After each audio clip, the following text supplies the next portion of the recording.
And we are live. Welcome back to our playthrough of Disco Elysium. This whole thing seems to be pretty fucked.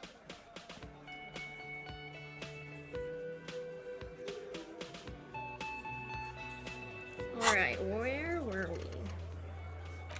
Gotta wait until...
I think I missed somebody for this one.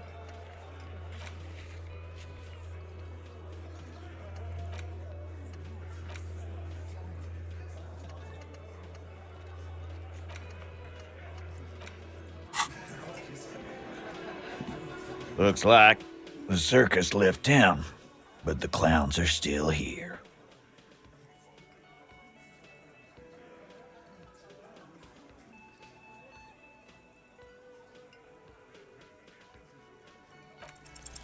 Establish authority. Yes. Authority. Feverish thoughts race through your mind.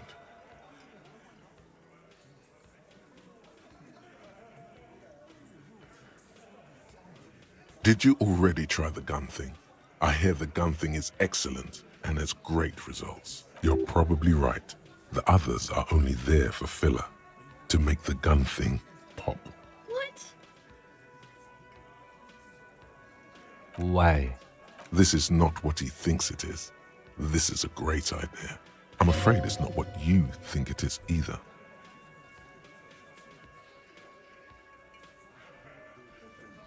Yes, you. Stop talking out loud. You sound like you're unraveling. What in the name of fuck are you doing? But I don't want to give you my gun. The fuck is happening, Titus? What are they whispering about? Easy, Shanks. I want to see where this is going.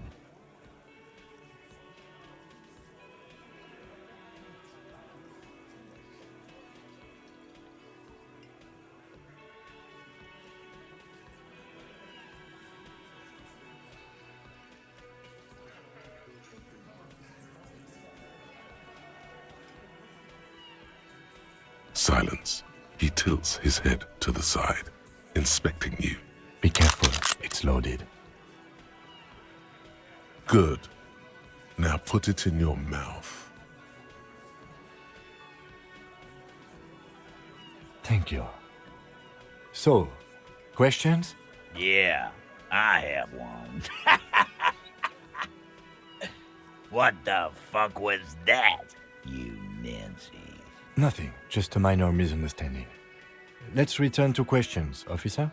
He is grateful to have that gun back on his belt right now.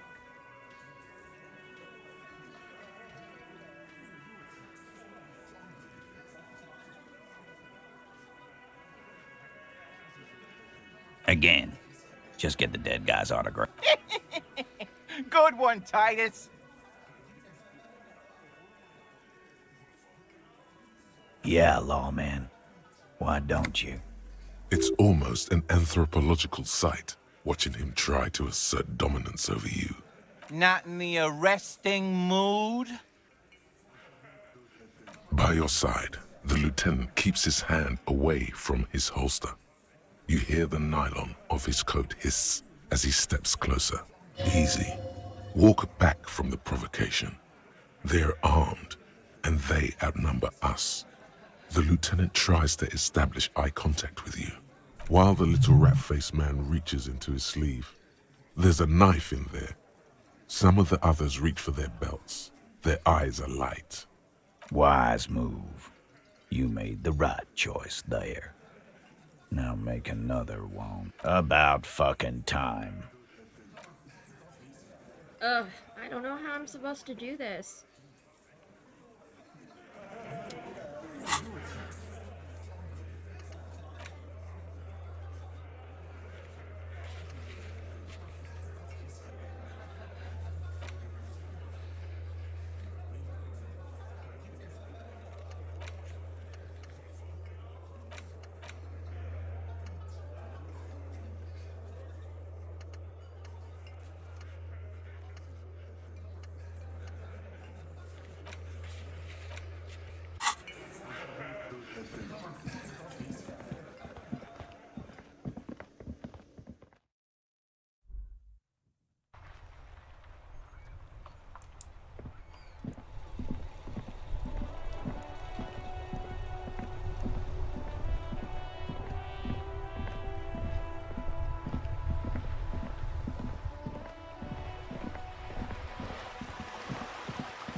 Nope.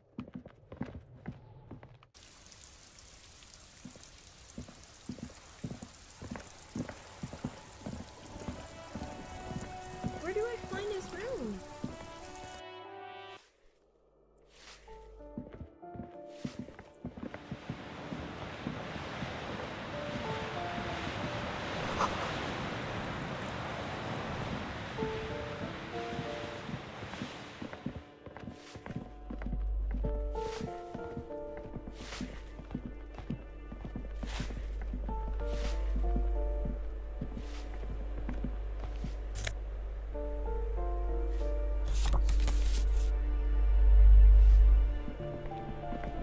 You hear someone walking around inside.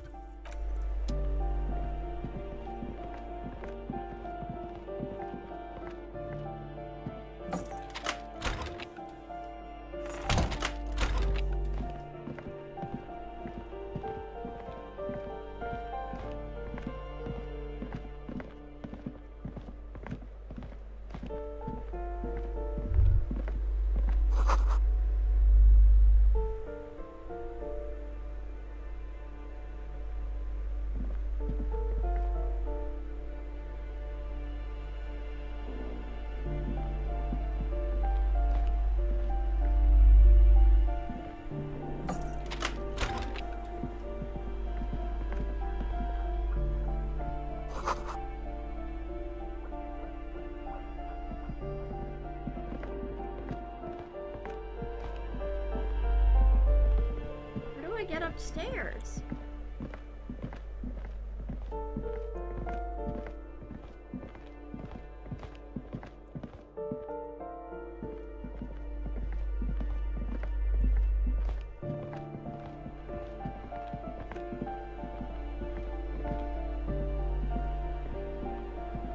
You hear someone walking around in a poor communard from the looks of it. The room is barely bigger than a closet. Do I have to open the door? Do you have a warrant? Let's go. It's generally easier to do.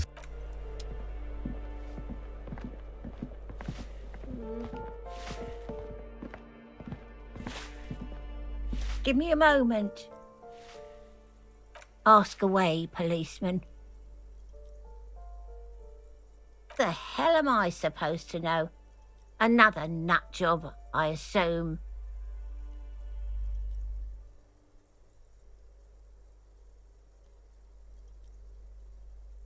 Some lunatic lost his mind. All kinds of morons pass through these halls. With how small these rooms are, wouldn't you want to break the wall down? People come and go. I don't keep an eye on everyone. They probably just moved or died, hopefully somewhere else. No one lives there.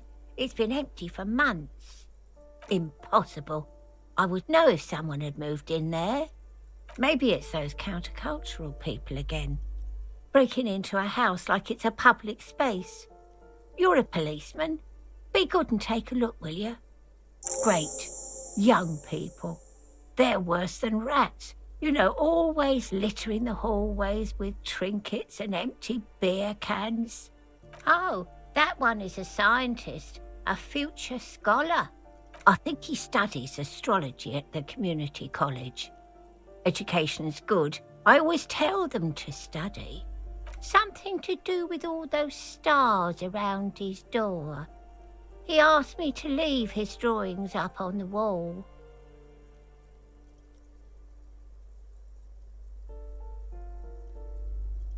The symbol of what now?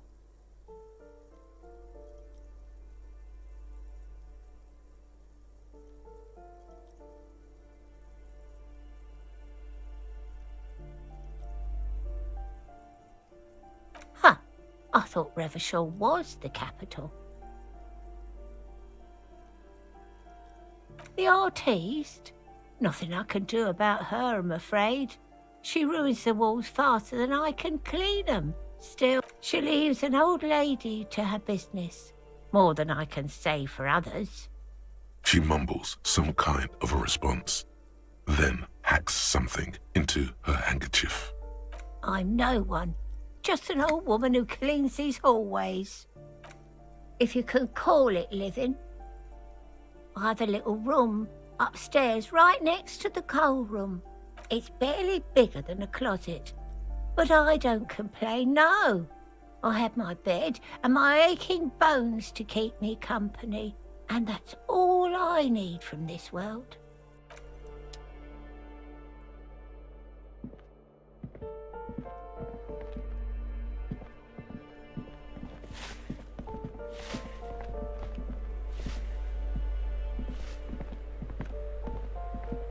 You hear someone walking around inside, rearranging the furniture.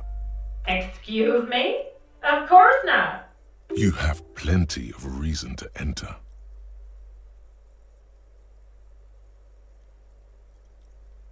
Oh, come on. That was smart.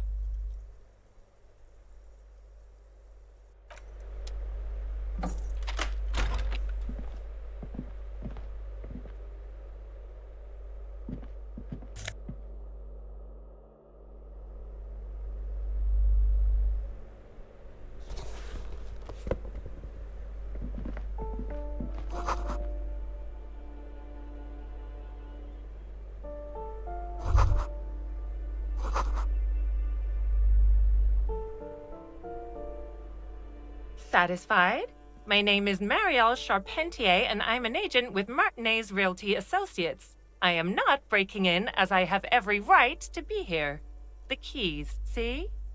Boy, there are a lot of different keys there. More than 20 at least. Her voice is really cheerful, despite her obviously hating you. Do you want to see my ID as well? You can't legally ask for it, but why not? Want to see my residence permit too? Very well, but please make it quick. I need to be back in La Delta in an hour. Oh, that's another huge mess. The former tenant owes us 3 months of rent. 3. We closed the apartment and planned on auctioning off the valuables, but... And again, I have no idea how stupid mistakes like this can even happen. But Ron, when he came to close the door, didn't close the neighboring door. And there's a hole in the wall. A hole in the wall. Can you believe it? And then the tenant ran off with his stuff. He's gone. The money's gone. Just like that. The sum must have been puny.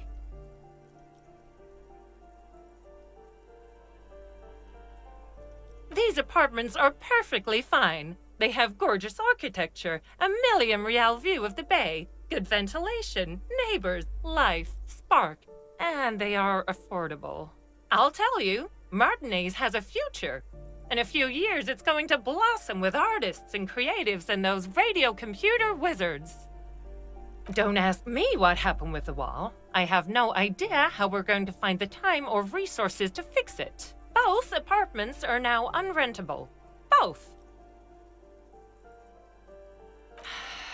I need to get it ready for the next lease, but as you can see, the previous tenant completely trashed the place.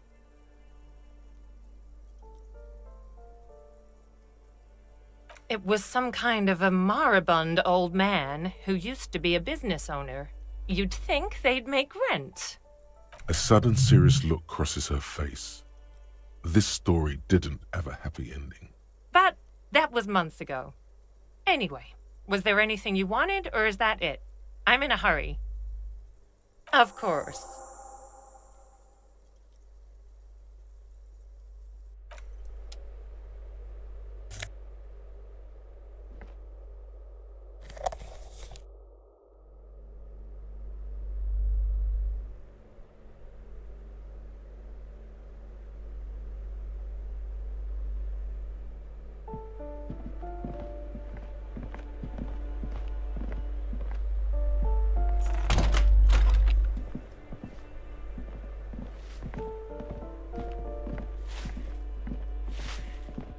Give me a moment. I see. I hope some good people are finally going to move in. This place needs them.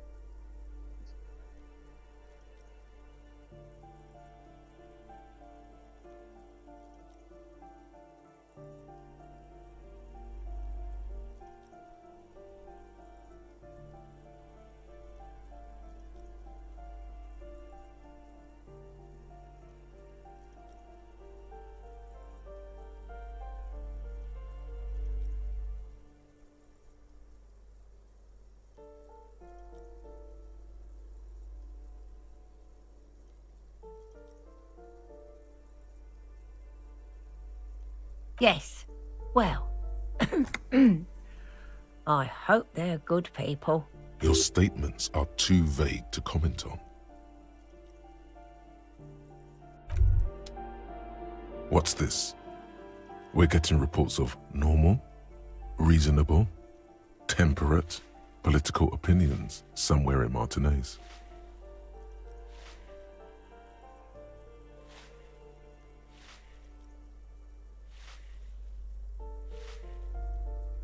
It's also about that, but it's also more. Perhaps it's the hangover.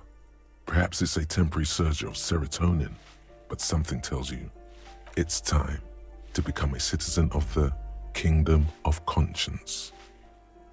It is not a place. It is a moment in time that can only arise in the right circumstances. In all of human history, it's only been achieved a handful of times. Incrementally. History's greatest catastrophes have been brought about by people trying to make the world a better place.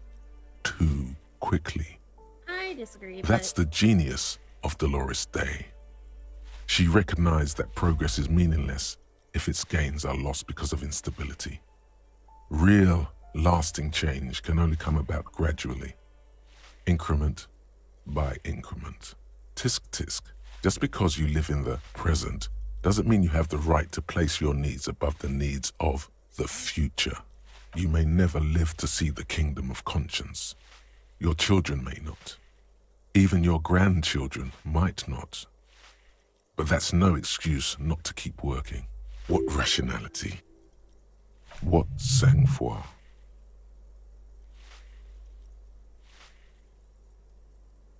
Do you believe the status quo is preferable to chaos and bloodshed? Then you've never lived through real chaos. Sometimes, in the face of great disaster, defending the status quo is progress. The kingdom is difficult to comprehend and even more difficult to describe, partly because humanity will need to discard many of the categories that define and limit it today. The kingdom of conscience is post-capitalist, post-national. It's also post-industrial, post-ideological, and even post-sexual.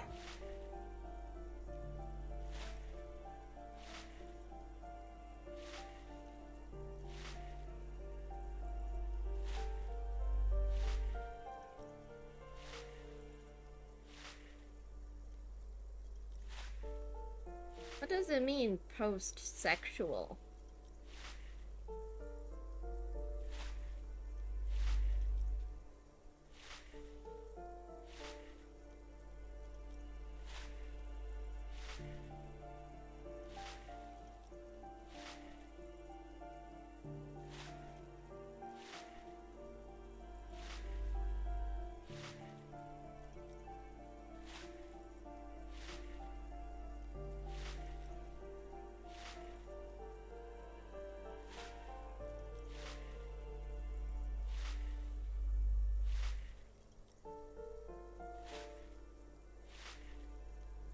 I'm not sure what to choose. I'm experiencing choice paralysis.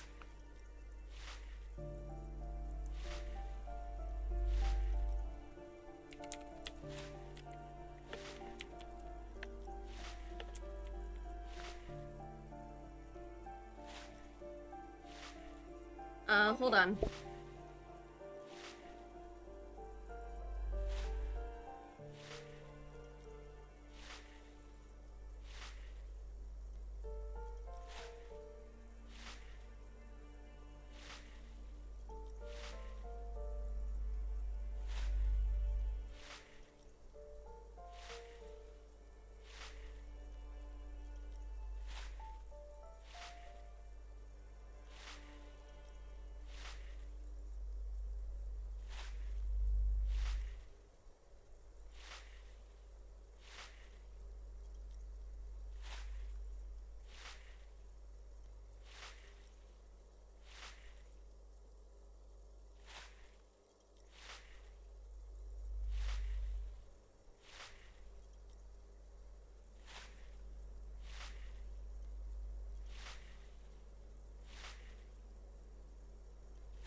What you want is immaterial.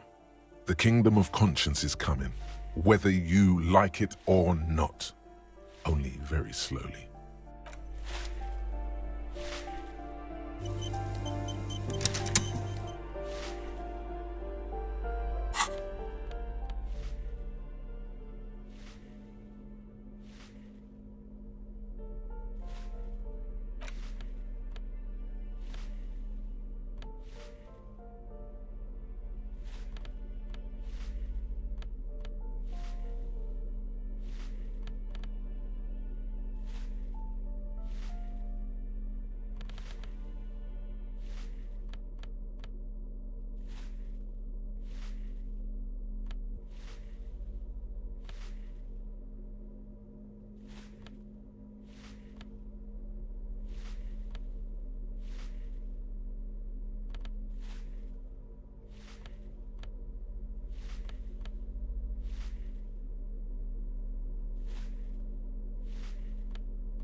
Okay, sorry about that. I'm back. Had a phone call.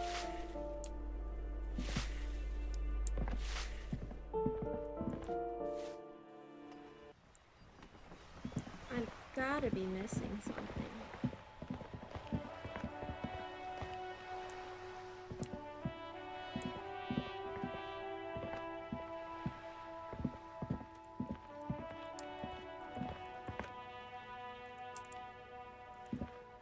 He went upstairs.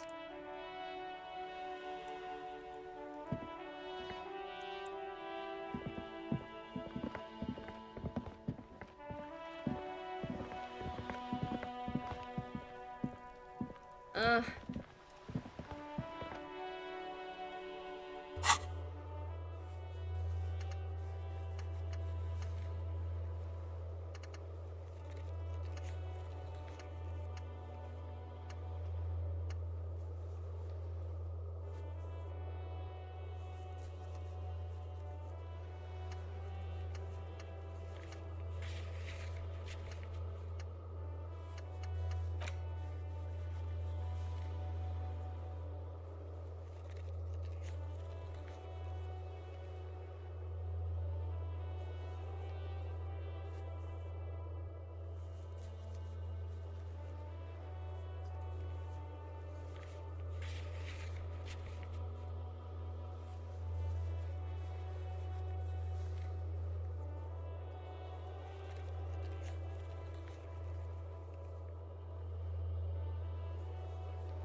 Smoker's door is on the far left.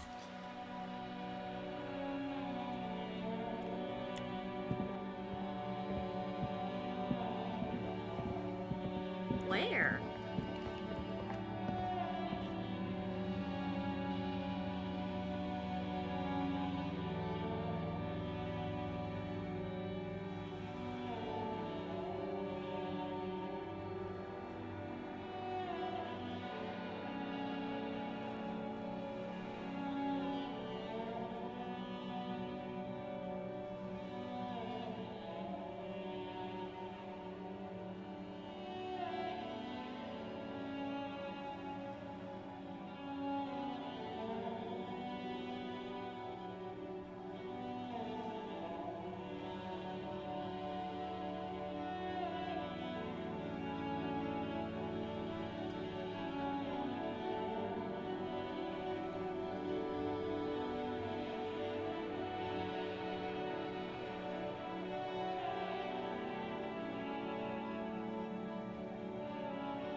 Ugh, I'm so frustrated.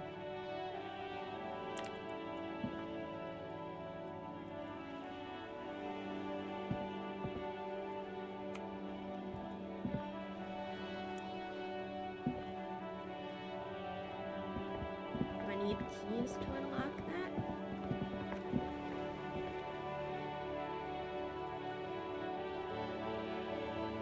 Is it a glitch?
Ruination has come.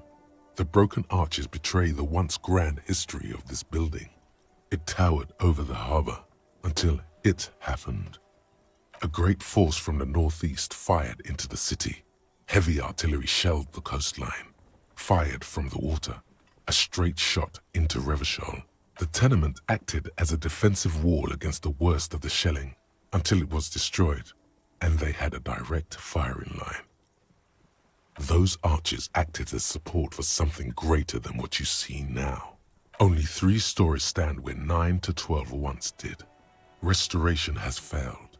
What the shelling took out was never rebuilt. A fleet, the combined armies of Occident and Grad, with Mesk volunteers, a 5-nation army, hundreds of vessels. They massed airships further down in the Bay of Revachol. The artillery was so powerful. The ships not only required gyroscopic stabilization, they were anchored into the ocean floor as well. Many are still there to this day. If you squint, you can just barely see the shadow on the water, far in the northeast. Cannons still ready to placate Revachol. Coalition warship Archer can shoot 50 shells a minute on 20 co-aligned archers. They will reach the city in 58 seconds. The waves of the Martinez Inlet roll over the fallen remains of the building. The dark waters obscure the better part of the remains. What didn't fall into the ocean was used as scrap. What wasn't used as scrap was thrown into the ocean. The coalition. But that was a long time ago. I think we should move on. It's chilly up here. He does not like talking politics of this kind.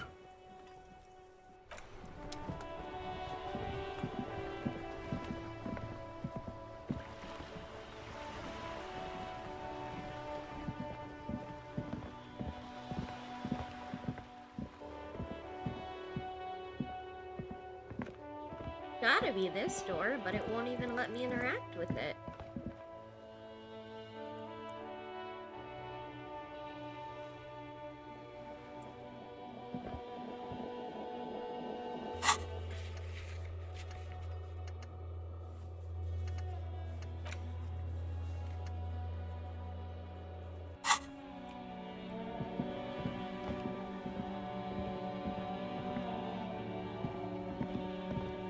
Hello again, officers. Have you come to admire my mural? Ooh, not only have you found my address, you've discovered my biggest secret. I'm a coal miner. She does have eyes that seem to be smeared with coal. Yes, I keep hoping a shaft will collapse on me, but somehow it never happens. Does anyone in a city like this? It doesn't have to do anything at all. Nothing does. Like me. Right now, I'm doing nothing at all. Shoot, Piggy. It's what you do, isn't it?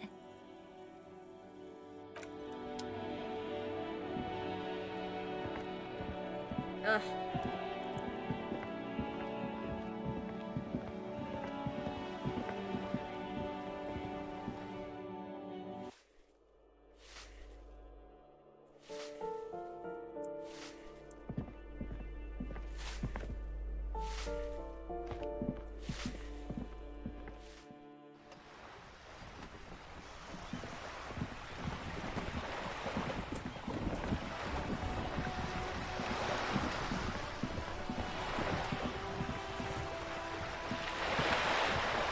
You're back.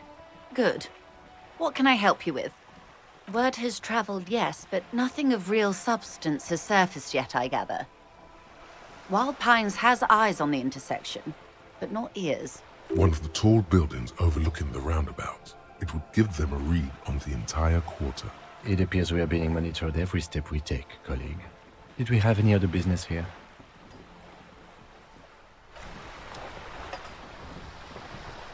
Ugh.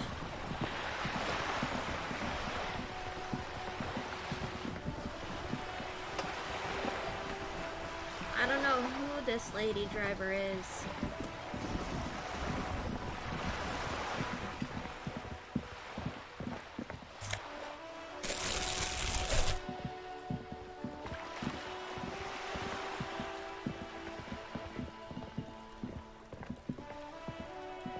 Just an ordinary wall.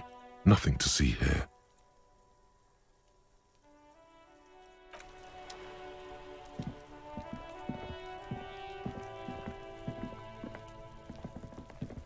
Couldn't be one of the kids.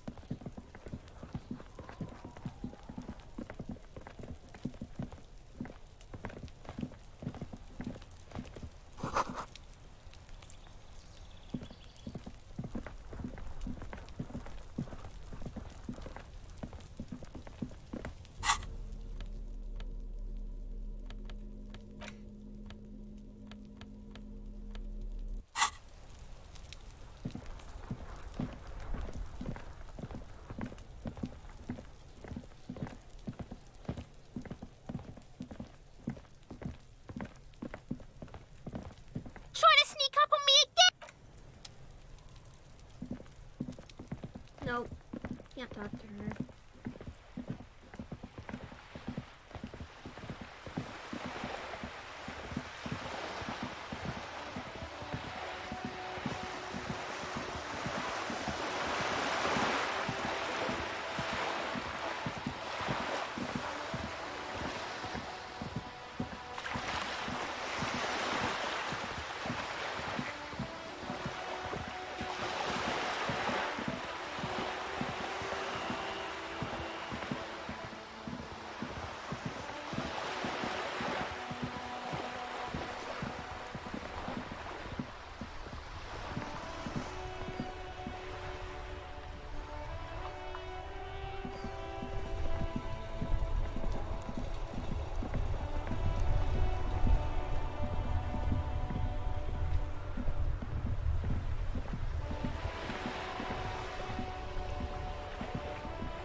I have really outdone myself.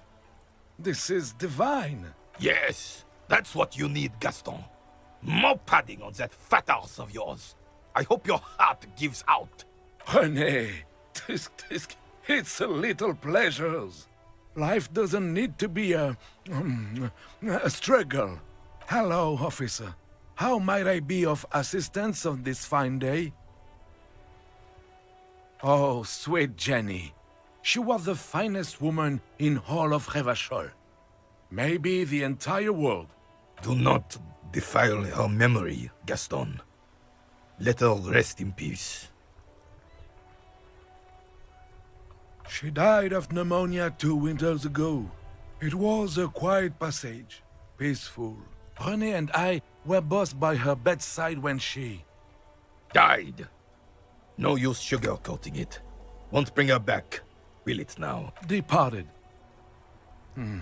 Until the very end she couldn't decide between us. The most indecisive woman I've ever met. We knew her, all right. Lived on the same street our entire lives, just 2 houses apart.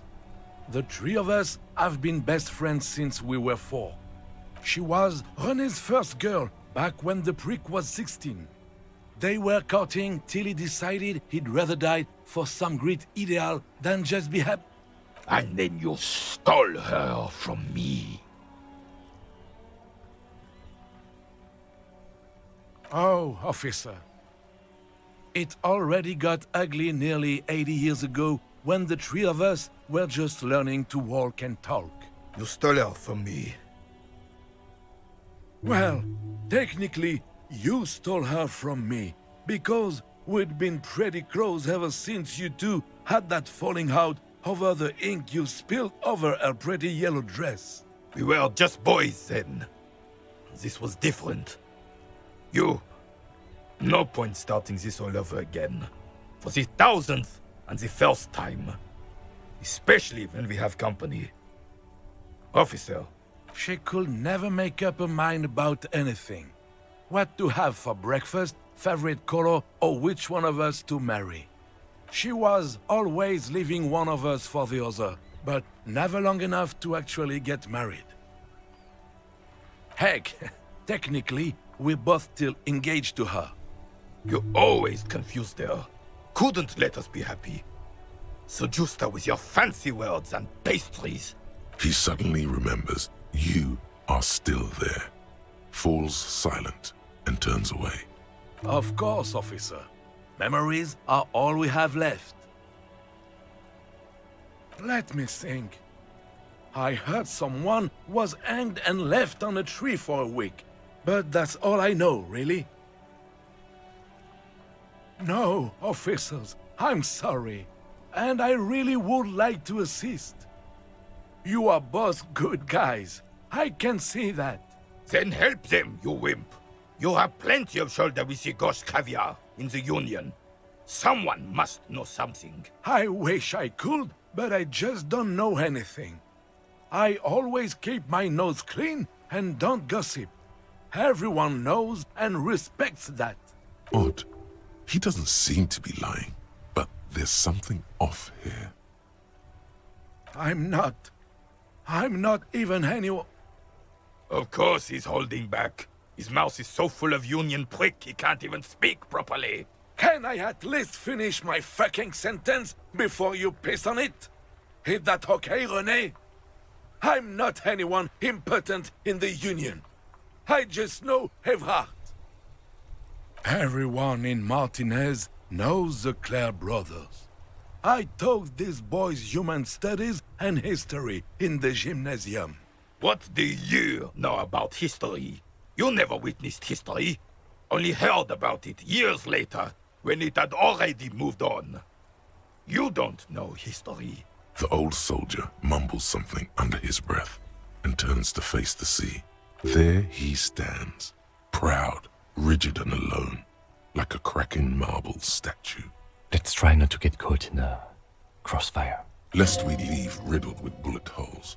This animosity is ancient.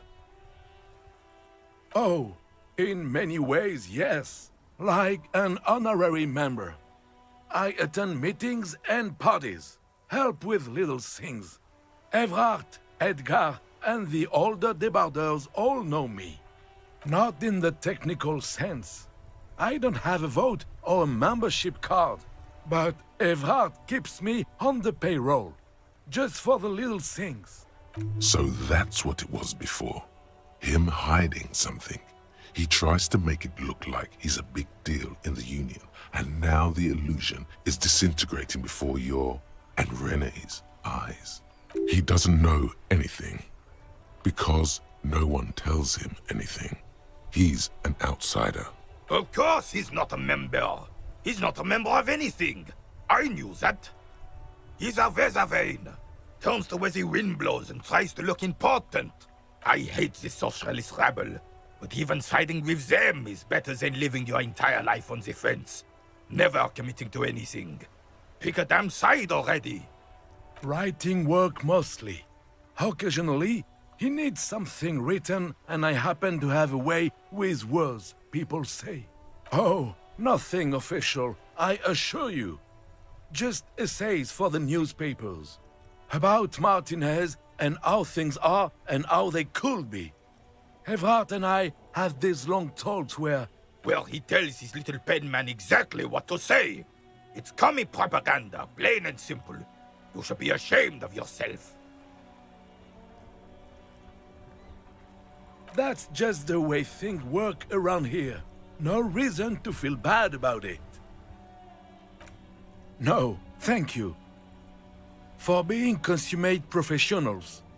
You'll have this case wrapped up in no time.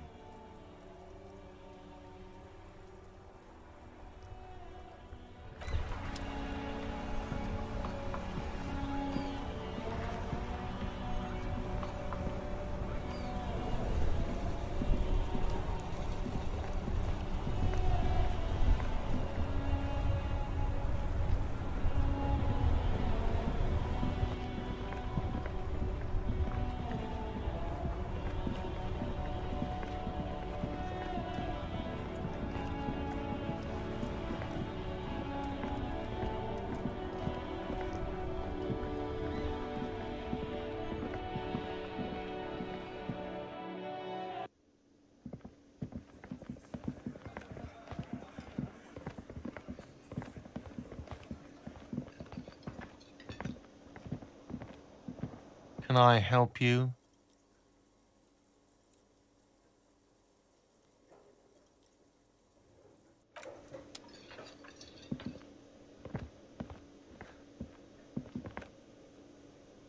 Hmm.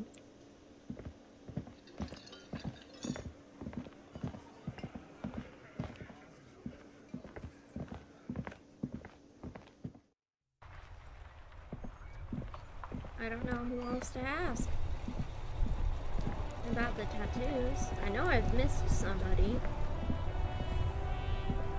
Still here. Stuck in this damn jam, my man. What's up?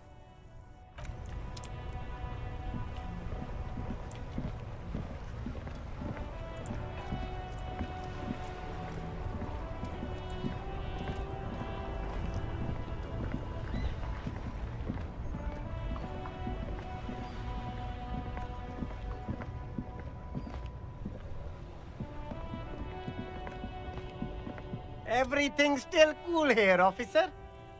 Me? It's a boring story, officer. Who cares about the past? I'm all business now. All Revachol.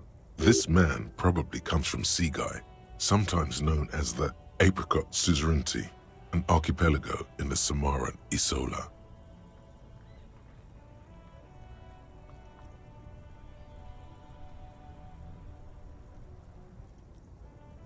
Very sharp, officer. I'm Serais, from the Seaguy province of the Serais Empire. The Apricot Suzerainty, you know? The Apricot Suzerainty is what the Seaguy archipelago is commonly known as in Revachol. It's a bit of a fraught term, I'm sure you understand. No, apricots come from Seaguy. My grandma used to grow them. But Seaguy is a shithole. That's why I came to Revachol. Here's much better for an independent entrepreneur. Less laws. Speaking of, why not support an independent local entrepreneur? I send half my profits back to my grandma in Seaguy.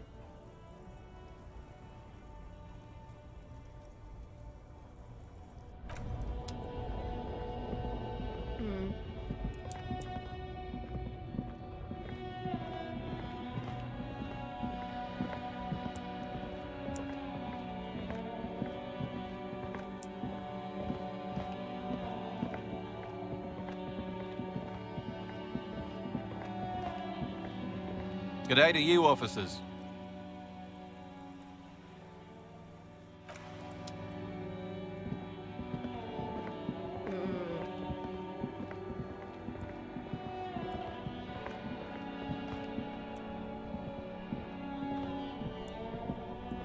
I know I've missed something.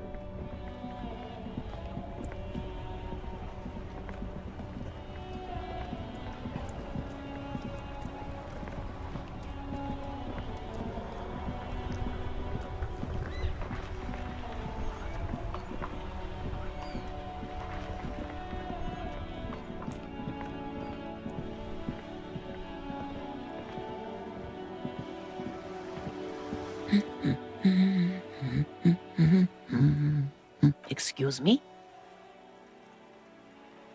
I don't know. The most talkative one? The what now? You truly are one strange cop, aren't you? The woman before you nods and returns to her reading. Hello again, sir.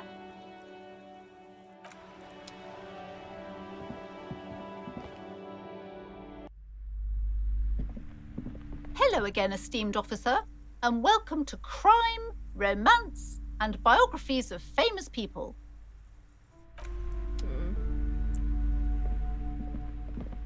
You'd think there might be a book somewhere.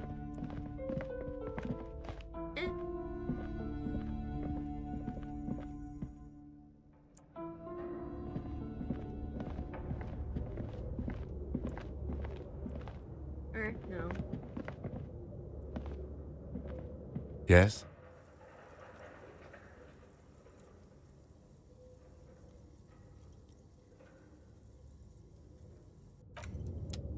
It said you wanted to talk to me. It's dark. And the flashlight works a lot better Oh. if you hold it in your hand.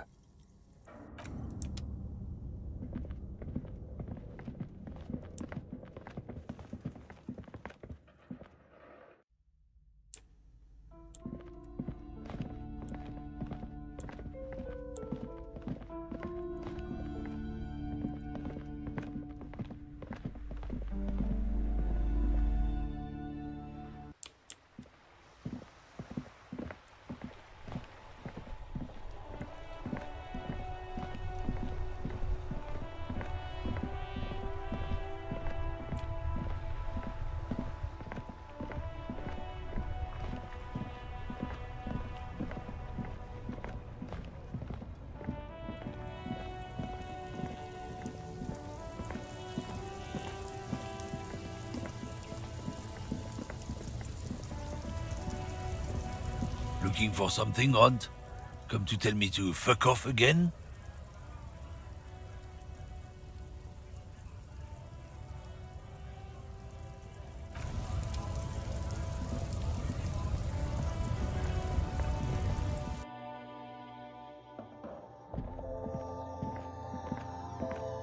The tear machine stands in the corner. Aside, your bottles clunk into the machine, and the money appears with a satisfying jingle. You're a richer man now.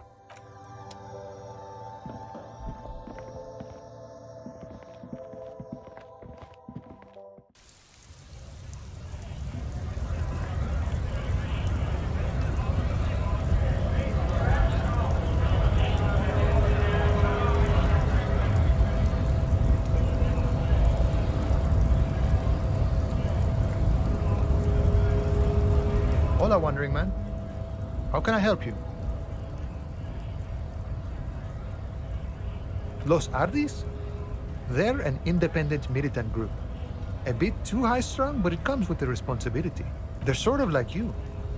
Preserve the rule of law and all that. Except it's Everard's law. But really, they're just like you. Yeah, the janitor who gave me the key to his apartment said the guy's a bit of an asshole.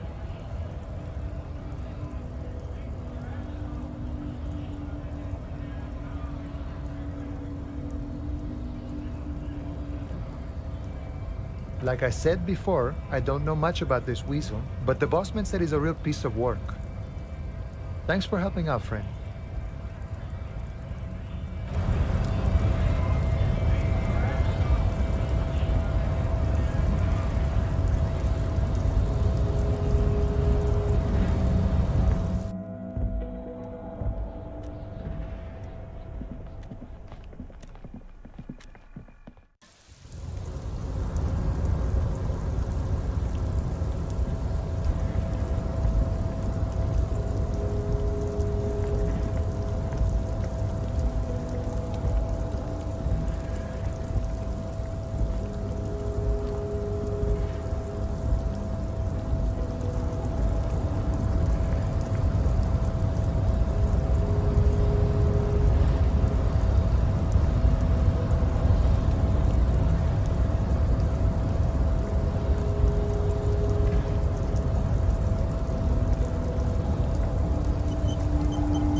Mister.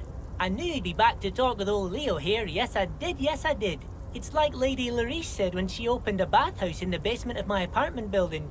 They can only get so far before they're aching to get back. And lots of folk really did keep coming back. No trouble at all, mister. No trouble at all. It's like that old saying goes, wisdom withers if not shared. And old Leo is always up for sharing. Oh, that one. That should be empty as far as I know. Lots of containers here have nothing in them. They're just waiting to be loaded up. Told you.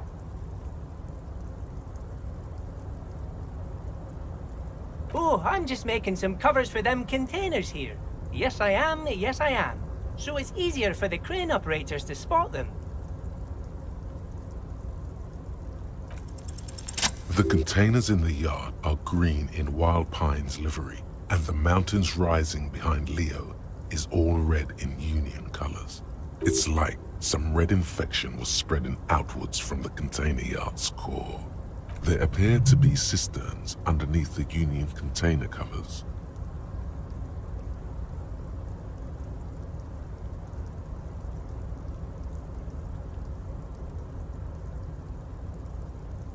Yes, they are hiding it from the inside.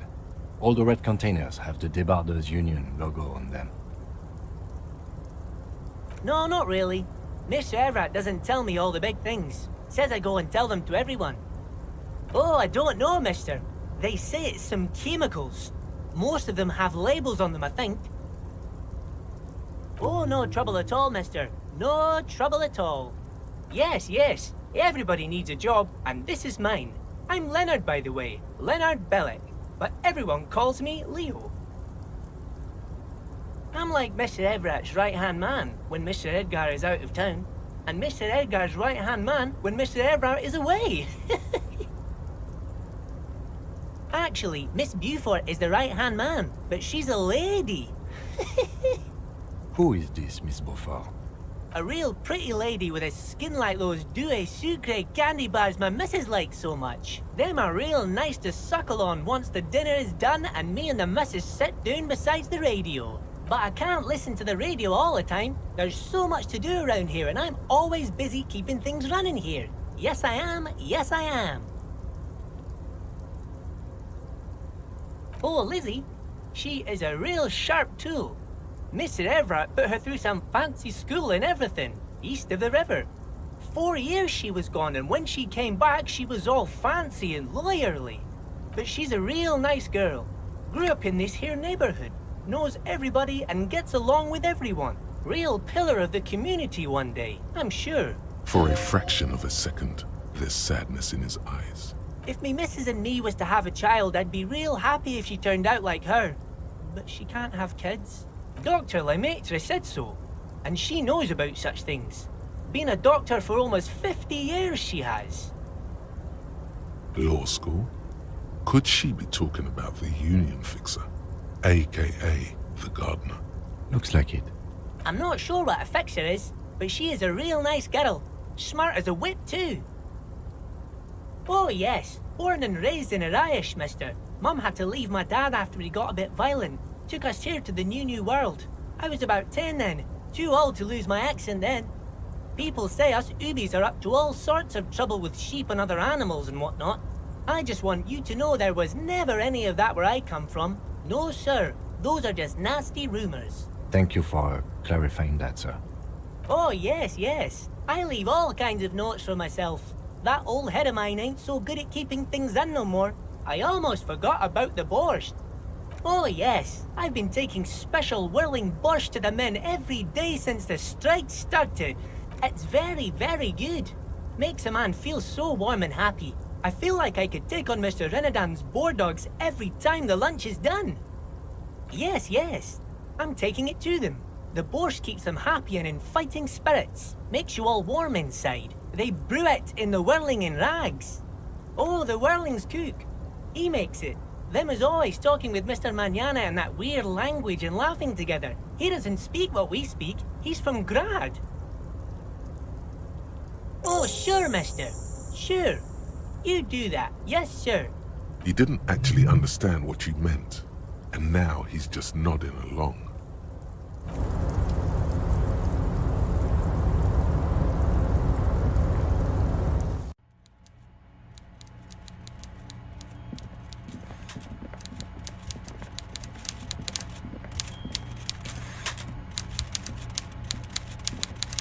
Mr. Dubois, I hear the meeting with Titus was a glowing success. That's such a relief.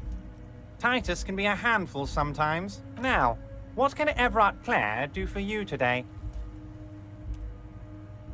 My dear Harry, there are literally millions of containers in this harbor.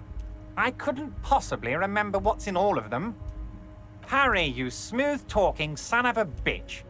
Time is a precious resource, and I don't have enough of it to count containers with you. Smooth talking. Maybe that's the way to go about opening the container. You should at least try convincing it. Most certainly, Harry. By all means, Harry.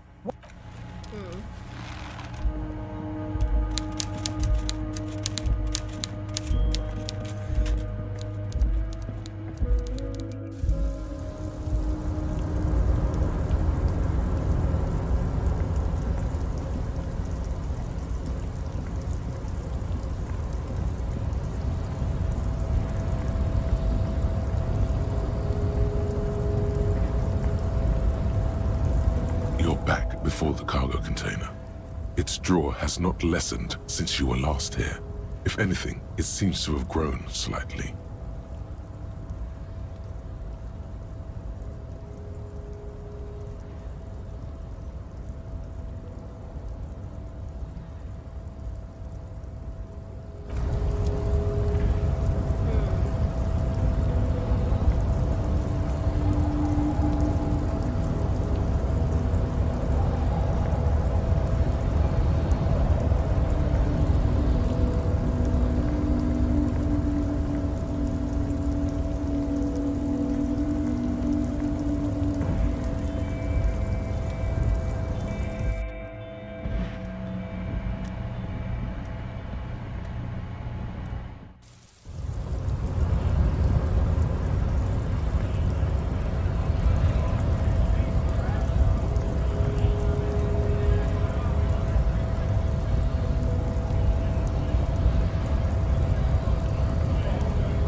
Right to work!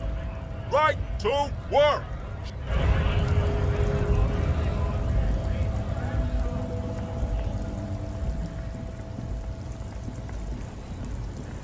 Who have I not talked to?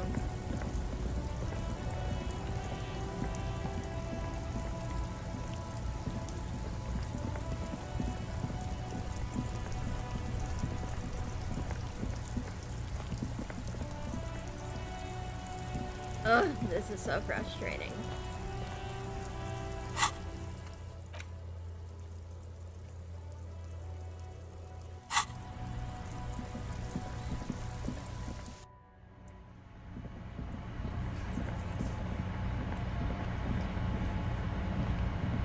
The man ponders his cooking utensils and gives you a little nod, acknowledging your presence.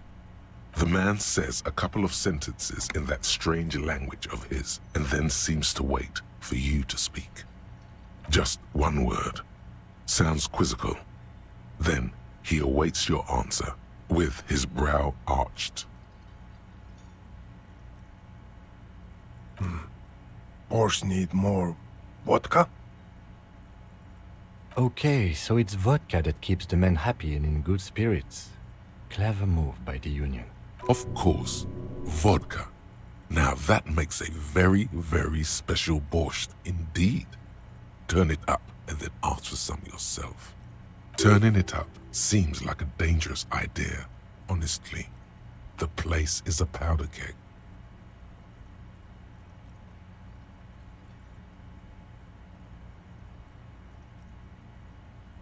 The cook gives you a long, disappointed look, then turns the stove off and seems to wait for you to speak.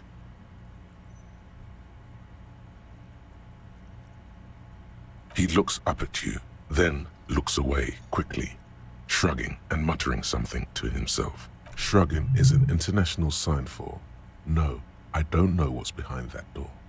The mention of mañana gets his attention. He smiles and delivers a whole slew of unfamiliar words and lively gestures. Then he falls silent again. They're friends? He smiles and bangs his ladle against each of his pots in turn. It's almost like music, especially with the sounds of assorted dishes boiling and simmering on the stove. You see a heavy steel door with a prominent dimpled lock.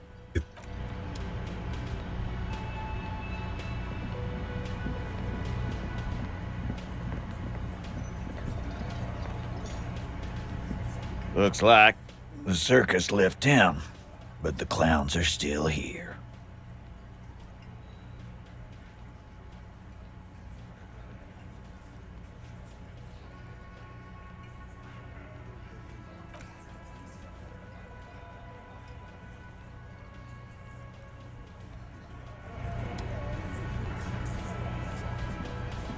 I've got nothing to say to you. Why are you wasting your time? I suggest not wasting time on trivial pleasantries and focusing on why you are actually here. Titus Hardy. Even though she has excellent control over herself, something moved behind her eyes, in the way she stands, in her face. You are not here to chat up the legal counsel. You are here to question these men. Like I already told you, I'm a legal counselor. Do you have hearing problems? I suggest not wasting time. Even though she has excellent control over herself, something moved behind her eyes, in the way... No. Talk to Titus.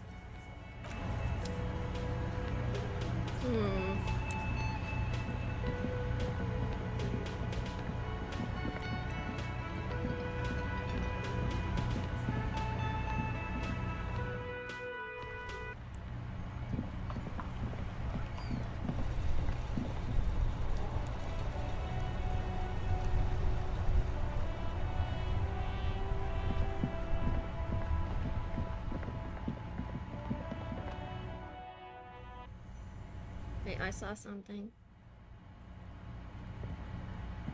An old call box with a matrix of push buttons lists all the companies in the East Delta Commerce Center. East Delta Commerce Center? This must be the name of the doomed commercial area. An off-key melody starts playing after you ring the doorbell. Then a woman picks up the receiver.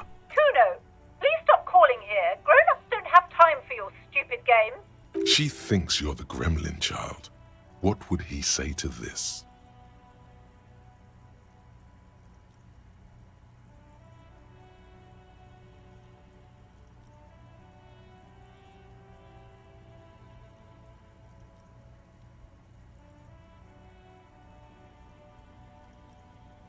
Oh, I'm sorry, officer. I thought you were... But the doorbell is broken, and the bookstore shouldn't even be on the list anymore. So I can't help you. Please don't call here again. Thanks. A single beep indicates that the line has gone dead. You ring the doorbell, but no one answers. What an ominous name for a hair salon. Doesn't bode well for anyone's hair. All you hear is static, but no one answers the call.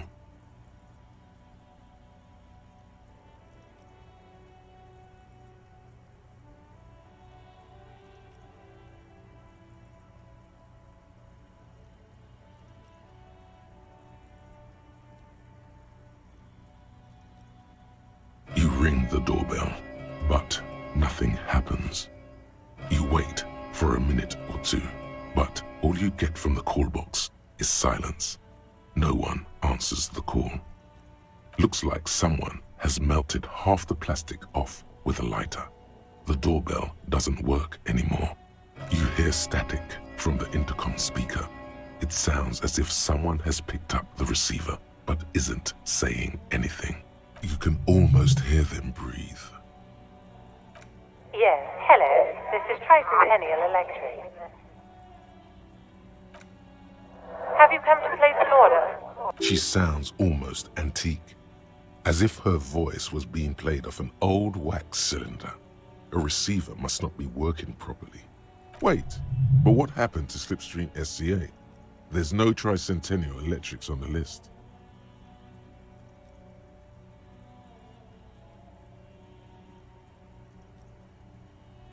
My God. The lieutenant exchanges a look with you. It's you. My God. I didn't think I would hear your voice here. She must be mistaking you for someone else. Who cares that you don't remember her? Just go along with it. No, something's wrong here. Are you sure she's talking to you?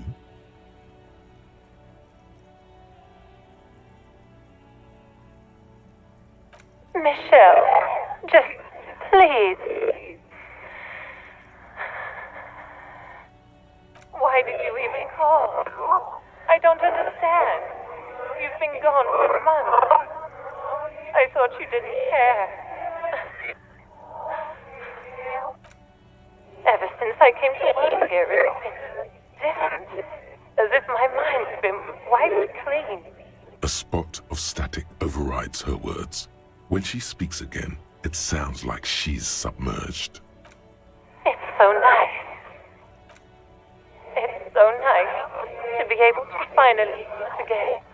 She sounds like she's about to cry. She doesn't answer. Silence. The only thing you can hear now is static and waves washing ashore on the bay. Another seagull passes by. It's getting cold standing here, staring at the silent call box. I don't know what happened either. We should probably stop playing with this thing. You press the number sign on the keypad that terminates the call. 12 name cards on the call box read. Silence. No one's home at Fortress Accident. Silence. No one answers the doorbell. Silence. No one answers your call. Nothing happens after you ring the doorbell. They don't want to talk to you. This button looks new, but someone has removed the name card. Nothing happens when you try to ring it. This button looks new. I wouldn't be surprised if it hasn't been connected yet. Is it the dice makers? No. Hold on. The last thing you need in your life is more hysteric emotions. Forget it. Find something else to do. Weird.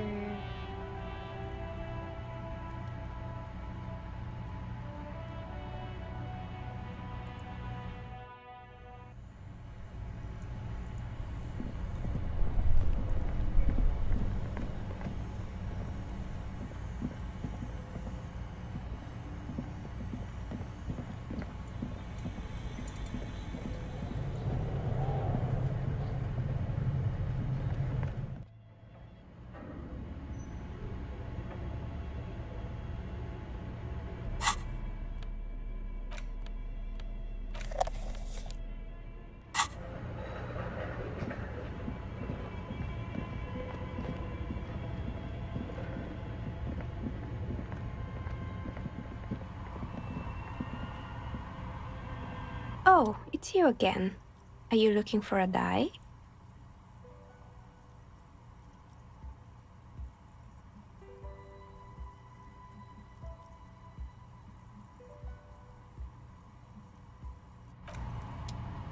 Okay, go back out.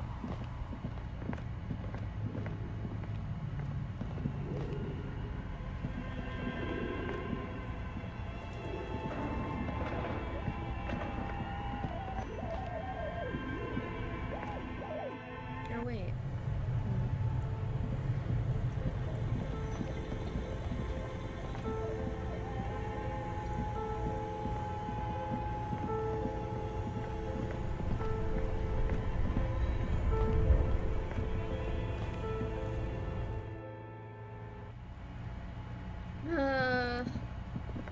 Let me try and look up the answer.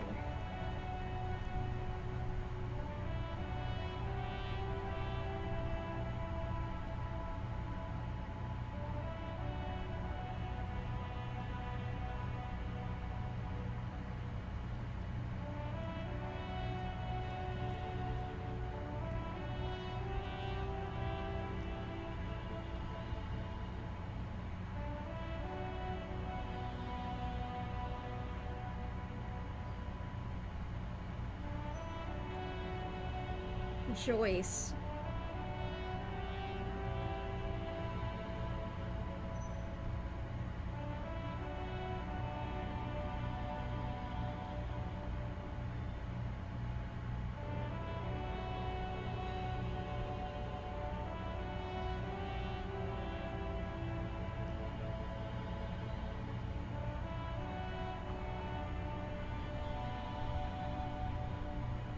But apparently I can't finish it right now.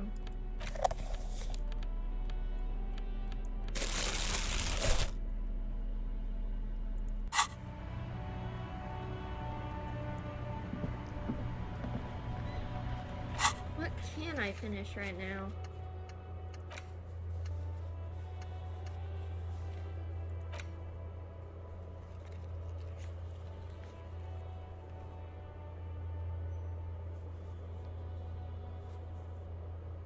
Witness.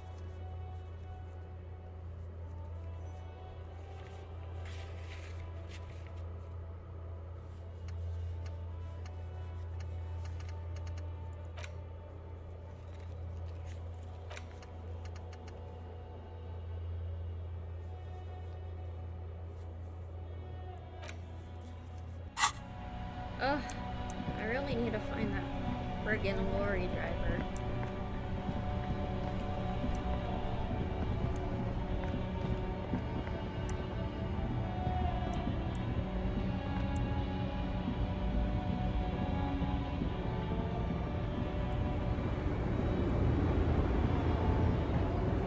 The woman is still hunched over the railing, her head.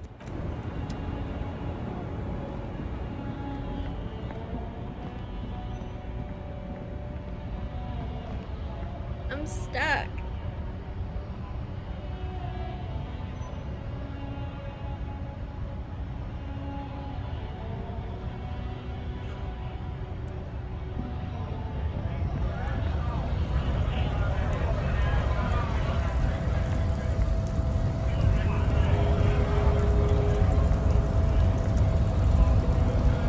Hola, Wandering Man. How can I help you?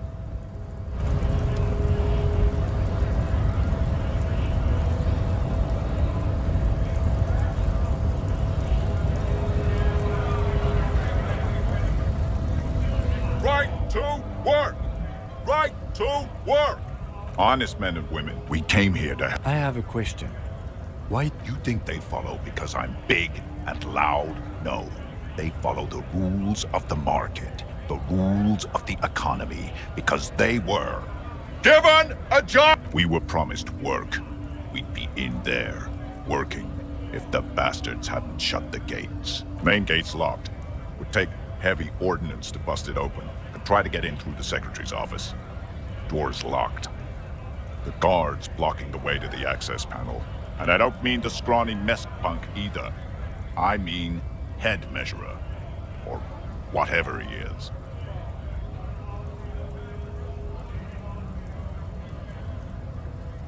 Like civilized folk, you mean? These native fucks don't understand civilized. It would be better for the neighborhood if you went home, at least for now, if you can't get in anyway. No!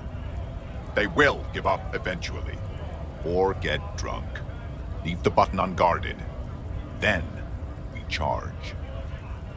We were promised work. We'd be... Main gate's locked, and I don't mean the scrawny mess punk either. I mean... Yeah, I saw your ballerina moves up there. In a real fight, these acrobatics will get you killed faster than a bullet. You caught him off guard. That only happens once. Now he's alert, standing on a narrow bridge, and my men are tired and hungry. Why don't you go arrest them instead? I'm sure they've done plenty of criminal shit. They have that look. It would be better for the neighborhood if you went home. No! They will give up eventually. Or get drunk.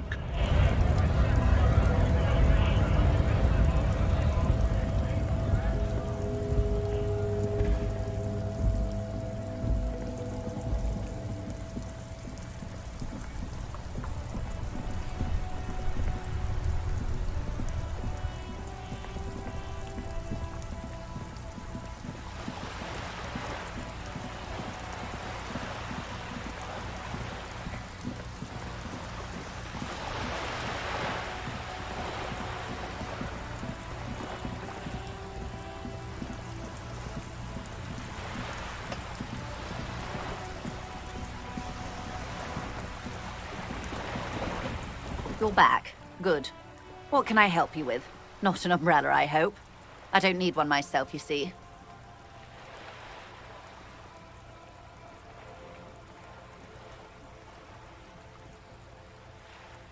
Sadly, I need this one myself. It's hydrophobic, repels water, almost magically. The company makes them for offshore platform personnel. Very sturdy. What I can do for you is answer some questions. Nothing like talking to pass a rainy day. Why, yes I am.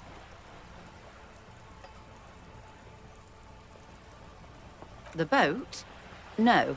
It is called Cordelati 19 because that's the type of sloop it is. The word "it" feels strange. Such a beautiful boat deserves a proper name. Okay. How about Cordelati 19? Why? Because it was manufactured in Revachol East by a company called Cordelati, and its hull is 19 paces long.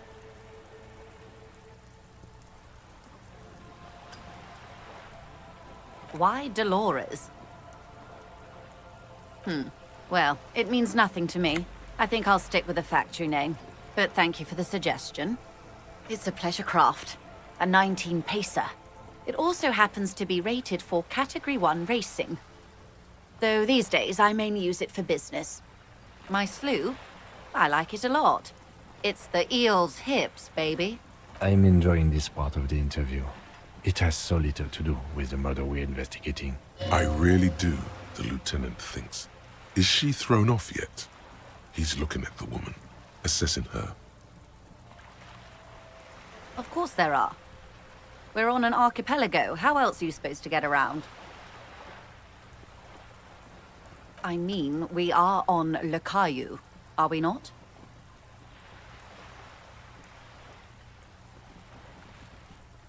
I haven't seen anyone else drive a souped-up Capri Kenema motor carriage either. Actually, that motor carriage has been specially issued to serve as a patrol and pursuit vehicle. It's for crossing long distances in the greater Revachol industrial harbor. It's not a toy. Neither is this. A toy, I mean. It's a machine for crossing long distances in the Bay of Revachol, between the city and the islands. Officer, I assure you I'm a highly qualified pleasure craft operator. The crowns of her teeth are porcelain, white as the boat's hull as she smiles. Her nonchalance might be related to something called the Wayfarer Act, a law that says she doesn't need a license. Sly fox, you're not aggressive enough to harass her further on this. Good.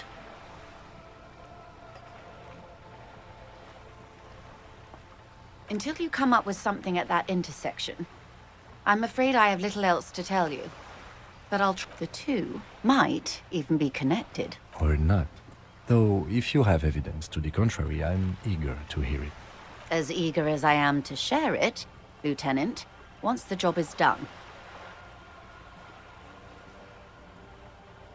How do you think they're financing this strike? There was a shakedown of local businesses With all due respect to these desert cacti, the contents of a few cash registers. Precisely.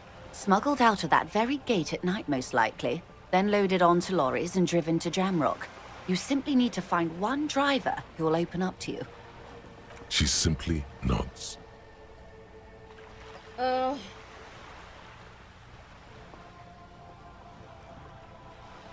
This is difficult. I'm stuck.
Oh, I need a pressure Tommy. Oh, I don't want to do that.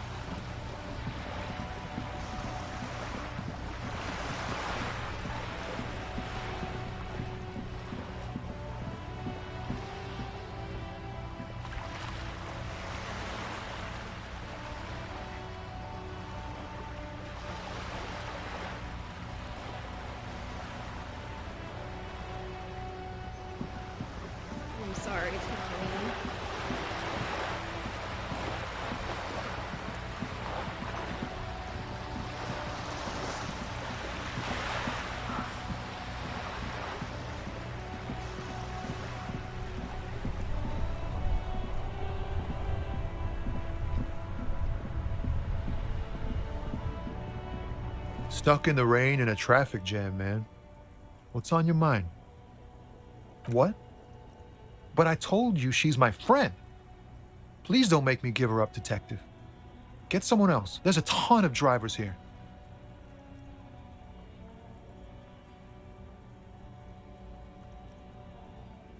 I thought you were a different kind of cop. I'm sorry. The realization that you've used his friendliness and goodwill for your own ends. I'm so sorry. I had no other Here. choice. The keys to a motor lorry. Pretty complex. Looks like a chain lock. Her lorry's still here, down past the statue of Philippe. The cabin is green. You can get in there with these. That's all I know. When did she leave? Last Friday.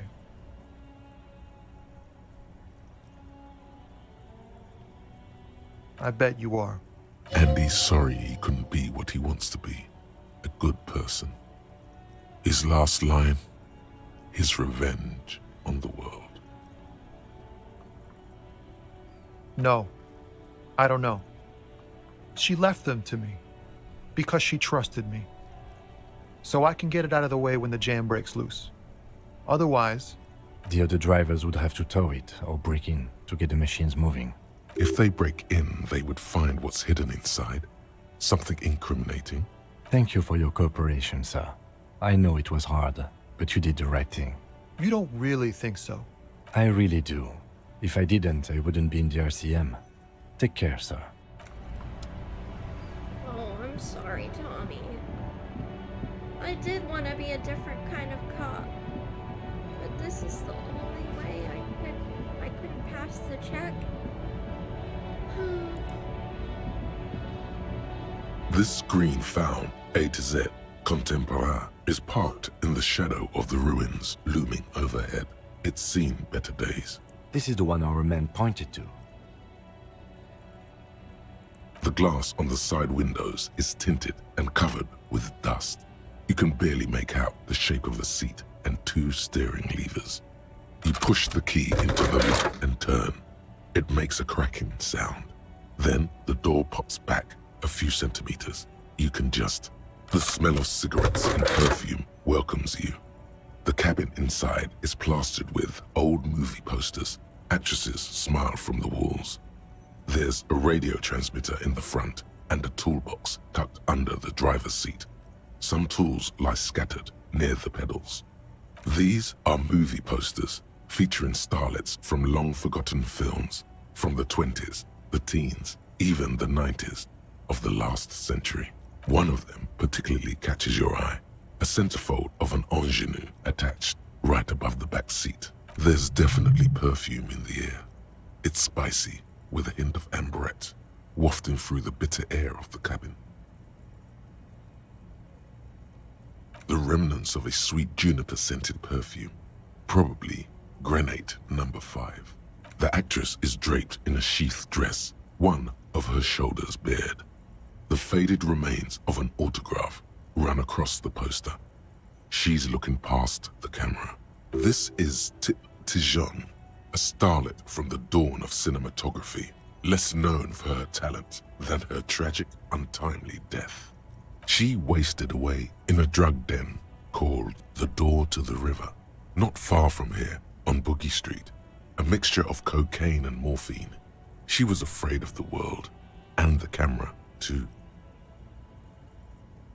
The actresses and the rear actor all smile you a warm goodbye. A radio transmitter is attached to the dashboard, and a toolbox sits under the driver's seat. A metallic drawer slides out from the seat. It's empty, except for a folded newspaper. It's an issue of Périphérique from last Wednesday. A piece of paper falls out from its pages. It looks like an article ripped out from a radio enthusiast magazine. Complex mathematical equations explain the basics of something called the Ulan frequency system. The Ulan frequency system? I've never heard of that before. I know of FM, AM, UKV, but... The pull-out toolbox slides back into its nest. The rest is as it was. Radio, posters, a trace of motor oil smell under all the cigarettes. You wedge yourself under the steering wheel to get a better look. Seems like the few tools lying around here, a hammer, a pair of pliers, a rusty wrench, have been casually thrown there by the disorganized driver. But one odd detail does catch your eye. A piece of sandpaper has been glued to the throttle. Sandpaper adds extra grip. Sandpaper? A novel technique? Yes? Do the honors, he thinks. Connect it yourself. Which means that the missing lady driver was present at the lynching.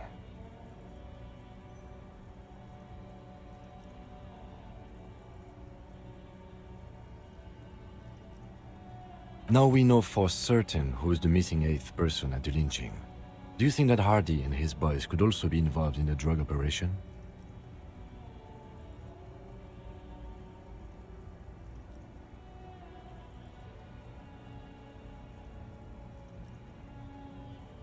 Understood. We should still go and see what Titus has got to say on the matter. Are we finished with the lorry? The movie stars are still smiling from the walls. The radio transmitter sits on the center console and it looks like the frequency dial is absent. It requires a key to work, but the key has been removed, likely by the missing lady driver. Strange. There are so many radio stations saved here. Must be over 100 at least. For contacting an entire fleet of lorrymen, for example. This is all shortwave, UW and UKV. Looks like we are dealing with an impressive organizational tool. The nerve center of a huge operation. With quite a range too. A 20-kilometer radius at least. Perhaps extended by an attachable antenna that's not here right now. Doesn't look like it. It's completely inoperable without a dial key. The smell of 1,000 closed the rusty old lorry door. Great. I think we got everything. A word, detective? Before we return to Joyce?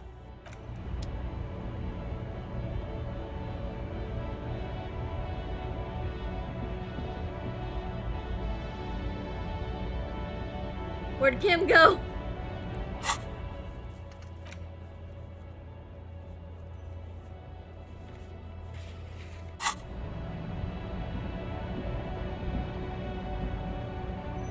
Kim, where are you?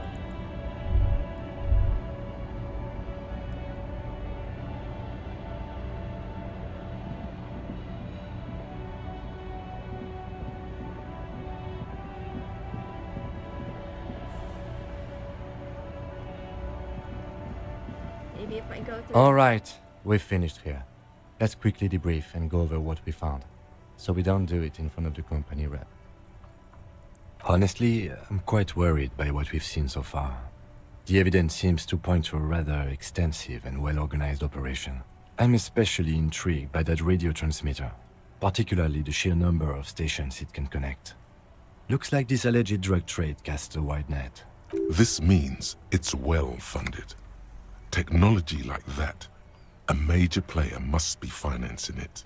I'm not sure what the ULAN frequencies are all about, but they may hold some significance. Perhaps it's a better way to connect between fleets while avoiding frequency bleed, or maybe it's used to tap into RCM networks.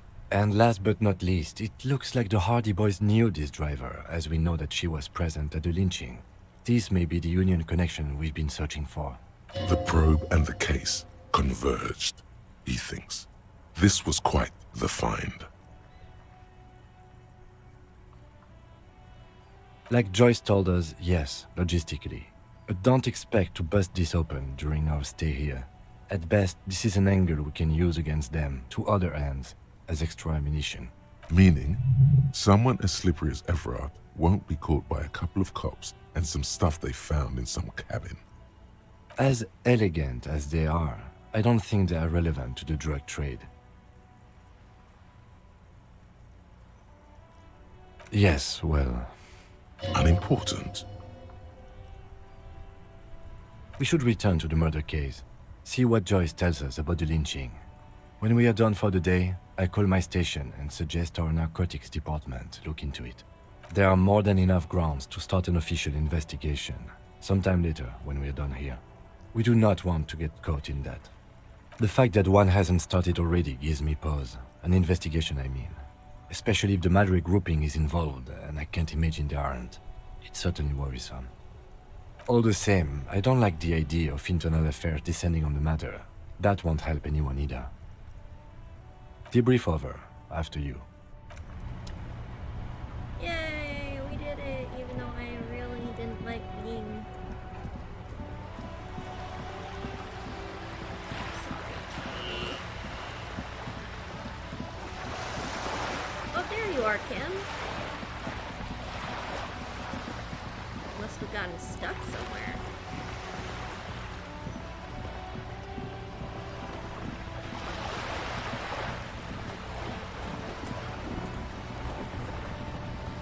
You're back.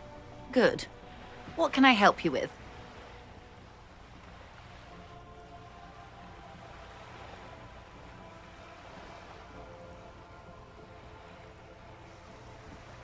Yes, my eyes on the harbor have sent word to that effect. What have you discovered? It doesn't really matter, and I do apologize for the surveillance. Wild Pines can't afford to be blind at a time like this. In any case, it's a relief to know someone has looked into it. If I may ask, will there be an official investigation? I assume you discovered there is an operation. If there is an investigation, it will be part of an ongoing operation, subject to confidentiality. I am sure you understand. Of course, detectives.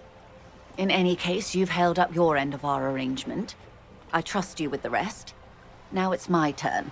I wouldn't normally break protocol like this, but the situation demands it. If you don't solve this murder, I'm afraid we may have a bloodbath on our hands.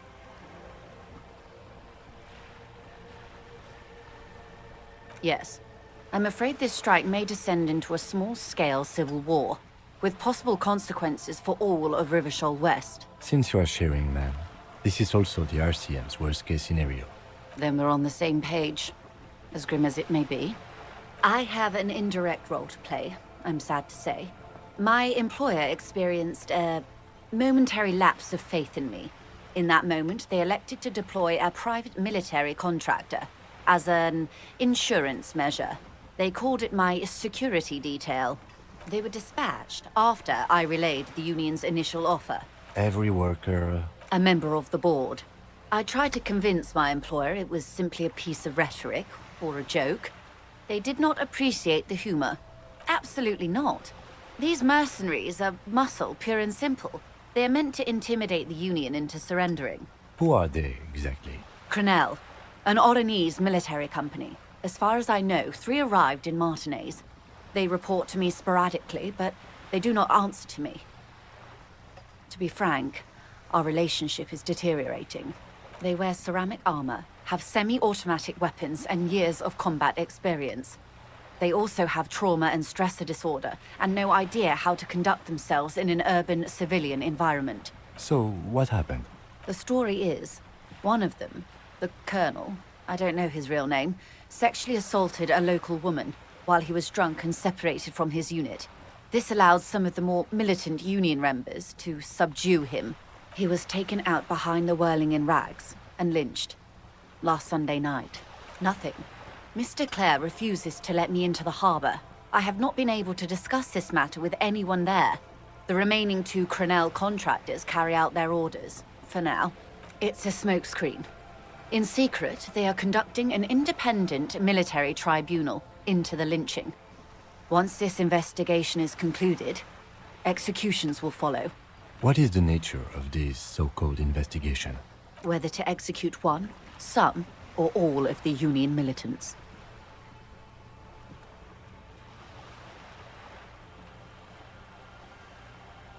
It was the Union who strung him from that tree. My hope is that you provide a single concrete suspect before Crenell indiscriminately pick theirs. Simply put, if you don't pin this on someone good, and do it fast, they will identify and execute everyone present at the lynching. This in turn will force the Union to respond. The Debardeurs have over 2,000 men. It will be 1,000 to 1. Have you ever seen a hornet invade a beehive, Lieutenant? It's not pretty.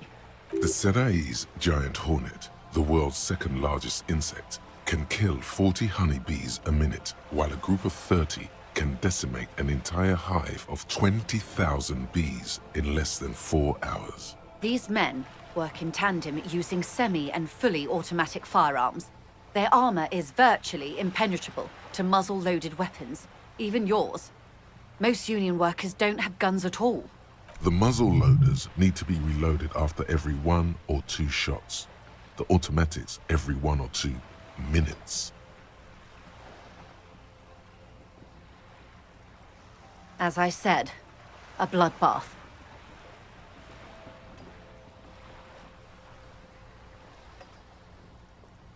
Many bleak scenarios have already come true. Nameless, badgeless detective of the citizens' militia. All we can do is keep the rest from going the same way. One single concrete suspect delivered into civil court, and I may be able to defuse this situation.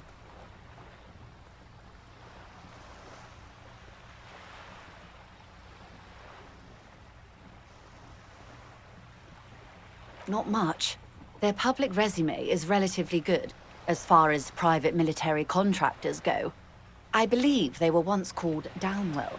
They boast a long list of clients: Saint-Baptiste, Welchman-Lorenz, Eintracht. A warning sign, however. The operations concerned all take place in third or fourth world countries. Guarding facilities, escort missions and such. Meaning they're used to operating in war zones. Yes. All the good conflict corridors, Supramundi, Yesut, the Seminese Islands, countries that don't have a good record reporting atrocious military conduct on their soil. Sadly, no. Before this happened, I had little interest in them. Now that I do, I don't have the resources. If you still have access to the ICP's database, you could run a better background check than I ever could. It may take some time, though. Do you know a lot about the inner workings of the RCM and the ICP now? In my line of work, it pays to do your research. I was prepared to deal with the RCM. I did not think I would be dealing with a group like Crenel. I have, and they will. However, these orders take time to reach what is basically a rogue unit out in the field here. Until they do, it's all on us. She's being truthful. She is pressing them as hard as she can. Or he didn't. This is information passed on to me from some teenagers loitering around the canal. I cannot testify by it. The remaining contractors, their tribunal, it's what they believe. That the man was killed because he assaulted a local woman. I've asked around a bit. This seems to be the accepted story around Martinez. The lieutenant consults his notebook, his eyebrows knitted in concentration. Odd. We haven't heard any reports about an assault in connection with the lynching. We heard a raid. Where did it take place? And when? Last Sunday night, at the Whirling in Rags, the hostel by the gates. Supposedly, the colonel was drunk, maybe on narcotics too. Either way, he's alleged to have sexually assaulted a woman. Sometime later, a group of dock workers got their hands on him. That's a good question, officer. I don't have the slightest idea. As I said, it's a rumor about a rumor. In any case, it's what the colonel's remaining colleagues believe. You'll meet her soon enough, you feel. If you mean did I see him alive, yes. But I did not know him. Lely, his service name, a nom de guerre, most likely. He wouldn't divulge his full name. Only one of them did. A bad sign if there ever was one. One is a man, Corty, they call him, a nickname as well. The other a woman, Phyllis DePaul. Corty is the gunner, I believe. DePaul is a radio operator.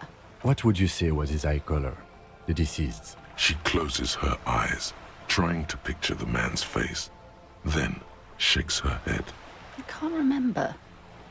The lieutenant was testing her, asking a small detail first to see if she knew him better than she let on. She passed. That's all right, man.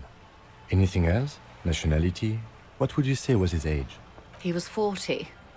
Or 50. It's hard to say which. He had a combat injury on his lower jaw. It made it difficult to estimate his age, or gauge his facial expressions. Indeed, this matches the dental reconstruction we saw on the body. What else? Nationality? Accent? He was, Occidental, I think. Light brown hair, a mixed accent, Oranese, or Messinian, maybe. His injury gave him an accent all his own. In a way, it was humanizing. He had to learn to speak through it. Through the injury. That's all I know, I guess. I only met him once. They've gone to ground, as it were. I don't recommend seeking them out. For one, they're almost certainly armed to the teeth.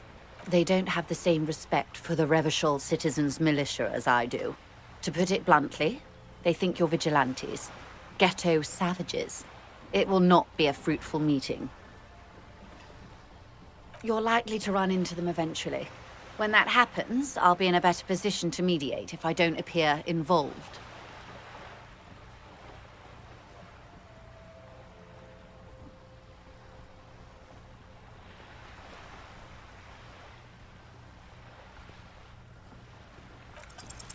One is obviously the scab leader at the harbor gates. The one chanting the idiotic slogans. He's barely maintaining his disguise. The other has a vantage point in a building south of the roundabout. They were keeping tabs on you while you were canvassing the lorry drivers.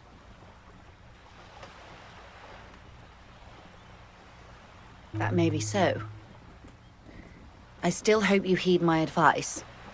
There's no need to kick the hornet's nest. For all your talk of averting this catastrophe, the situation at the gate is a powder keg. Does this not bother you? Of course it bothers me, Lieutenant. But my hands are tied. How would my employer react if it appeared I were intervening on behalf of the Union? Your concern may be appearances. Ours is keeping the peace. That would afford a good vantage point.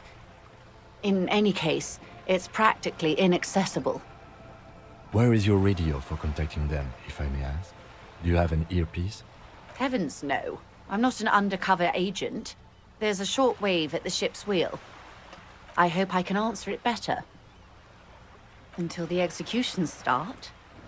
Truthfully, I don't know.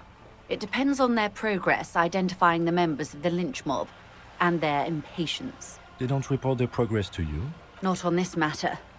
I'm afraid they consider this a personal initiative. It's a matter of days, not weeks. I am sorry to have been the bearer of bad news. If there is anything else I can help you with, please, of course. Excuse my hesitation before. For about half a minute, in silence. It was taken with a trigette not long ago. This is the man's upper body. There were no more markings on his hands or legs. Her mouth is relaxed. The accordion lines near her mouth vanish. The pearls of her eyes move slowly on the photo's surface. Sorry. I was trying to see if I can read the web of interdependencies between these points. The stars. I can't. But that's how you read this story. The points themselves don't have letters, numbers, anything. Their size, location on the body, and distance from each other tells you what they represent. Close. Port cities. This is an Oranese map of the waterways, a sailor's tattoo worn by wayfarers of the Dolorian century. Over 300 years ago, the sailors would mark their bodies to map their travels. The sailor's soul would use it to fly back home if they should die abroad. This is a sort of contraption to be reeled back in by. The silver cord, they would call it. Where is he now?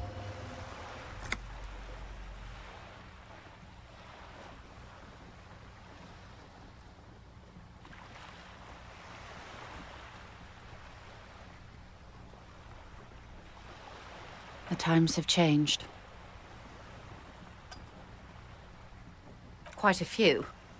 Vredefort, the Oranese capital, traditionally stands on the right shoulder. He started somewhere near here, I think. What next? Then he made his way to the Pretto Grande, through what I think must be the Stutz Canal, an artificial channel through the Occident. From the Pretto, he sailed to the Insulindic Ocean, first the Semines Islands, then this, Revachol. Those are the two constants. Vredefort on the shoulder, and Revachol in the heart. They started the tradition of these maps right after the discovery of Insulinde, at the dawn of the Interinsulary Age. The old world passing by, and the new world already here. You said you can't read it. I can't. This man was no sailor, and these are no ports.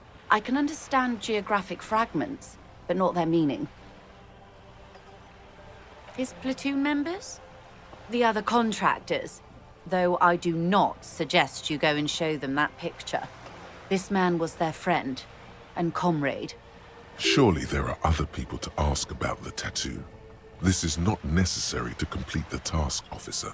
It's a dangerous side task. Search elsewhere. I am relieved you think so. I don't think deciphering that tattoo should come before public security. Is there anything else I can help you with?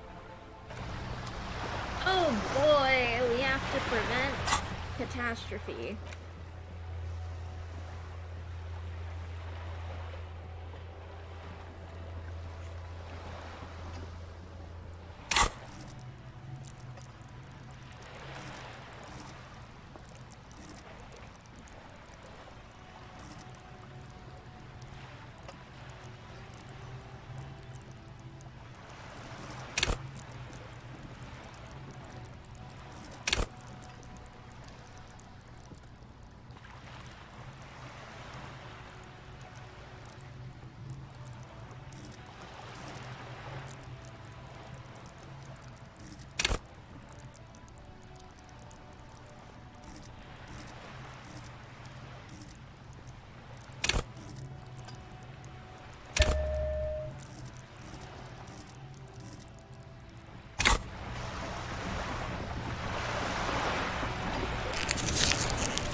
All around you, rain falls on the great city of Revachol.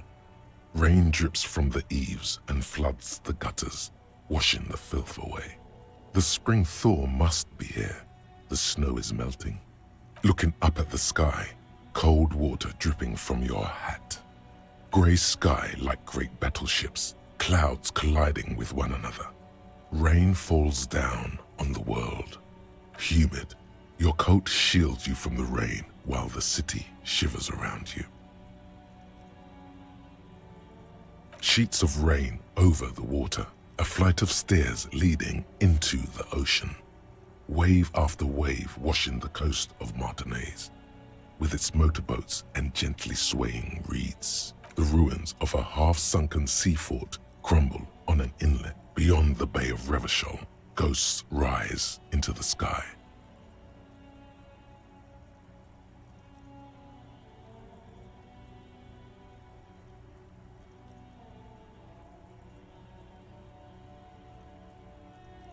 Urban coastline, rain dripping off Eternite-covered roofs, cinder blocks left over from half-finished construction, a defunct research and development building, once seized by revolutionaries.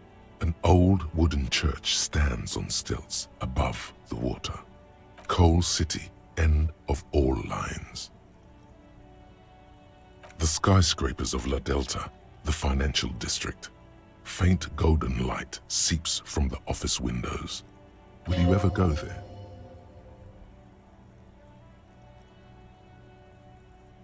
No, you are just one of the hundreds of thousands who watch them rise across the bay from Martinez every day. Your hair is an oily mess flecked with ash from neighboring coal plants. Smokestacks rise somewhere in the distance. The great gates of the industrial harbor are locked. A chill runs down your back. You shudder like an animal trying to shake water from its hide. Behind the gates, heaps of supply crates, red and blue metal shipping containers, slick with rain.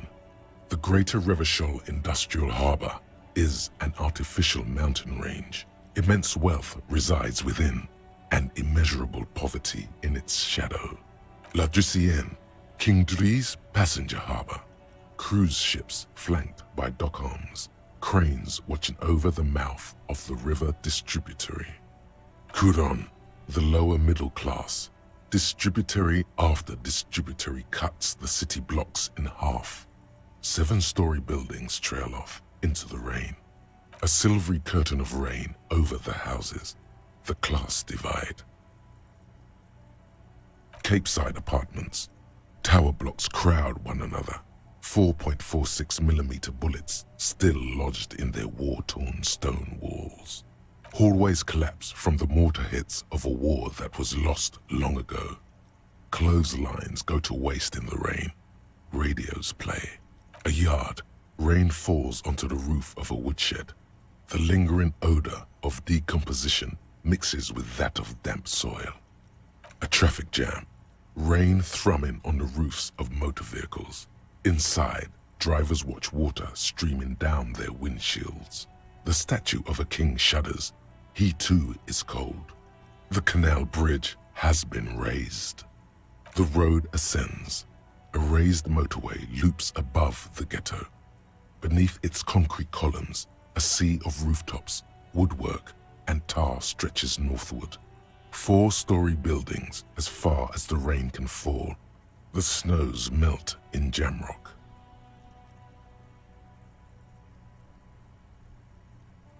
To be in Martinez, where no one goes, at the runoff point of a long-forgotten canal, in the whitest part of town, in the shadow of the day the revolution failed. Standing in the rain, looking north, where Jamrock Rock City stretches inland. In the rain-swept distance, above the rooftops of Jamrock, a repurposed silk mill stands perched above the motorway exit. Precinct 41 hunches in the rain. Your vision blurs. You wipe your face with your hand. The rain stings your eyes, making you look up and blink. Coalition aerostatics hang like apparitions under the cloud cover. Way up there, where rain forms, rotors flutter silently. Your sight clears. This rain will not let up anytime soon. At least we are dressed for it. Let's keep moving.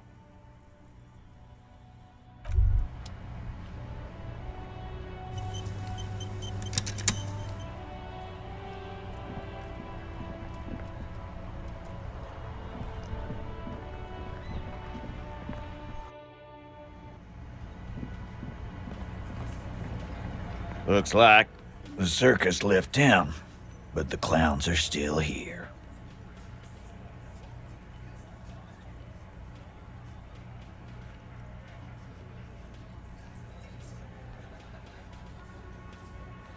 Like hell you have. There is no local drug trade. This place is as clean as a rifle. Go back to Jamrock and ask the local junkies how clean your streets are in Precinct 41 kilos. We'll do that.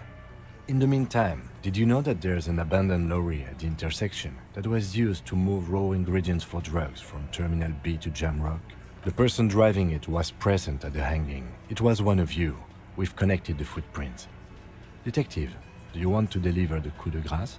The thought forms in your head, like a lightning strike branching in the sky.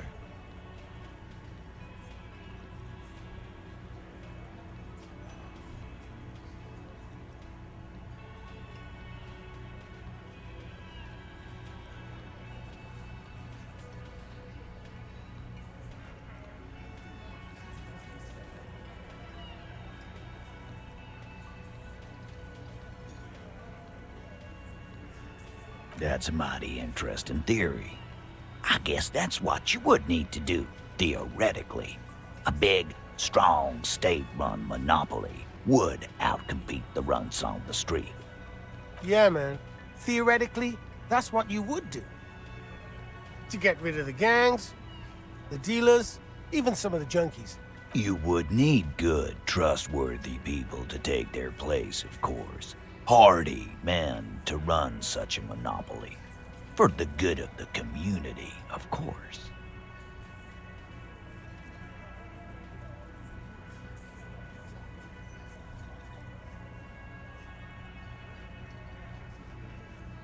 Boo fucking who. People will always be taking drugs. Might as well do it clean and organized.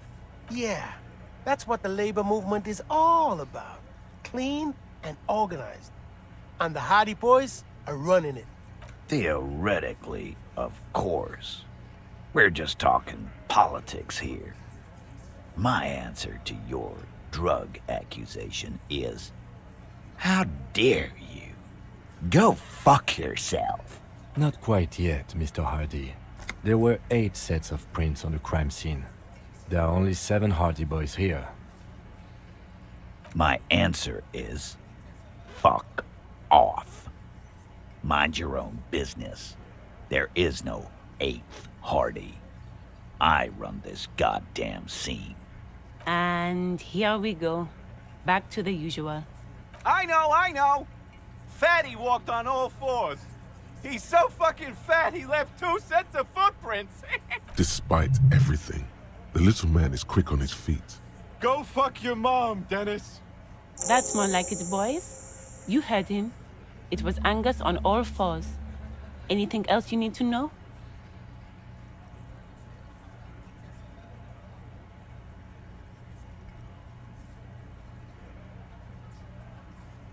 Yeah. By friends, you mean his squad mates from Crenell. Wouldn't want to beat up his grandma. This is what happens if you take the law into your own hands. Other people start doing it too. Let them come. The Hardy Boys are right fucking here. You heard the man. Right here. We're armed. We got the whole district behind us, and Glenn. Glenn is fucking crazy. Yeah. A well-oiled murder machine. The mood is on the rise. They're feeling confident, ready to punch out the whole Merc platoon.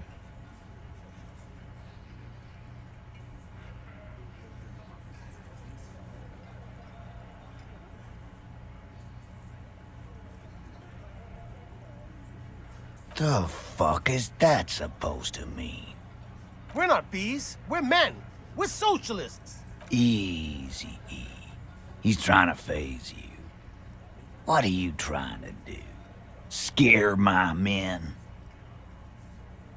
We got weapons of our own.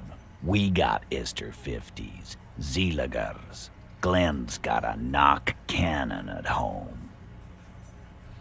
I guess we're gonna see, aren't we?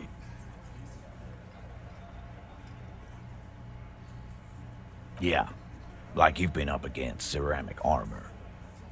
You haven't even seen the whole suit, right?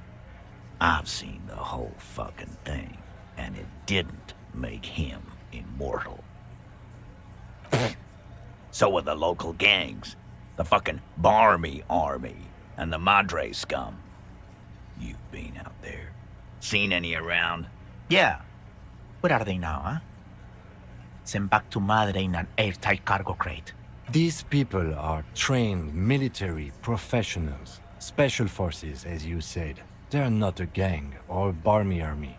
No, they're not. They're uncoordinated and drunk. We know more about them than you think. Big fucking surprise. They hire psycho scum, arm them to the teeth, and let them loose in the city. What do you think is gonna happen? What do you mean, okay?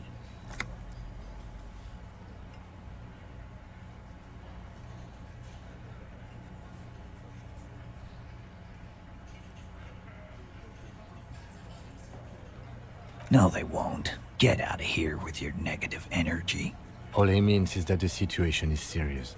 No wonder you cops get shot to shit every day. Can't go to war with an attitude like that. Let's try it.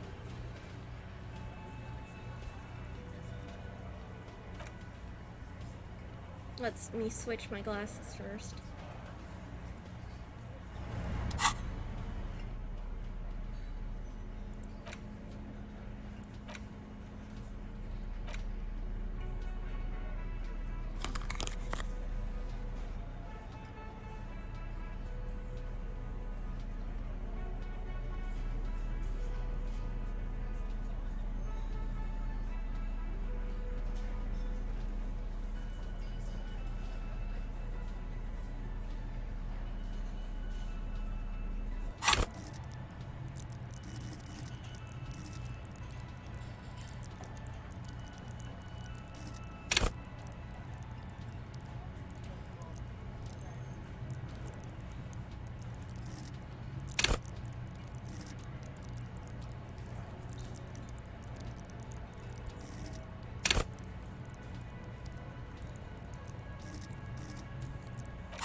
It's you again.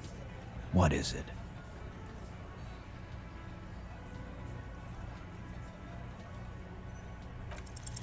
This time it's going to work. You already ruled out the first bad option that didn't.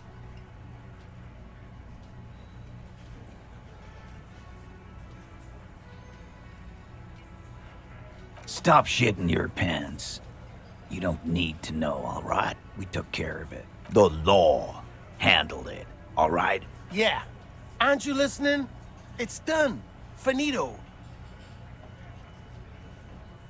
For God's sake, stop shouting! Stop breaking things in my establishment! Stop provoking those oafs! They're not going to give you anything, can't you see? I can't have a police interrogation in here. People are trying to eat. Of course it concerns me if you make this kind of... Easy, babes. What is this? I can't have a slap fight in my bar. It's embarrassing. We are deep in Far's territory. We need to cool off and re-engage later. Everyone can see you picked some wrong options. Next time you have to come up with better things to say. Ugh.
Oh!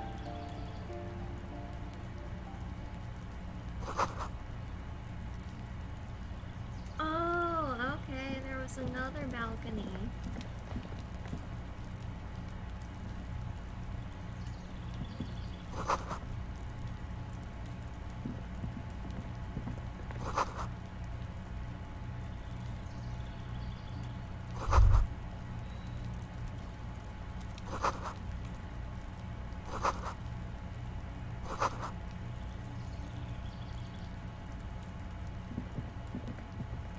This door is made of metal and appears to be reinforced. Someone here really values their security. Number 28. This is where the cleaning lady said the smoker on the balcony lives. Let's see if anyone's home. Knock on the door. No one answers. Looks like the young man we are looking for isn't home. I think our best chance to catch him is in the evening. We should return tonight after we have finished with our day's work. How about 9 p.m.? Sound good? Tonight at 9 p.m., right here, apartment number 28. Good, let's go.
What was I gonna do again?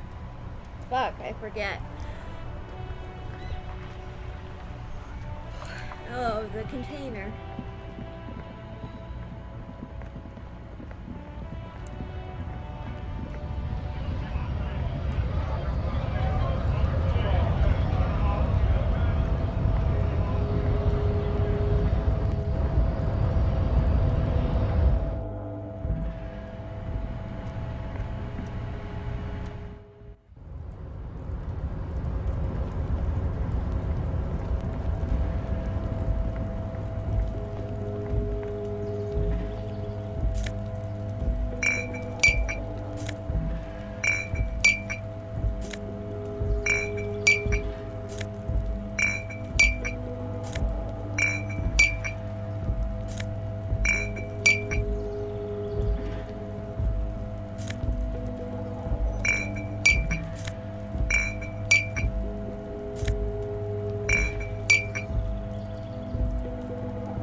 Before the cargo container.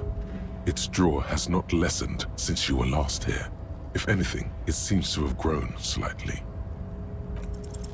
Why are you even trying to open a door with rhetoric? Because what wasn't an option? Now is not the time to get philosophical, detective. You can do that after hours.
Work!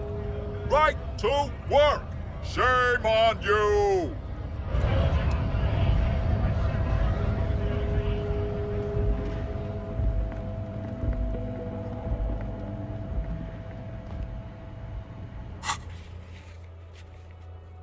Okay, I need to move the time somehow.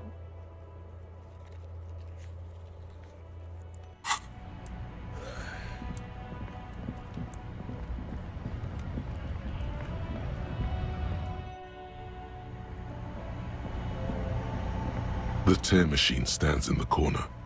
Your bottles clunk into the machine.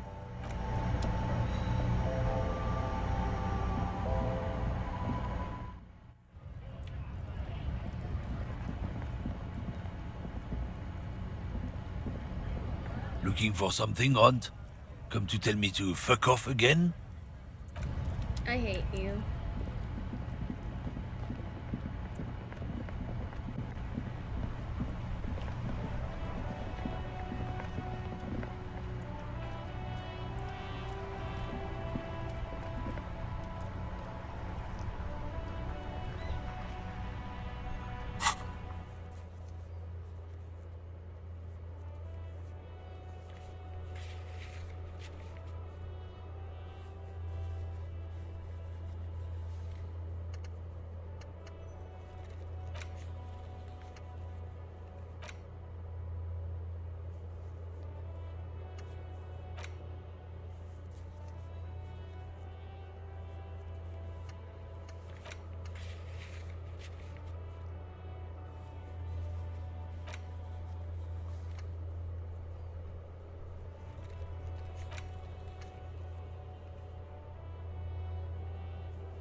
I am stuck again.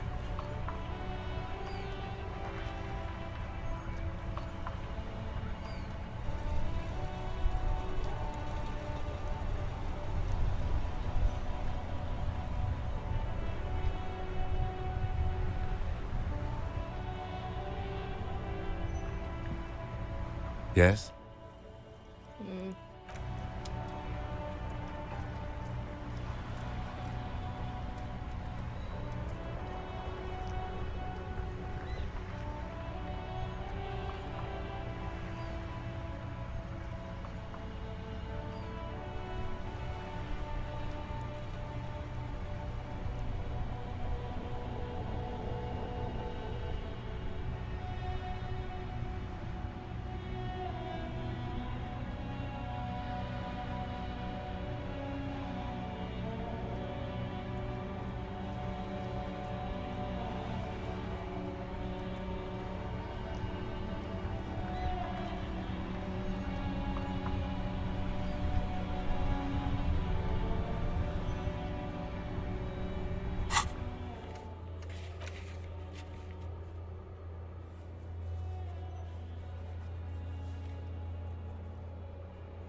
Uh...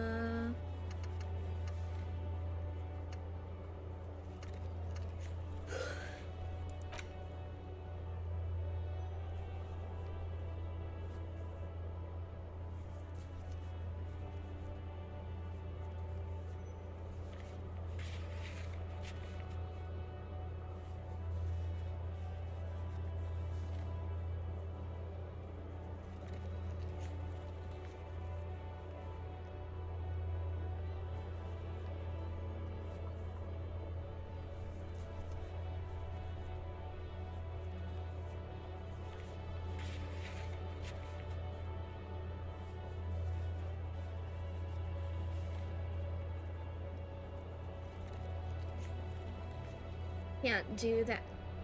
Can't find morale until day 3. Can't get my badge until day 3. Can't get the armored gloves until day 3. What can I do?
Oh, okay.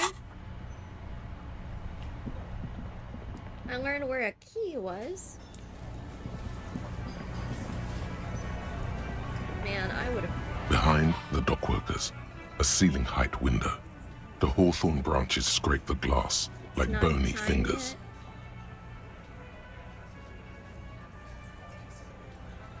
There's a little slide panel up there to let some air in. No need to open it in spring. It's still too cold outside.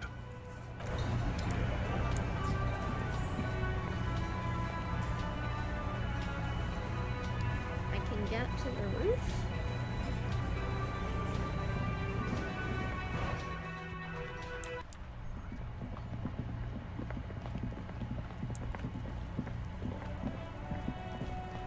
How do I get to the roof?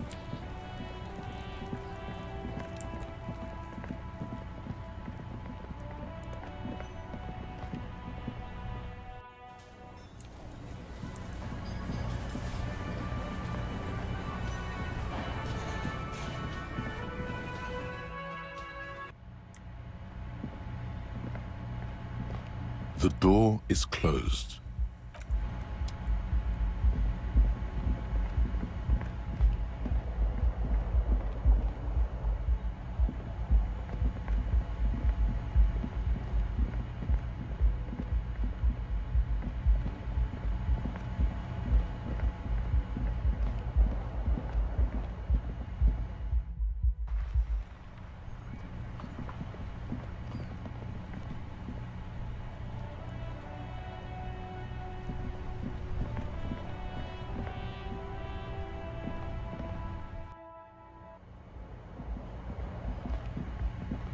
There's a lady up there, and I think I need to talk to her, but I don't know how to get up there.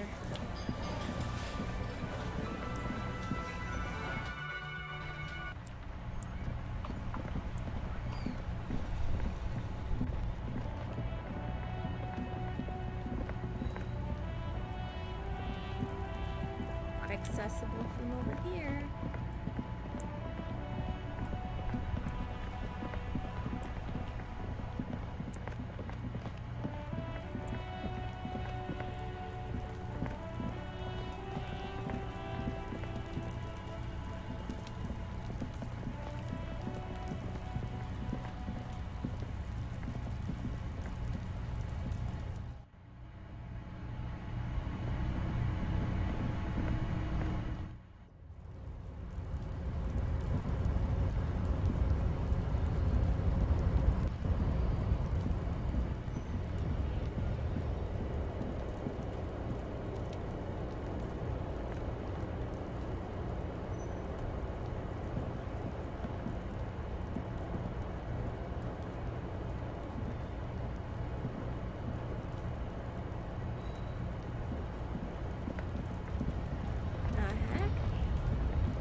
place is so friggin' hard to navigate.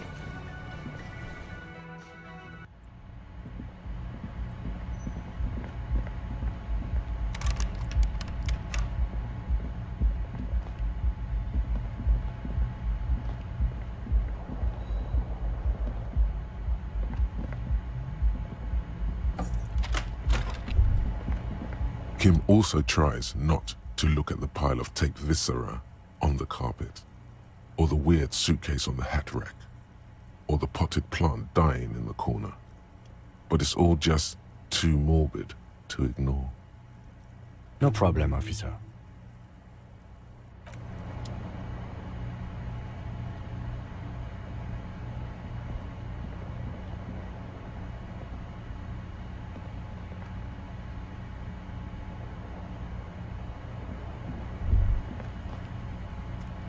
Oh, there's a door here.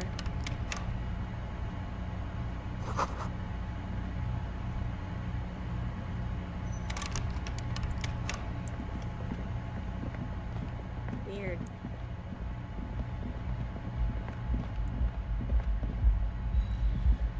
I'm stuck.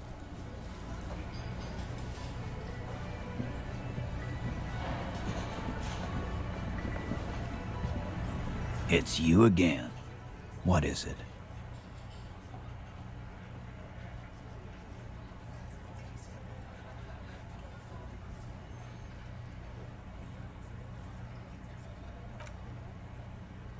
Ah shit, I need skill points and authority.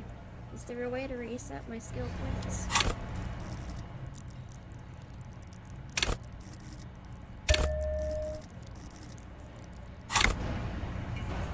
It's you again.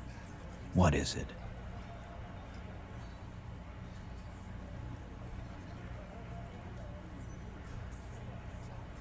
Come on. You have so many bad options ruled out, it's insane. There is no way in the world you won't do it this time. And what exactly is it you've been doing that's so goddamn special? Shitting yourself in front of us. Going around, harassing kids on the street. Kids who've done nothing wrong. All the while talking racist shit. Don't think we aren't watching, fascia. People here trust us. We're getting complaints. Fascia.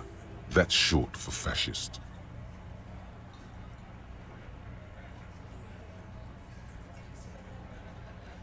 Oh my god, I've accidentally went down... Oh, was it that common? Oh.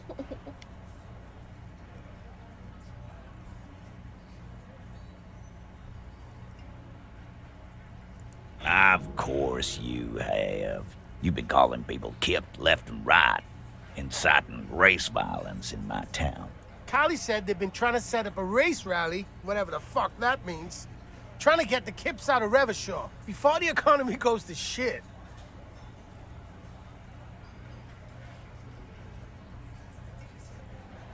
Sure there is. Callie said they're bulk purchasing confetti, ribbons too, and loudspeakers, and fireworks. Callie works at the carnival shop, you see. Get the fuck out of here, you racist carny. There'll be no race rally in my town. What happened?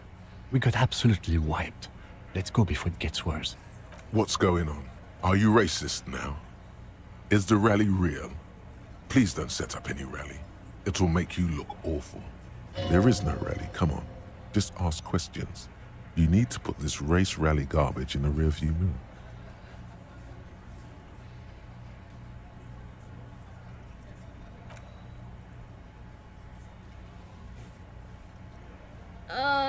I hate this. I've got nothing to say to you. Why are you wasting your time? I literally punched or kicked a Nazi. And punched, I think.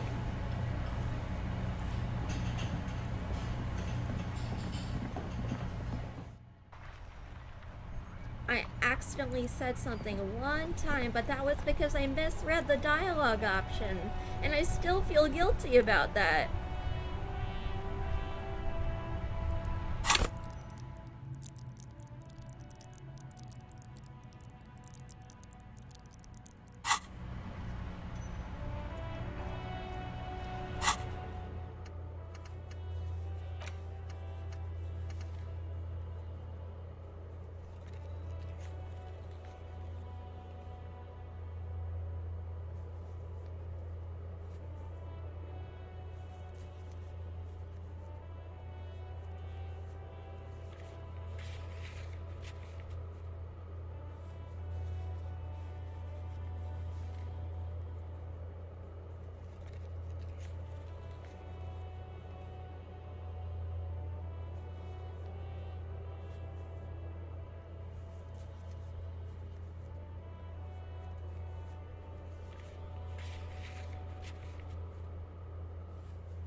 I don't know what to do, so I guess I'll try the monument again. Why not?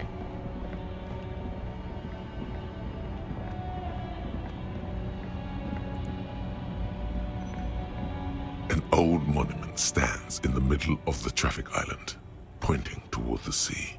It looks as if it's even by the standards of the Philippian kings. Old sumptuous Philip was known for his profligacy. Well, he blew through the whole national treasury, starting the decline of one of the penultimate century's greatest superpowers, the suzerain of Revachol. His own maladministration foreshadowed the fall of the monarchy during the anti-centennial revolution, an end to his family line and the monarchy on the Insulindian Isola. Stories have it that he had his bedroom converted into a treasure chamber, where he stored unfathomable wealth. Krugerrands, bars of gold, ornate weaponry, armor, and various chalices. He called it the Sol Aurum. It was obscene. There were whispers he slept on a huge pile of gold-dipped feathers, like some obese dragon, instead of a bed, like a normal person. But wait, you haven't even heard about his fabled cocaine addiction. You see, old Philippe wasn't just good at squandering the national treasury on gold and ceremonial weaponry, he was also a prodigious snorter of nose candy. That's what the revolutionaries said 150 years later, right before they emptied out the royal mausoleum and dumped His Majesty's mortal remains in the Insulindian Bay. His Majesty's courtiers said it helped him connect with the higher realms. Cocaine. Beneath the cold waters of the Insulindian Bay, thrown there by the revolutionaries after they cleaned out the royal mausoleum, a group of marble pleurons still surround the king's vandalized tomb. A deathly cold wind sweeps up candy wrappers and old newspapers.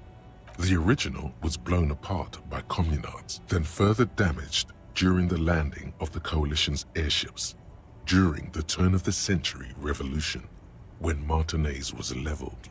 Most historians think the coalition's hasty landing may have ultimately saved the statue. If the communards had more time, they would have reduced it up to even finer pieces. Some years ago, a group of liberal, artistically inclined individuals, designers mostly, thought it would be ironic to restore the statue of the most wasteful ruler of Revachol in the poorest part of the city. The statue is supposed to capture the moment it was blown apart, like an instant frozen in time, a rare butterfly trapped in amber, floating on a sea of shit. People in Martinez tend to disagree, as do many prominent art critics and thought leaders with more nuanced social awareness than the young ironists. Philip III, the squanderer, however, with his bronze face up in the air, doesn't seem concerned about what the hoi polloi think of him in death.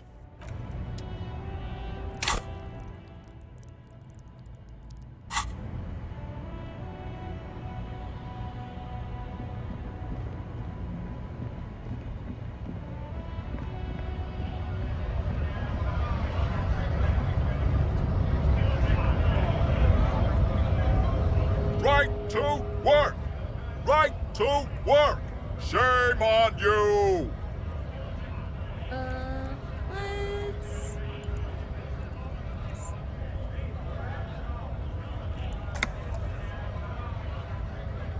Don't think so.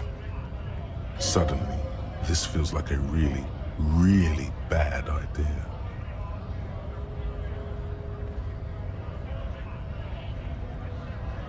Actually, I think we should maybe even get going now.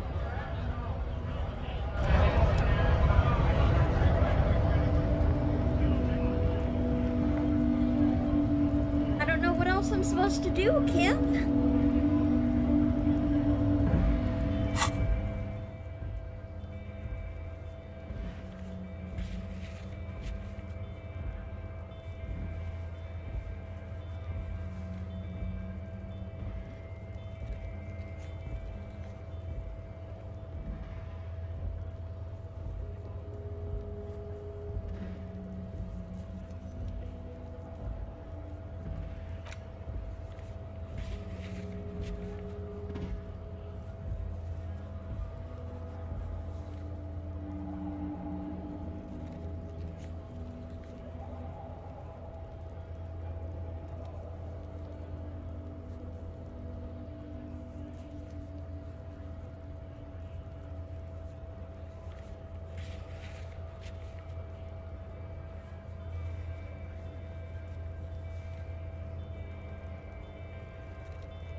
A cockatoo is a parrot with an erectile. This book talks about the delicate nature of twos, as well as introducing some of the most popular species among the bird enthusiasts.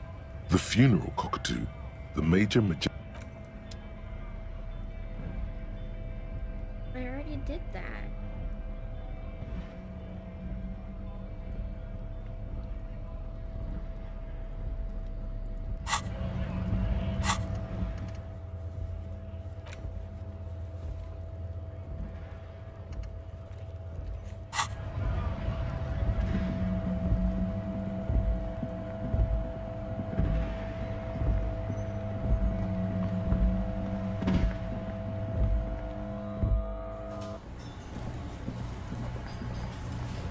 Seems like I It's just you gotta again. pass that What is it? authority check.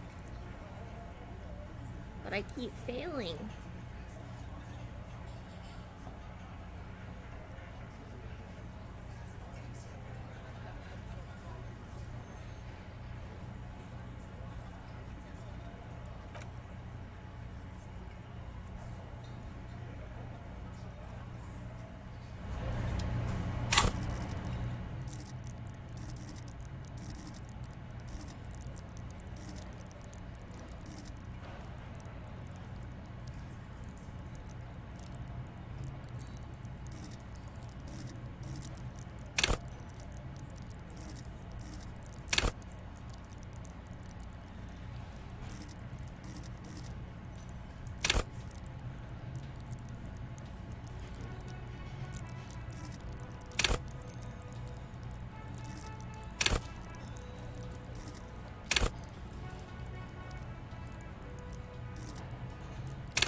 Behind the dockworkers, a ceiling height window.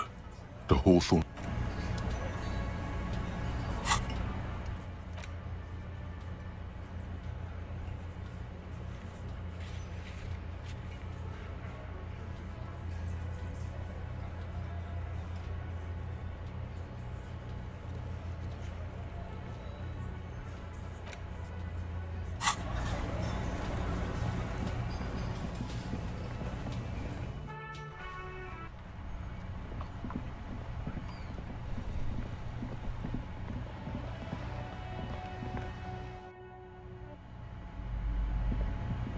The display rack is brimming with worn paperbacks featuring an extremely muscular, sword-wielding barbarian. A twinge at the back of your head makes you flinch. Your eye starts twitching. Your hand reaches toward a book with glossy cover art of the very muscular man from Heimdall in chains, kneeling in front of a staircase leading to a throne. A woman sits on the throne, leering at the man. She's laughing at him, belittling him. Between the throne and the Heimdall man lies a bonfire, casting shadows on the wall. The shadow of the woman's headdress looks like a pair of devil horns. The title reads, Man from Heimdall and the Devil Woman. The display rack before you is burdened under piles of Man from Heimdall novels.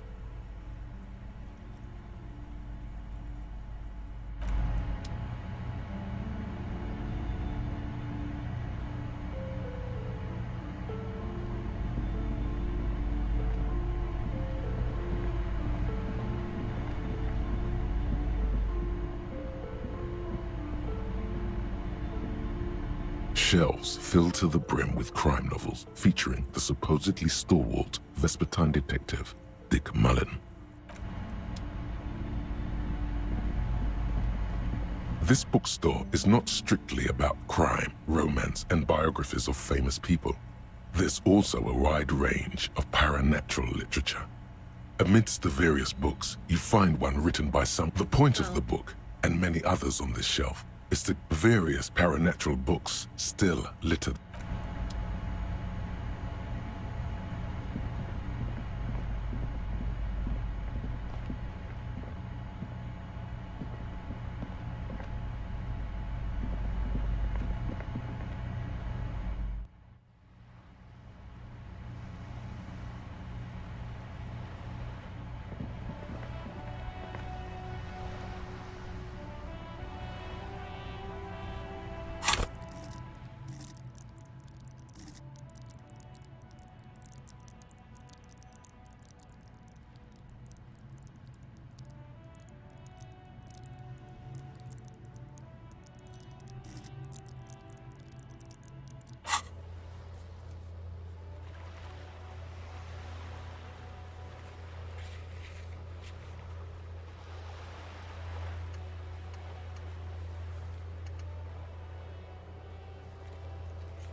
I think I'm stuck.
Okay.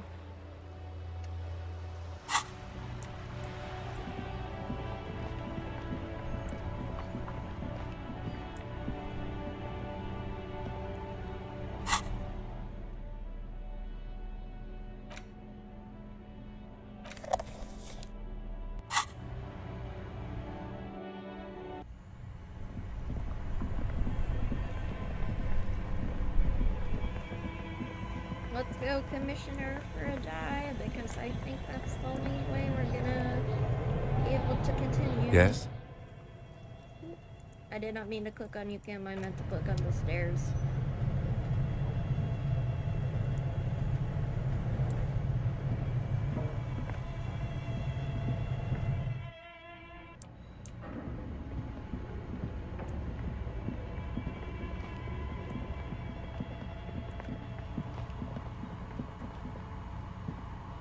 Oh, it's you again. Are you? Of course. Tell me what you have in mind.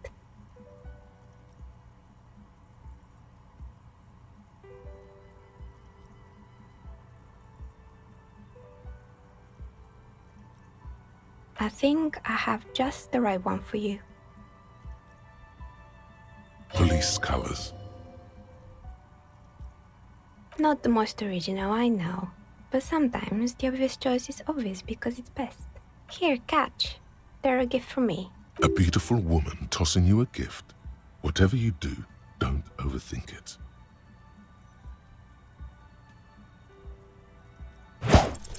Mr. Smooth moves. You snatch the dice out of the air with one hand, just like you're in a movie. What are the odds? The red one is made of bloodstone with a lapis lazuli inlay, and the blue one is the inverse. Think of them as your lucky charm, officer. She smiled at you. She smiled. You truly are Mr. Smooth Moves. You definitely need luck in Martinez. Was there anything else?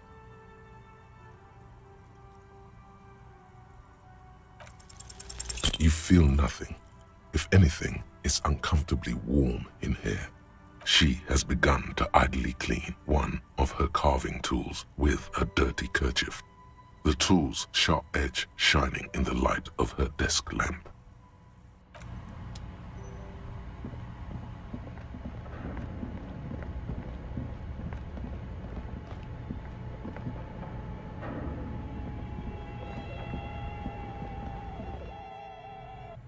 Alrighty, we should be able to...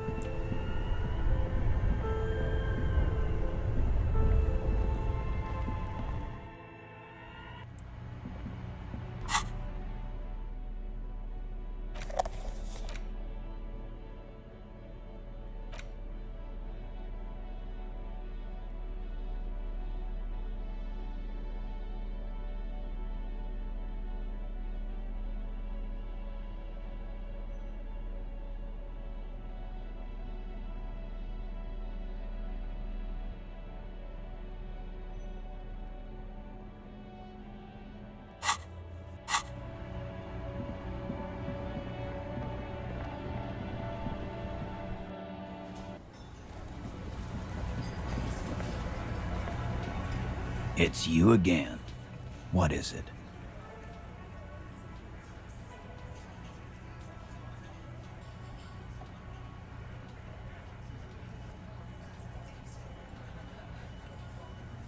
Aw.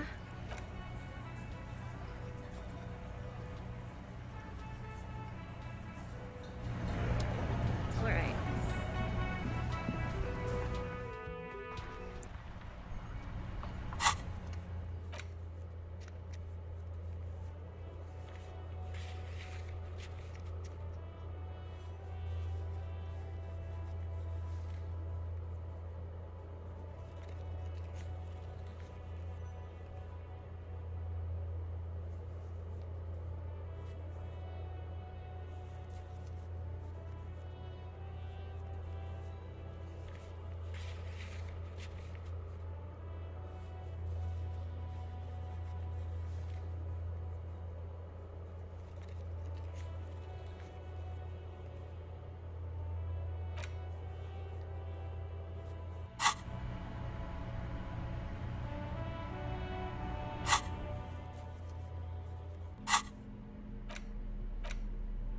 Cockatoo is a parrot. This book talks about where to even begin. All cockatoos are known for their needy natures, requiring attention. For pet owners also report moodiness. It is not recommended to get a cockatoo if you're not able to cook them food every day and give them the You're right. Cockatoos, ouch. Not great for the neighbors.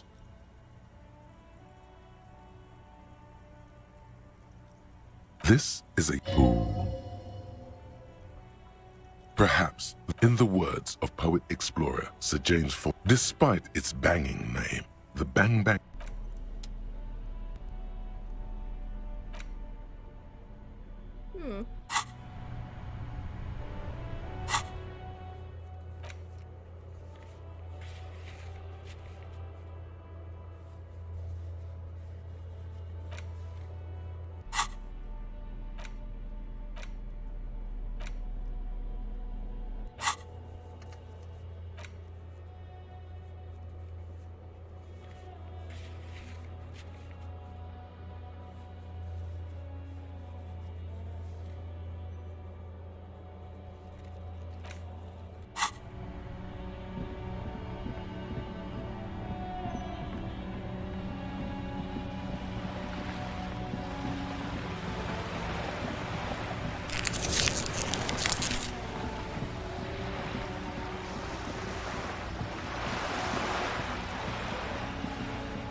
Just an ordinary wall. Nothing to see here.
Oh, hello, dear.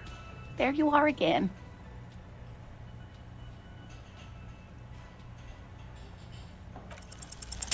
There's really no point in manipulating anyone. She'd be only too pleased to tell you about her work. Go on and ask. Oh, I'd be delighted. Truth be told, I could really use the company too. One cryptid, not a couple. One. This won't turn into some kind of cryptid extravaganza. He nods and assumes a waiting posture. Ooh, tough choice there.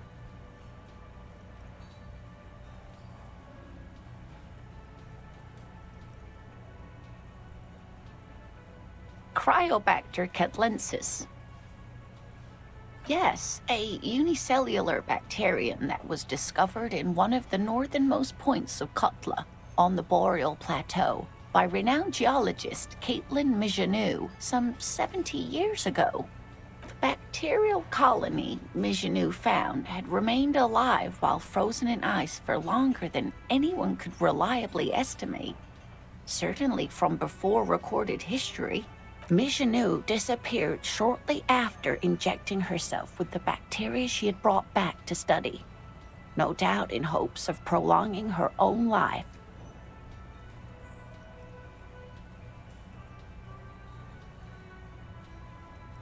Yes, the bacteria had survived in the ice since times immemorial. It is not hard to see where she could have gotten the idea. It's actually a little hard to see. But do go on. Wild, yes. Impossible? No.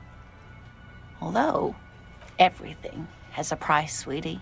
After Mijanou treated herself with the bacteria, she stopped aging, but also became increasingly eccentric and irascible, so that even her oldest friends were forced to pull away. We can assume that she has been living somewhere in the wilderness for decades now, all alone except for the Cryobacter catlensis coursing through her bloodstream. Hey, you promised you'd only ask about one cryptid. I'm glad you see it that way. Did we have anything more to do here? Surely things can't be that bad? You sense that she won't judge you, no matter what you say.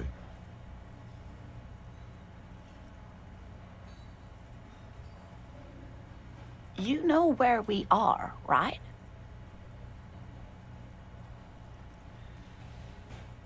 That's right.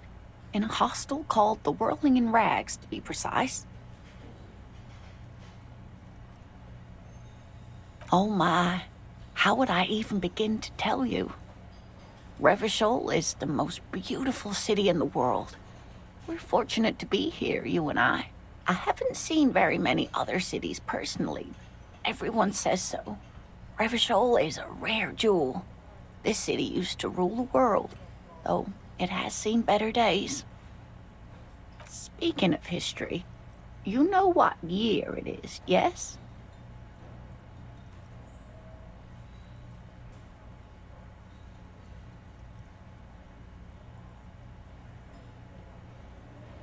That's right, dear. How splendid. Here, take this pen. Knowledge should always be rewarded. Her relief is palpable. She was getting pretty worried about you there, but now she relaxes her shoulders. Outside, spring rain seeps into the cracks in the walls and the cobblestone streets, and into grated storm drains, all the way down into the sewers. Above ground, the first maybells blossom. I can tell that this is taxing for you, so I'll just ask one more question. What regime are we living under? What mode of government?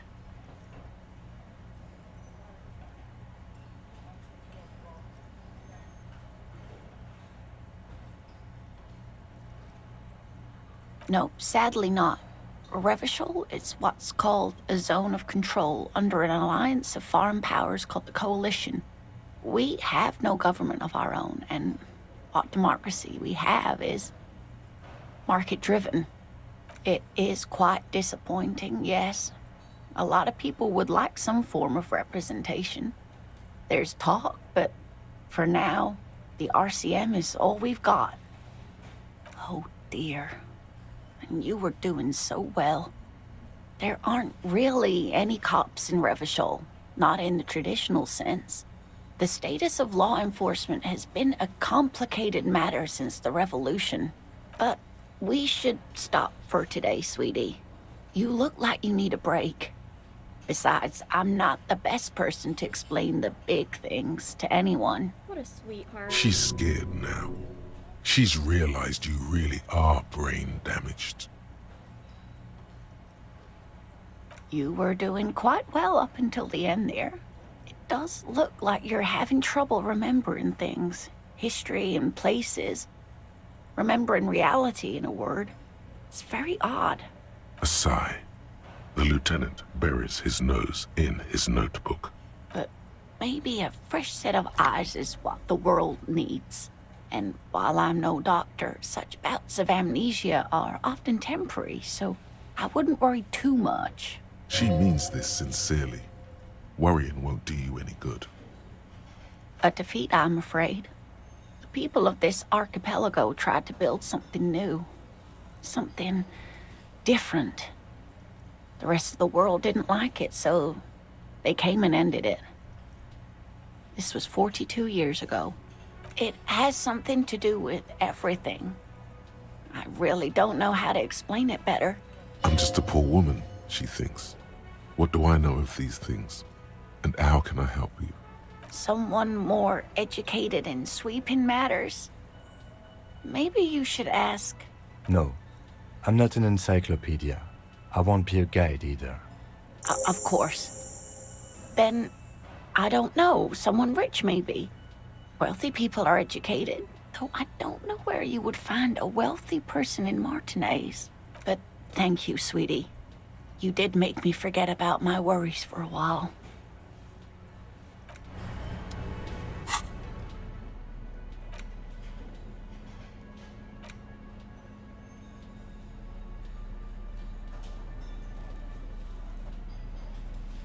Cute.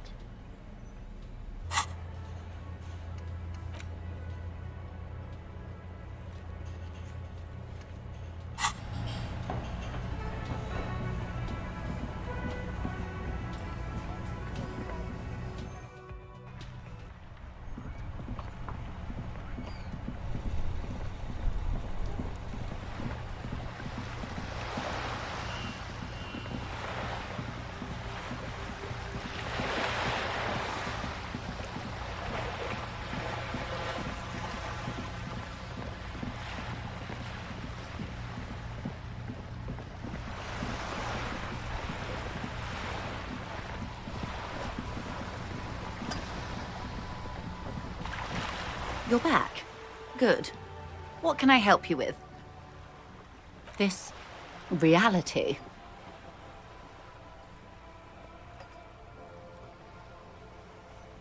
Ah, yes. The episode.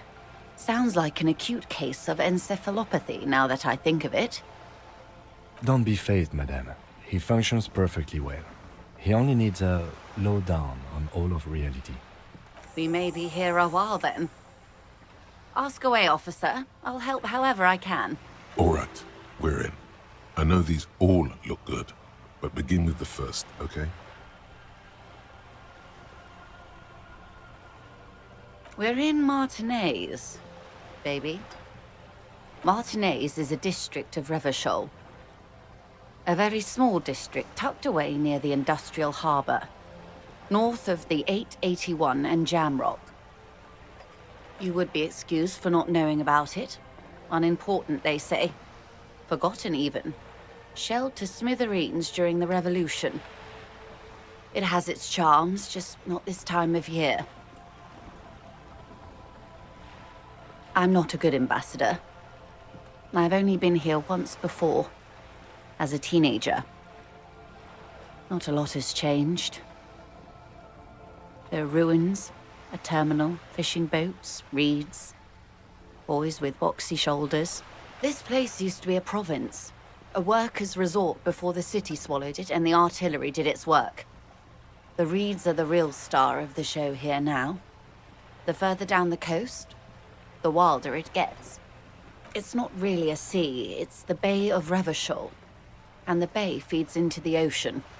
Yes. We're on an island in an ocean, the world's largest body of water, the Insulindic. Known to the early Revacholians as Les Immensités Bleues, the blue immensities. Vast, lukewarm and unknowable, flowing in and out of sight. Caillou, as you already know. Imagine a pebble. A smoothed-over pebble amidst a great blue sea. Misshapen, cracked. The cracks are the River Esperance. We're in the delta of this river, on the 6th branch, the Martinez distributary. It is clear this pebble is of enormous value to her, and to humanity at large.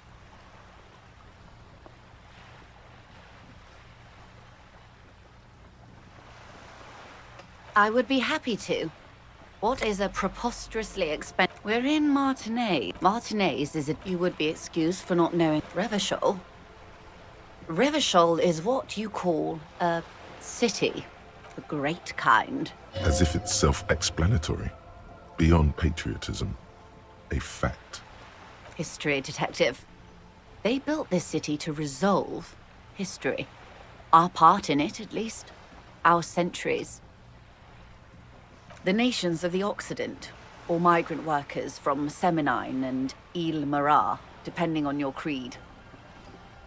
In the DeLorean century, 380 years ago, they say it's where the terrible questions of our time will be answered.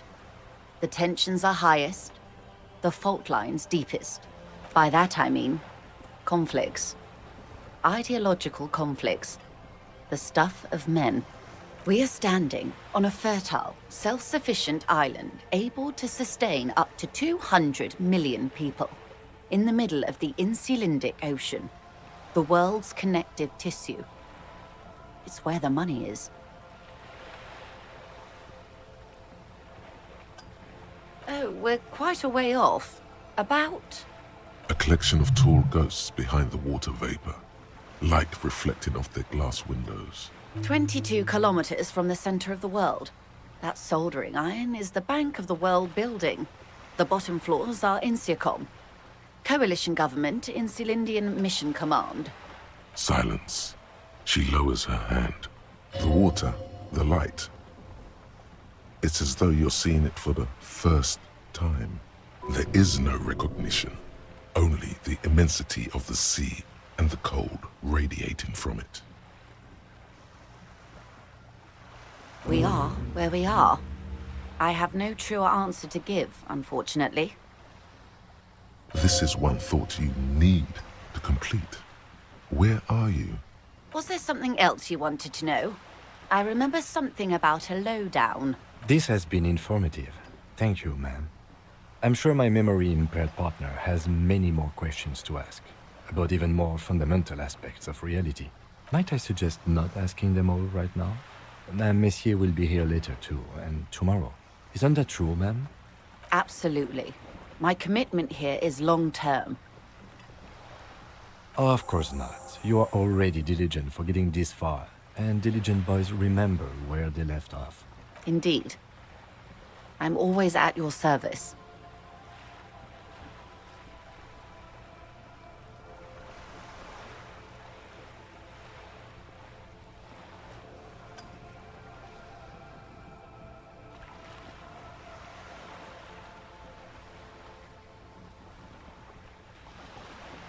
Glad to have been of assistance. The little that I know. Anything else?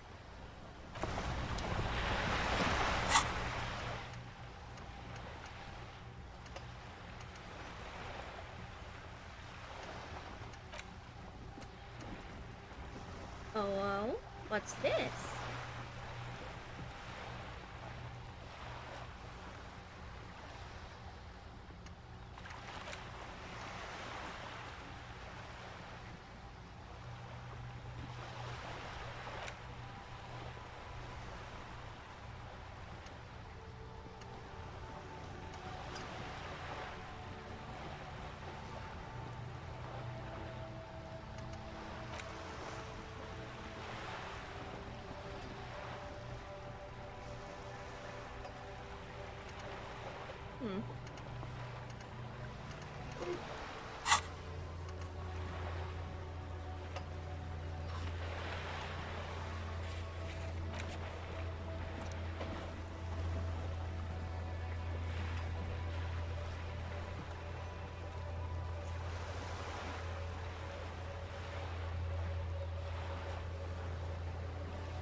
Just an ordinary wall.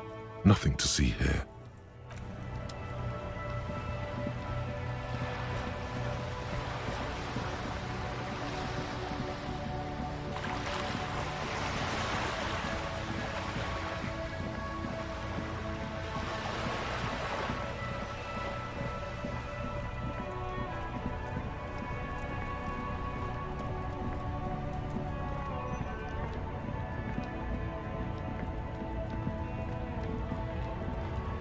Looking for something, Hunt? Come to tell me to fuck off? It's about biology. Not the most popular topic nowadays with the coalition. I'm not just racist. People who've studied these things say that you and me are superior by design. So, nature. Oh? Don't push your luck. Looking for something, Hunt? Come to tell me. Oh, not much anymore. I'm here to pick up some cargo, but the dock workers are on strike, so the strike? Oh, they've been at it for a while. A month, 2 months maybe. But this here is just the last week or so. Apples? Fine. He's given you the runaround. Let's be honest. You... Oh, not much anymore. I'm here to pick... Apples? Yeah, apples. He's given you the runaround.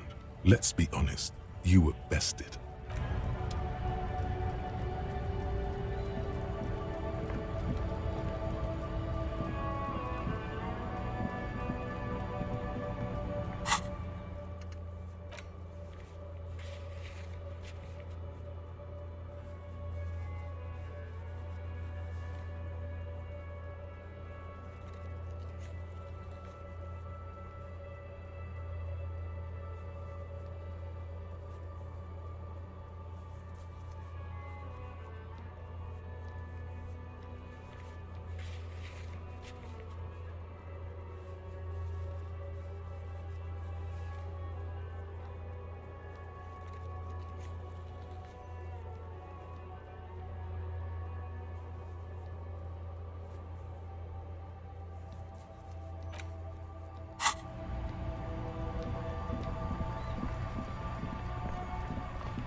This orange machine is buzzing like an old submarine.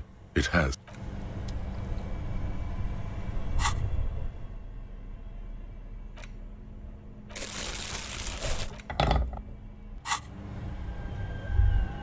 This orange machine is buzzing like an old submarine.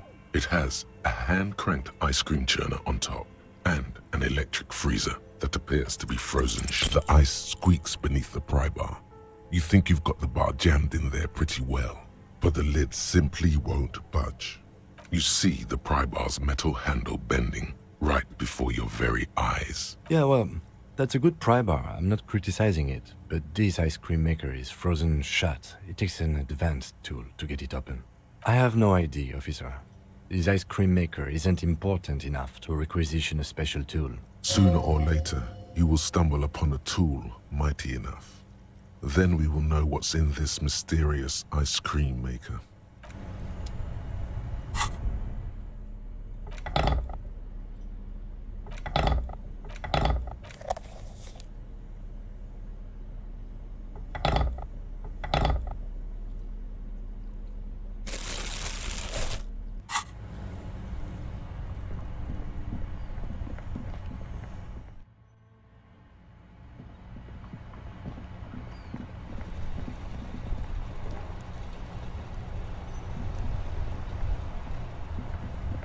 Ugh.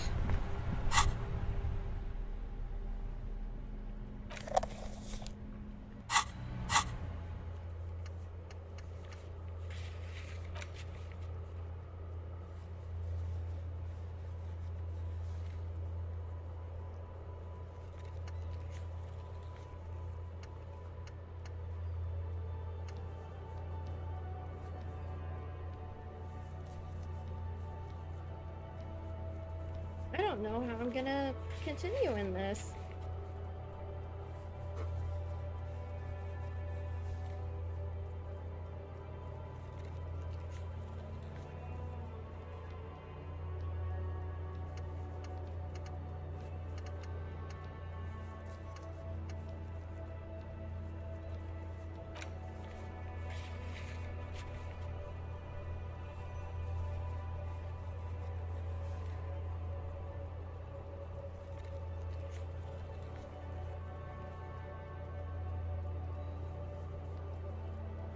It sucks that you can get stuck in this game like this, soft locked out.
Oh, the woman on the roof.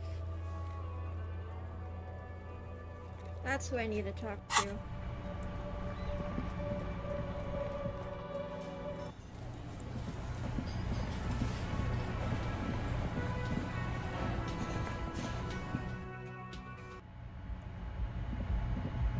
The door is closed. Still no answer. Still nothing. The lieutenant gives you a quick glance. He doesn't like where this is going.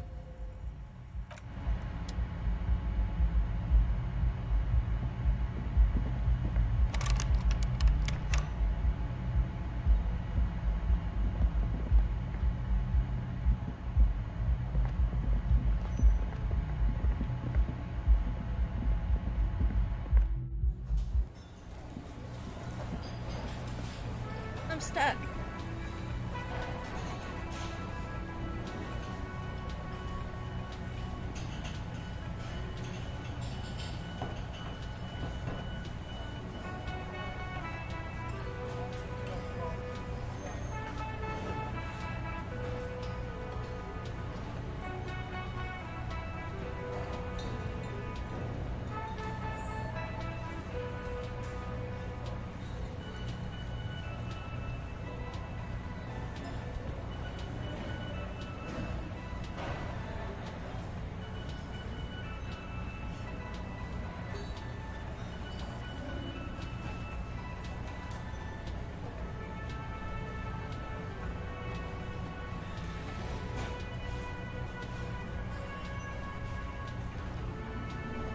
Oh, damn it, I can't progress that until after I beat the authority check.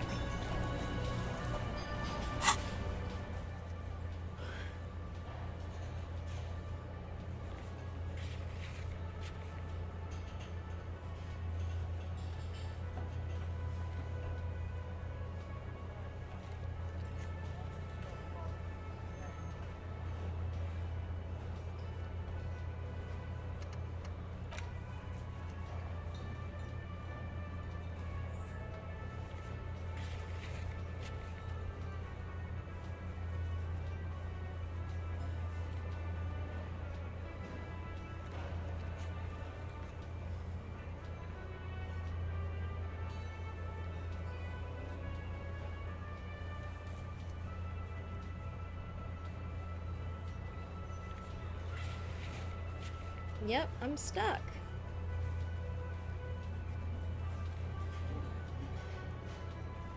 Well, that sucks.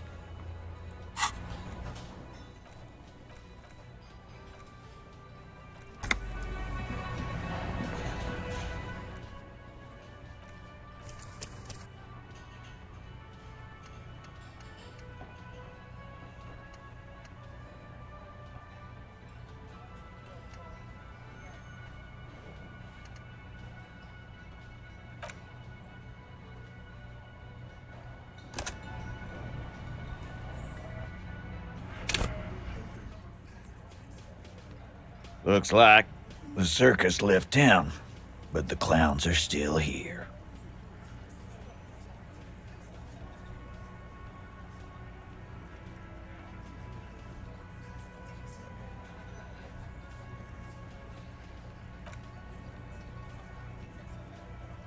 Looks like I'm gonna have to redo a bunch of stuff.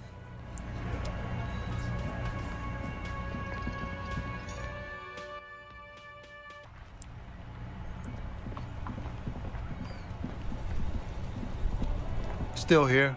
Stuck in this damn jam, my man.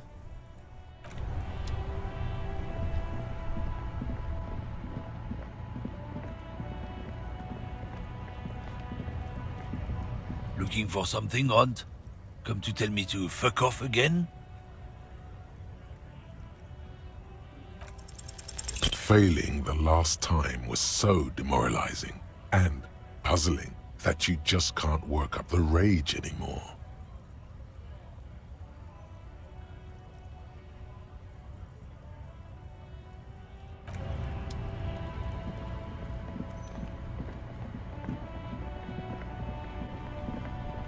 Sorry, I tried. Still here. Stuck in this damn jam, my man. What? But I told you she's my friend. Please don't make me give her up, detective. Get someone else. There's a ton of drivers here. You're not gonna put a bullet in your head if you blow it, are you? Because she's on the edge, man. Imagine it, an explosion of stars. Goodbye world of men, money, and machines. I thought you were a different kind. The realization that you've used his friendliness and goodwill for your own ends. Here. The keys to a motor. Lori's still here. When did she leave? Last Friday. No. I don't know. She left them to me. The other drivers would... If they break in, they would find what's hidden inside. Something incriminating. I bet you are. And he's sorry he couldn't be what he wants to be. A good person. His last line, his revenge on the world. Nah.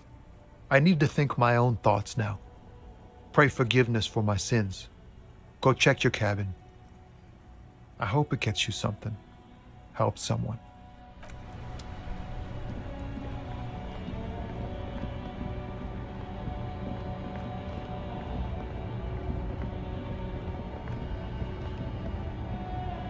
This screen found. This is the one our man pointed to.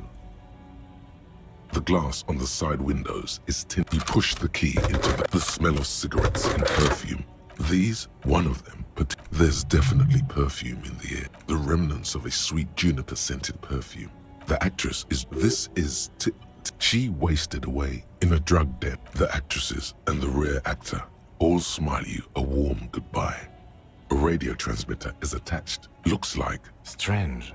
There are so many radio... For contacting an entire... Looks like we are dealing... A 20-kilometer radius at least. Doesn't look like it. It's complete. The smell of a metallic drawer. It's an issue. It looks like an... The Ulan frequency system? A pull-out toolbox slot. You wedge yourself. But one sandpaper adds extra grip. Sandpaper? A novel technique? Yes? Do the honors, he thinks. Connect. Which means that the missing lady driver was present at the lynching. Now we know for certain who's the missing 8th person at the lynching. Do you think that Hardy and his boys could also be involved in the drug operation?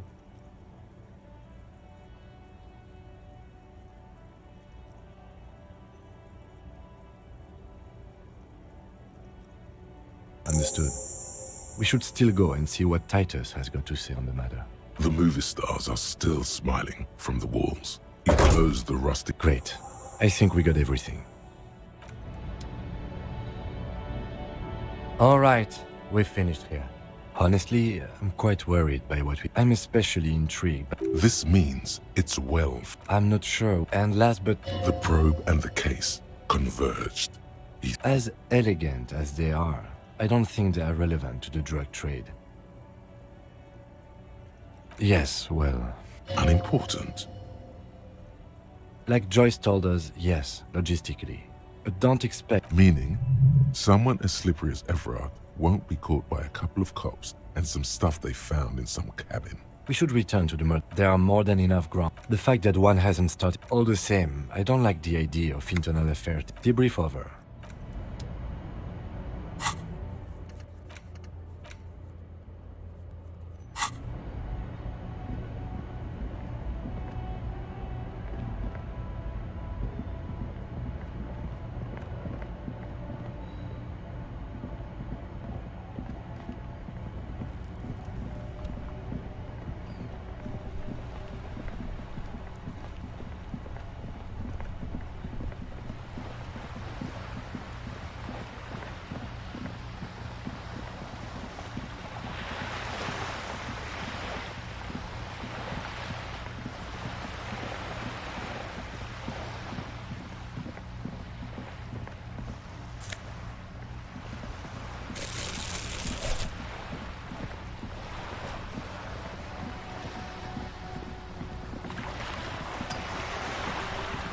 You're back. Good. Yes, my eyes on the harbour have sent word to that effect. What have you done? It doesn't really in any case. If there... Of course, I wouldn't normally break protocol like this, but the situation demands it. If you don't solve this murder, I'm afraid we may... Yes. Since you are sharing, man. Then we're on the same page. I have an indirect role to play, I'm sad to say. They were dispatched. Every worker... A member of the board. I tried to convince my employer it was simply a piece of rhetoric or a joke. Absolutely not. Who are they, exactly? Crenell. An orange. They wear ceramic armor. So, what happened? The story is, he was taken out. Nothing. It's a... What is the nature? Whether to execute one, some, or all of the Union militants.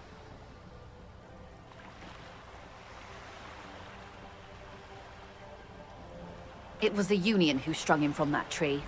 If you don't pin... The Debardeurs have over 2,000 men. Have you ever seen a horde? The Serais. These men... The muzzle loaded. As I said, a bloodbath.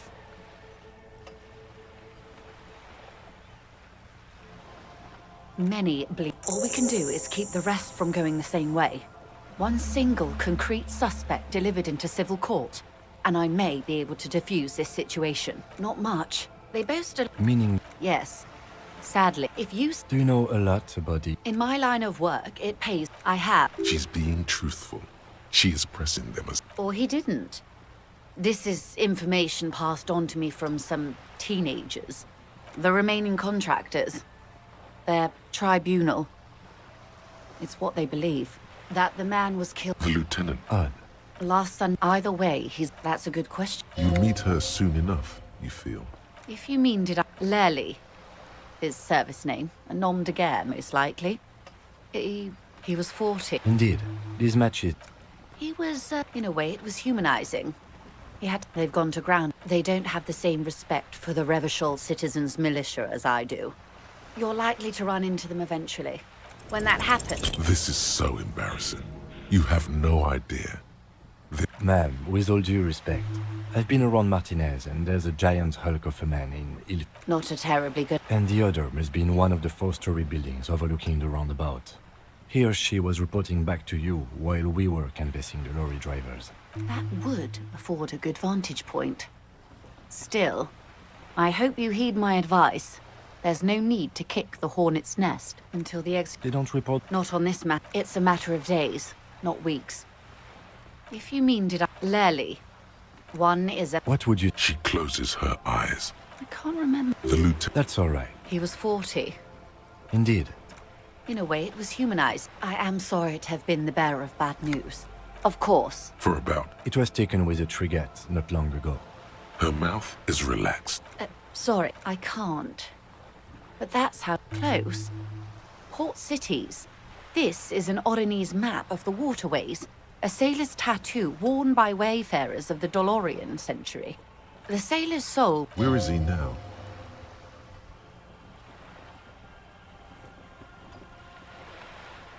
The times have changed. Quite a few. What next? Then he made his Revachol. The old. You said you... I can't. This man was no sailor. And these are no ports. I can understand geographic fragments, but not their meaning. His platoon members? The other contractors. Though I do not suggest you go and show them that picture. Surely there are other people to ask about the tattoo. This is not necessary to complete the task, officer. I am relieved you think so. Is there anything else I can help? Why, yes I am. The boat? The word, it, feels strange. Such a beautiful boat deserves a proper name. It's a pleasure craft. A 19-pacer. It also happens to be rated for Category 1 racing. Okay.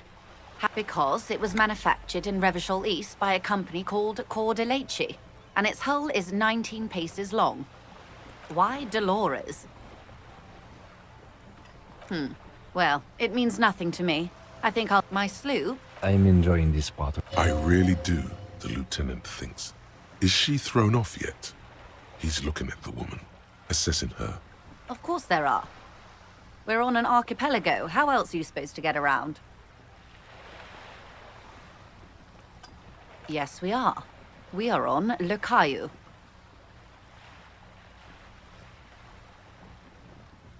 I haven't seen anyone else drive a souped-up Capri Kenema motor carriage either. Actually, that motor carriage has been specially issued to serve as a patrol and pursuit vehicle. It's for crossing long... Neither is this. A toy, I mean. It's a machine for crossing long distances in the Bay of Revachol. Officer, The crowns of a nonchalance might be related to something called the... Good.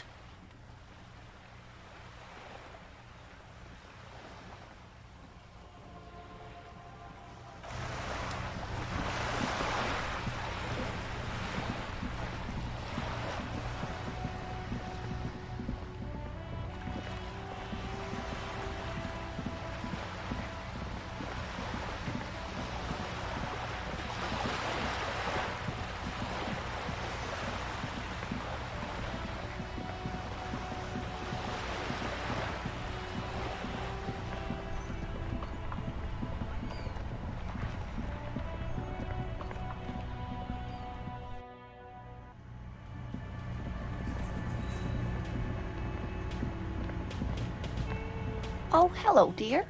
There you are again. You're an enthusiastic idiot, but you're still an idiot. We don't have time for Cryptozoology 101. Let's get back to work, shall we? Surely things can't be that bad. You sense that she won't judge you, no matter what you say. You know where we are, right?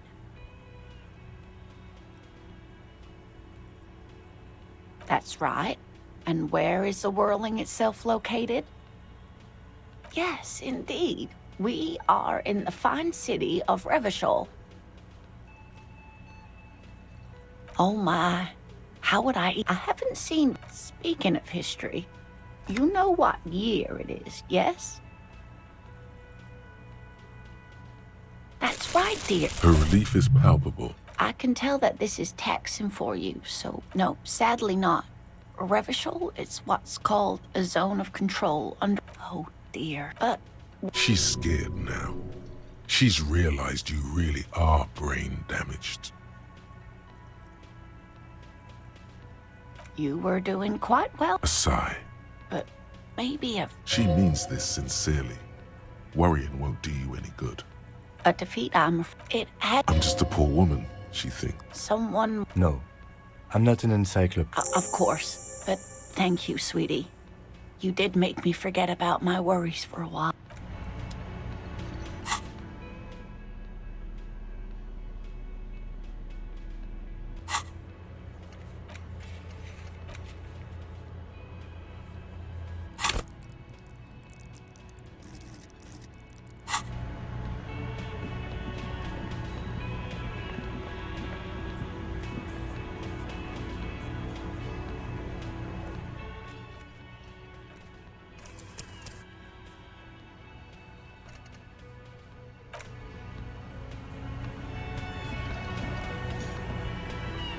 Looks like the circus left town, but the clowns are still here.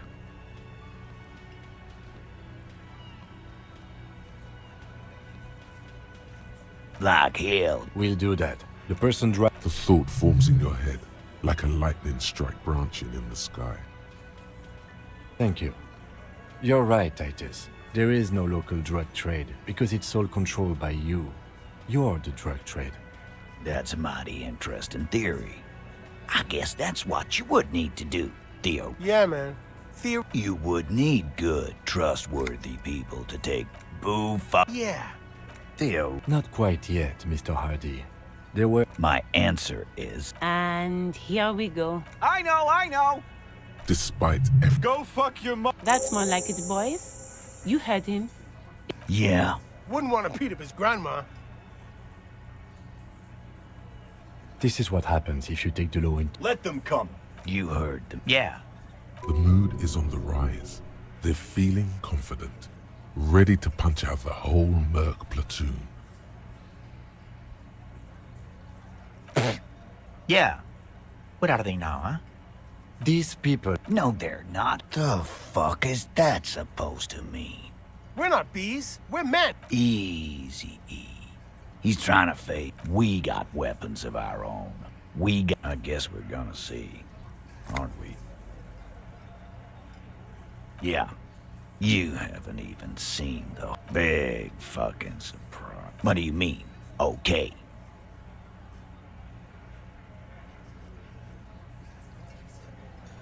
No, they won't. Get out of here with your... All he means is that the situation... No wonder you cops get shot to shit every day. Can't go to war with an attitude like that.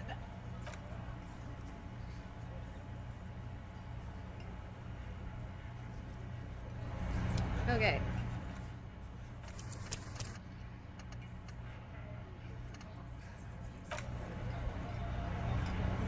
It's you again.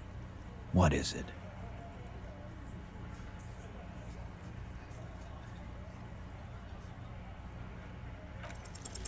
Establish authority. Yes. Authority. Feverish thoughts race through your mind. Did you already try the gun thing? I hear that you're probably right. The others are only there for filler. To make the gun thing pop. Why? This is, I'm afraid it's not what you think it is either.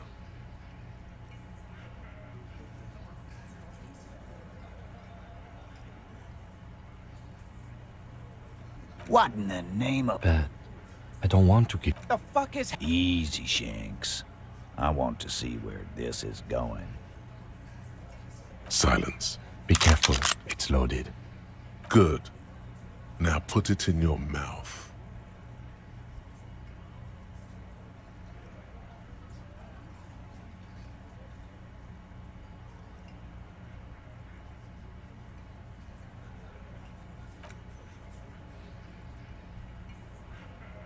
What are you doing? Genuine panic flies across the lieutenant's face. Fellas, you getting any of this?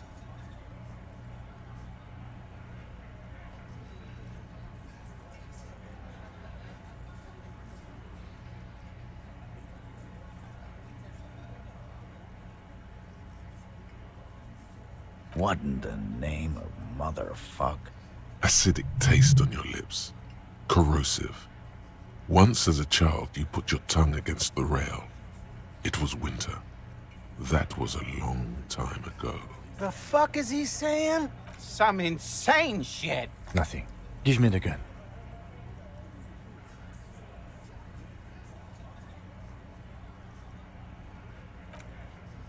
Yeah, no. Thank you.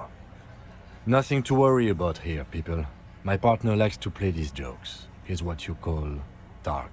He is infinitely grateful to have that gun back on his belt right now. Dark? What the fuck was that, you carnies? We haven't seen RCM in 4 years, and this shows up? I knew he wasn't gonna do it. No. I still have my money on him. Sooner or later, he has that look.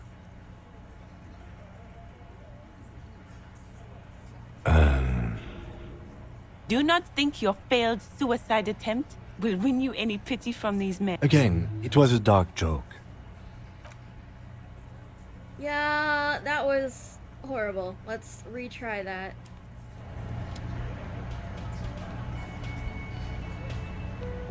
What in the name of hell was that supposed to be? The theatrical suicide attempt. We need to talk about it. Yes. Well, I was able to recontextualize it as dark. I understand you sometimes employ extreme interrogation. We can't have RCM officers going around putting guns in their mouths. We can't. Good. I'm glad we...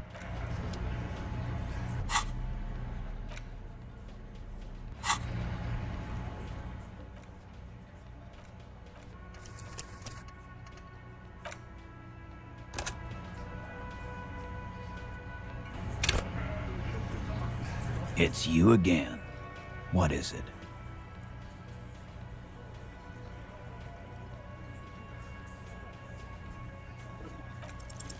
Establish authority. Yes.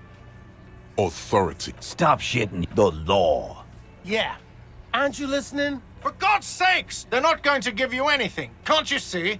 I can't have a police interrogation in. Of course it can. Easy, babe.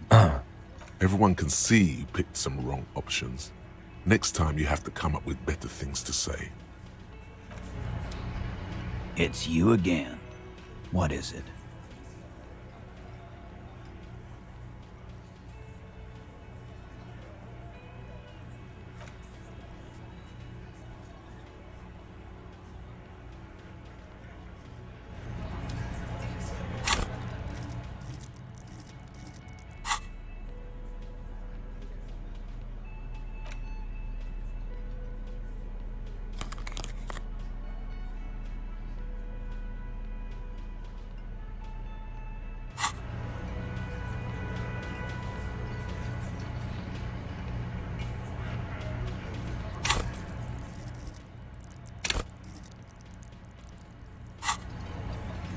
It's you again. What is it?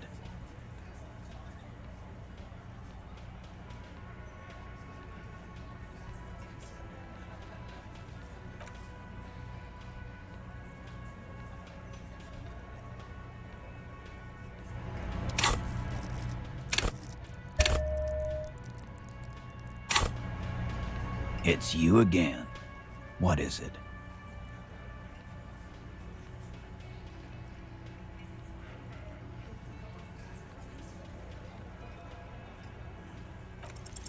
This time it's going to work. You already ruled out the first bad. And what, all the while talking racist? Fascia. That's short for fascist. Of course you have. You've been called. Callie said they've been trying to set up a race rally, whatever the fuck that means. Sure there is. Get the fuck out. What happened? We got absolutely wiped. What's going on? Are you racist now? Is the rally real? Please don't set up it.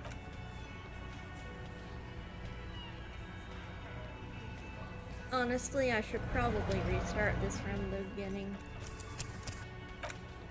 Now that I actually know what the game's about and what the society's about. It's you again. What is it?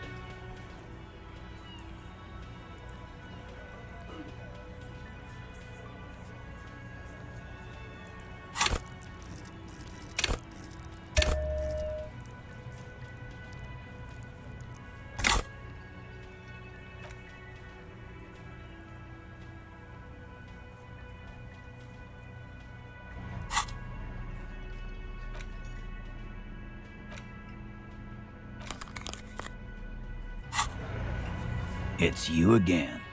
What is it?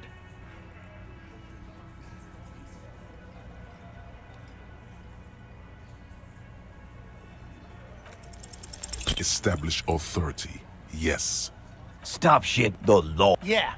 Aren't you listening? It's done. Finito. For God's sakes! They're not going to give you anything. Can't you see? Of course. Easy. Everyone can see you picked some wrong options. Next time you have to come up with better things to say. It's you again. What is it?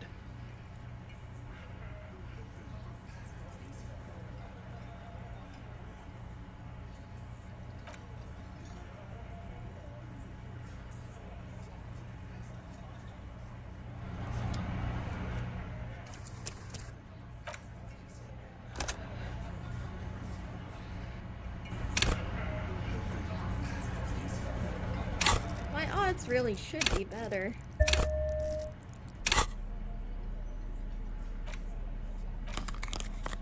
Like, what are these odds?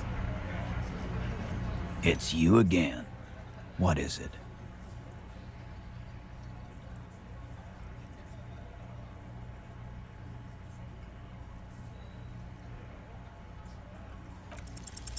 As you look around this Finally. room full of sweaty men, swearing, drinking, spitting out tobacco, does this look familiar?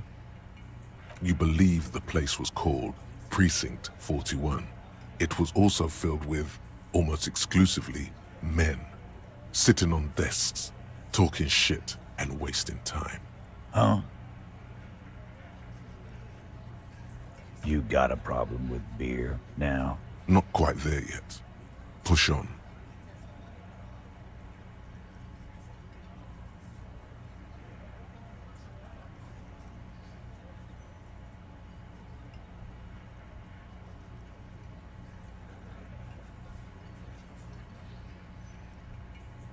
You saying we don't help people? I've been doing this job for 10 years. Martinez was a dump before we put this outfit together. They don't know, man. They weren't here. We had 3 shootings a week, kids dead, fucking graffito everywhere. You cops haven't shown up since the 30s. Congratulations on the graffito removal. All I see is you sitting around talking about Monica's titties while there's a rape victim. So what? What do you want from me? We took care of that fuck. Don't let him drink that. One more push. Quick.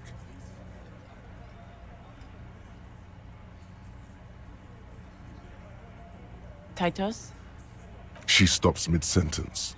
That's it. You got him. He's going to give it up, but on his terms. You wanna help her, cop? Fine. I'm gonna let you help her. But you treat her with respect. If you don't, if you question her, harass her, a freight train of pain, buddy. What is her name? Glacia, I'm on due. She's staying here at the Whirling in Rags. A real pretty one. Silvery jumpsuit, blonde. That's I'm on due with an O-U. Shit. The girl. The girl upstairs? That can't be her. She knows you drank so hard you forgot you were a cop.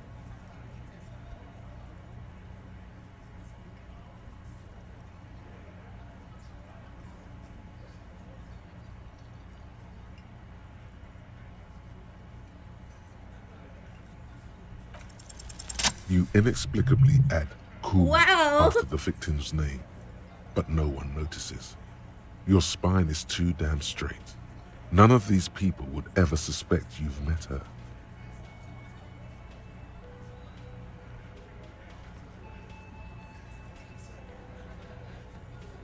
Relationship? There was no fucking relationship. He raped her. That's their relationship.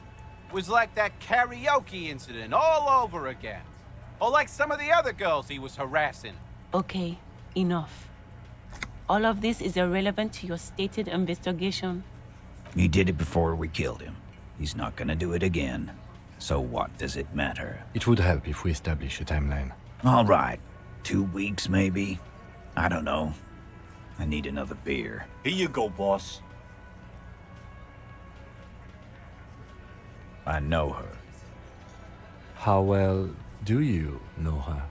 A small twitch in the corner of Kim's mouth.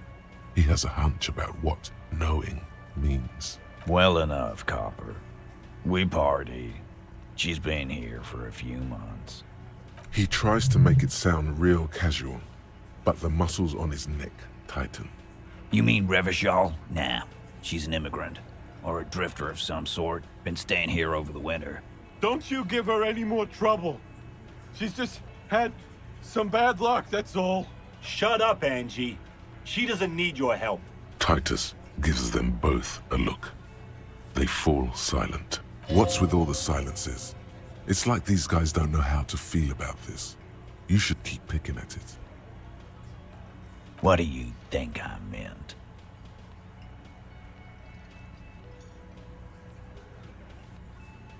Yeah, pretty much. No, we just fucked. That's all. I'm not gonna give you any details if that's what you're after. So put your dick away. He really went out of his way to seem comfortable with this topic.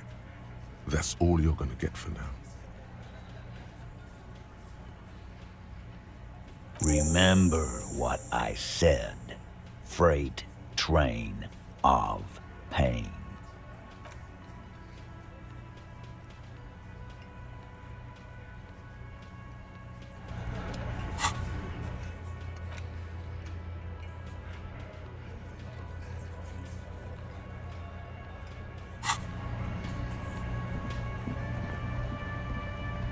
Honestly, that man definitely deserved to die if he raped her.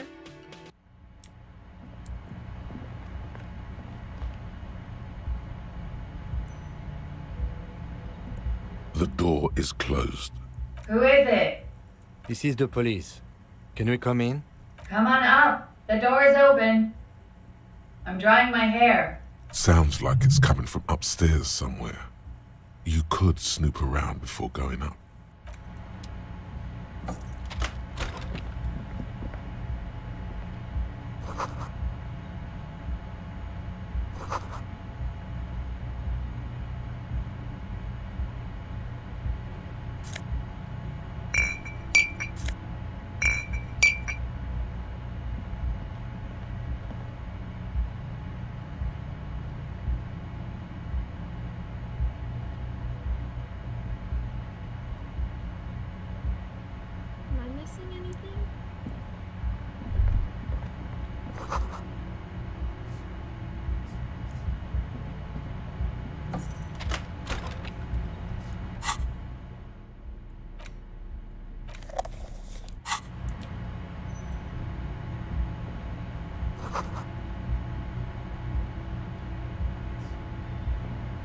This medicine cabinet is full of wares. Sheets of pills, haphazardly stacked one on top of the other. There's also a toothbrush somewhere in there. Pharmaceuticals line the shelves, sheet upon sheet of pill bottle next to pill bottle. Acetylic acid, APAP, eye drops, blood thinners. Anything of note? Pill bottles rattle like bones as you search the cabinet. Paracetamol, histoperidol, something in a foreign language you can't read. Behind them, an unusually shaped nasal spray. Its label reads, Nacra. Nacra? This is used to treat opioid overdoses. Always handy to have around. Interesting. That's used for diamorphine overdoses. You could say he's on the lookout. It's been used quite a lot, among some foreign, probably Messinian or Gotwaldian. Marked red blister packs you find. What do you find? This is going to take a bright orange bottle with Preptide stamped on it, in sunny, happy letters. Jackpot, baby. That's the stuff you're looking for. Your palms begin to sweat just holding that little plastic container. It's speed, man. Just what you were looking for. They call it dextroamphetamine and talk about psychological disorders. But what we're seeing here is some scientifically advanced trucker speed. Preptide, a euphemism for pharmaceutical amphetamine. Prescription speed. The fuck are you waiting for? Let's get super fucking preppy.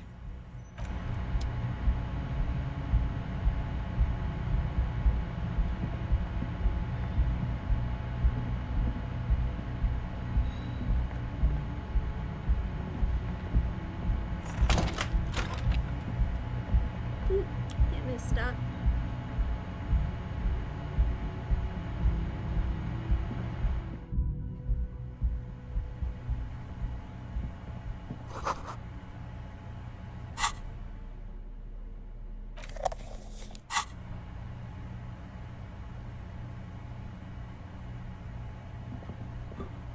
This window is pristine on the inside, unlike the one next to it. Light from the desk lamp reflects off the glass in an untarnished golden halo, smooth as ice. There are spots of mud and rain on the outside, even smudges. But the surface of the window is clear from the inside. No chips, no hairline fractures. Following your lead, the lieutenant leans in closer to Looks like it, yes.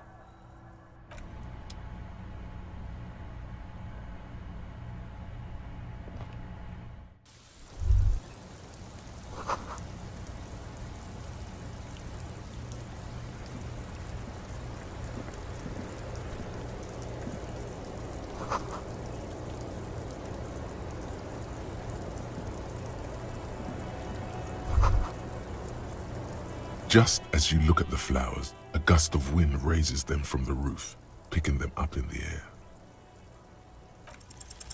You catch a single white flower between your fingers. The rest fly off into the wind. It's a maybell. The young woman looks at the maybell in your hand. Just a glance, then takes a drag of her cigarette. The lieutenant gives you an acknowledging little nod.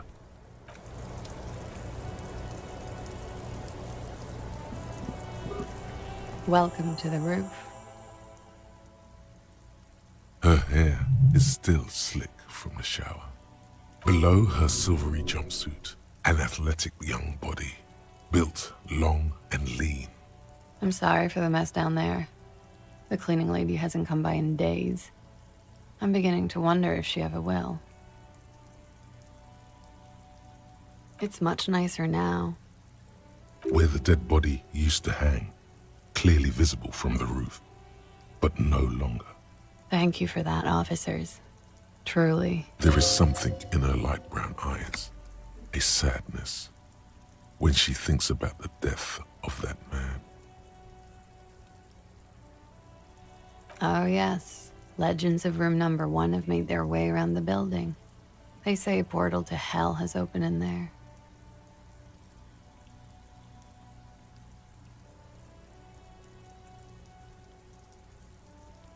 They also say that's why the cleaning lady quit. Because of the infernum. I'm Kim Kitsuragi. I'm a detective from Precinct 57. I see you've already met my colleague. Have I ever? This is the biggest fan of ostentatious orchestrations I have seen in my life. And I have seen a few. Oh yeah. Life gets hard, but we go on. The chorus of the 35 single, megaphoning the entire human race, instills you with the fuck it all swagger that prompts one to plow into grannies on your morning stroll.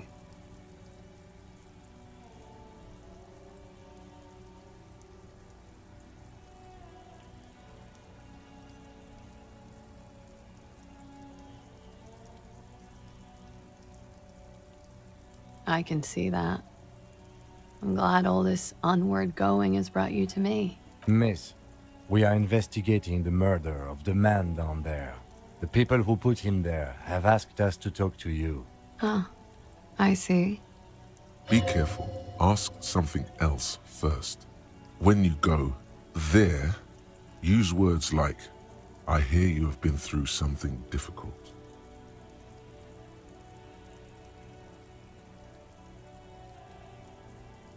She looks at the dried petals in your palm, then lightly touches one with her fingernail. Chipped white polish covers the nail. It's long and sharp, like a mini dagger. The petal crumbles on contact. Pretty. Looks like a dried maybell. Is that the one you caught? Sambo style? Why was there a flower on the roof? I don't know, officer. Because of the wind? Clasier Amandu. Same name that Titus gave you. Like her accent, it sounds Oranese. Her birthmarks also signal Oranje. You don't know why, but Oranese girls tend to come speckled with them. Right, sir. Vredefort, Republic of Oranje. I guess you could say I am an Oranese expatriate. Wasn't the tattoo on the hanged man an Oranese map of the waterways? The thought begins to form in your head, then dissipates. Something for later.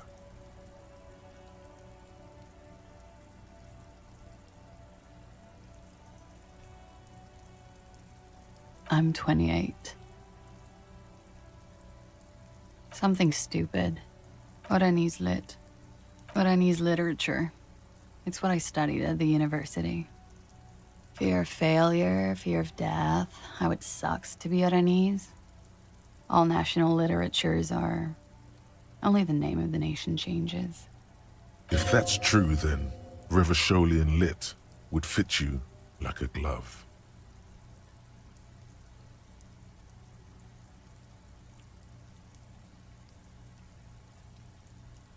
A bad memory, officer. Of lilacs and lightning, parks, glass, duraluminum. Vredefort is a conference city. It's always autumn there. And night. At least it was for me. What's so bad about that? Nothing, if you're no longer there. Nothing. I do nothing with it.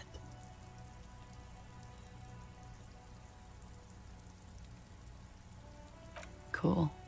I've made more money by just being than I have with Oranese lit. Many things. A roller skating instructor, a secretary, Miss Oranje 37. It's the world's most tired smile. Of course she won a beauty pageant. She's very symmetrical. I'm afraid you can't, officer. Why is that? Because it's buried in a sealed plastic bag at an undisclosed location on the coast, along with cash and airline tickets. Thank you for your candor. Why? They say so in your tourist brochure. Keep travel documents away from your person when west of the river.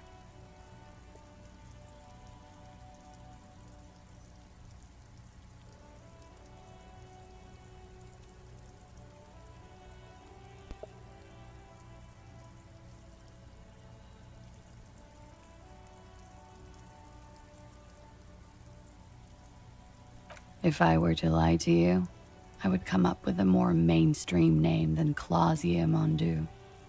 It's a weird name. Okie dokie.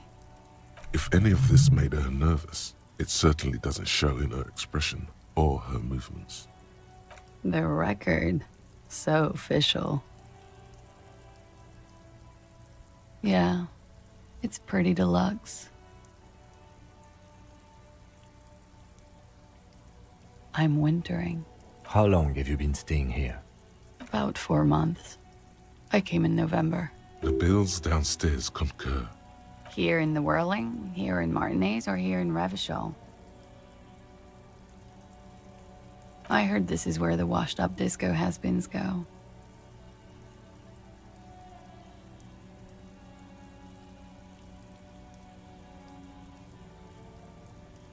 I'm really not. It is. The lieutenant makes a note in his notebook. He finds the answer unsatisfying.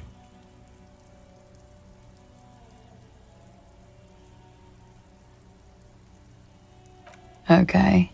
Watching herself reflected in the bedroom window, tall and sparkling and draped in smoke. Something difficult?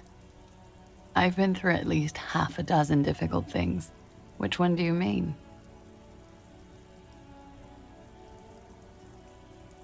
By sexually assaulted, you mean raped?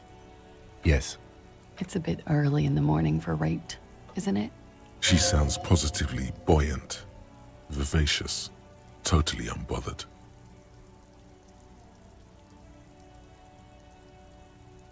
Is it? It is afternoon. Time flies, man. Yeah. I'm gonna go with not raped. I don't want to say that shit about him. By him, she must mean the victim. Tell them it's not my style. They'll have to, you know, if they want to jazz up the charges, they'll have to get someone more, rapeable. Are you saying that you were asked to tell us you were assaulted? Not explicitly, but I understood what they meant. It wouldn't hurt to spice things up a bit. Some assault and battery. Sexual assault, maybe. It was clear the latter would be spicier.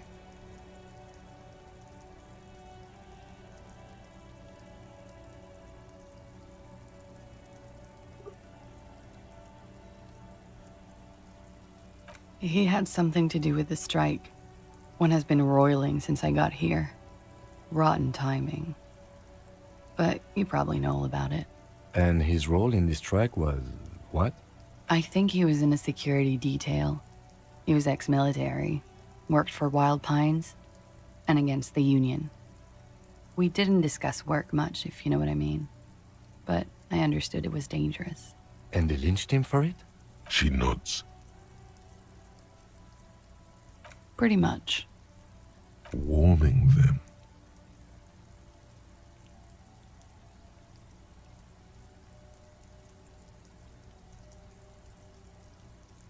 I'm sorry, I can't do it. Not right now. Later, maybe. I keep seeing him. Like he is now. I can't talk about his... I don't know... hair. I know it's difficult, miss. We can return to it later. They're frequent guests. Downstairs, they have a booth for union members. They're probably down there now. Over drinks. It's been a long, boring winter. There must be more to it. You should return to this topic after you've talked about her relationship with the deceased, maybe. We partied.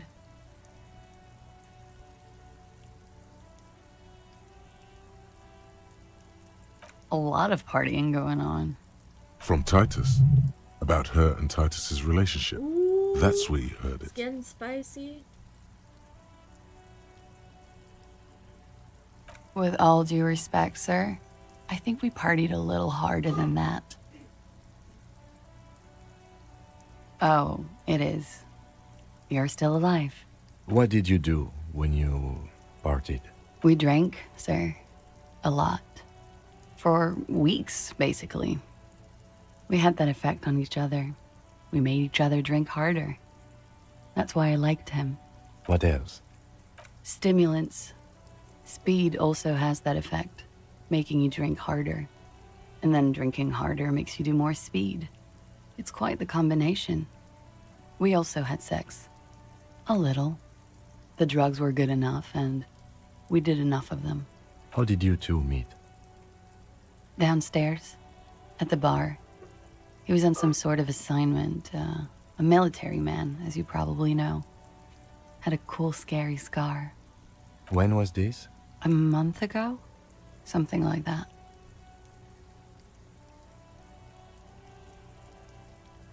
Oh, yes. I've had a great view.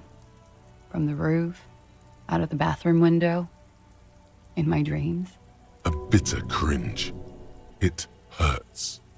You look to the lieutenant. He takes a small step closer. You called us, the RCM. Yes. Jackpot.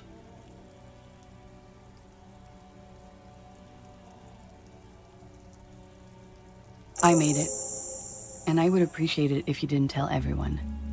In Martinez, they call it snitching. Reporting crimes is confidential in Revachol, miss.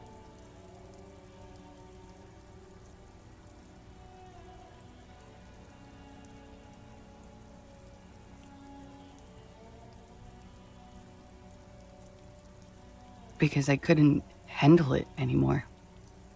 None of these people called. He just kept hanging there. Then they started stripping him. I didn't exactly disguise it. I just muffled the mic and nicked the landline a little. With nail clippers. And I diverted some radio fuzz into it. Into the cold wire. So, she's God's mystery foam cutter. Did I? Fuck. I didn't mean to. I had no idea what I was doing. Jigsaw falling into place. This is satisfying. Good catch. I appreciate the symmetry. Still, that's pretty clever tampering. Simple and clever. Crossing the lines like that.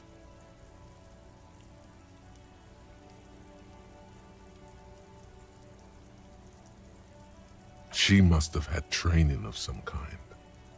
I don't know, sir. It was stupid. I was drunk, too. I was probably afraid the Union was listening in. Locals say they have ears in the wires. Thank you for making the call, miss. It was the right thing to do. I didn't want to, sir.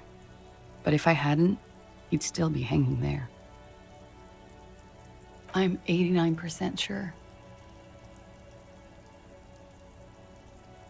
You know how it is. Do you?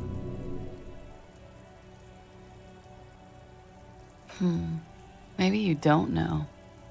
There are numerous cigarette burns on those silvery scales. Easy to see now that you're closer. In conclusion, officer, I'm gonna go with a mild to medium not raped here.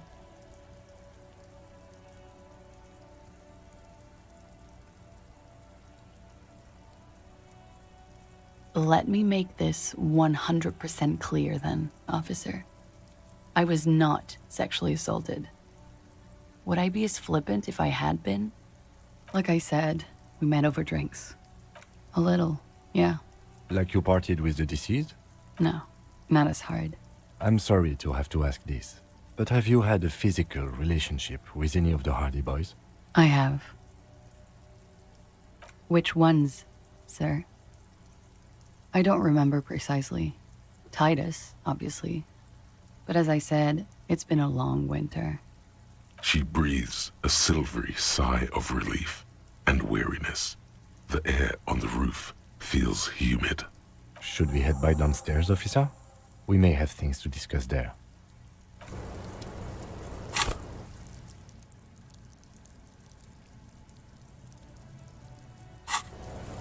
Yay, now I'm not so clocked.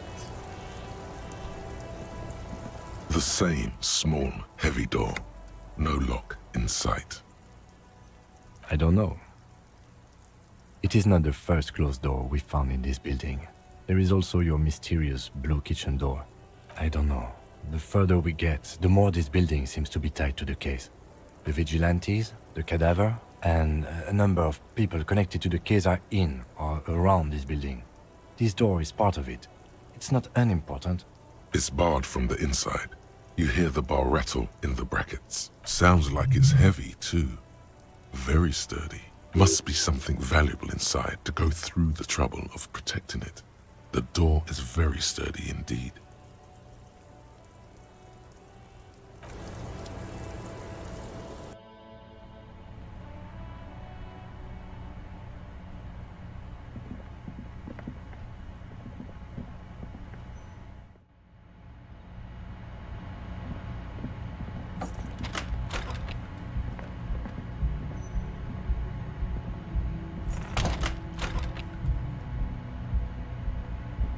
Looks like we have more to discuss with those so-called Hardy Boys.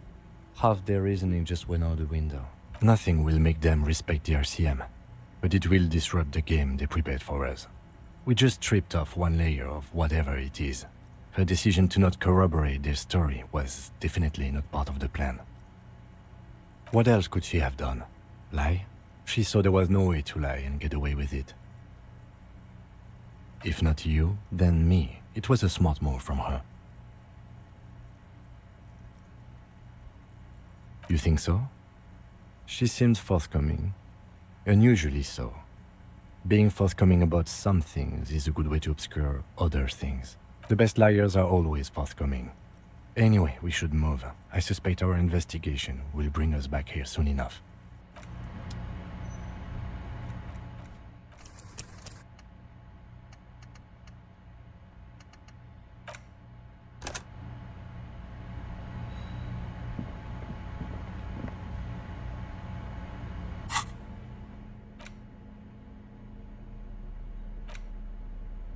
Six crumbling petals rest on your palm. They're white, a bell-shaped crown.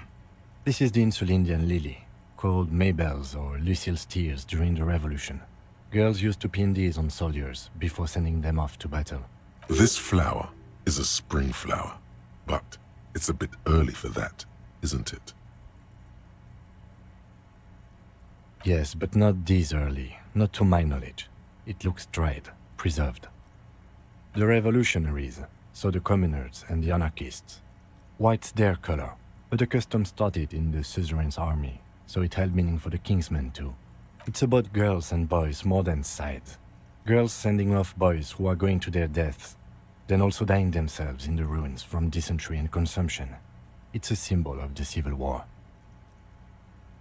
Maybe, maybe not. We'll see. The petals feel dry and fragile in your hand.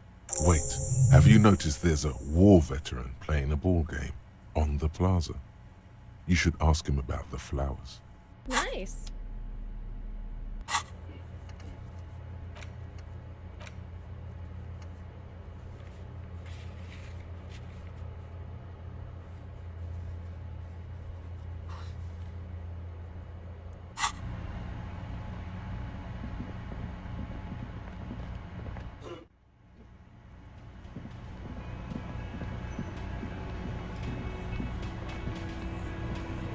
It's you again. What is it?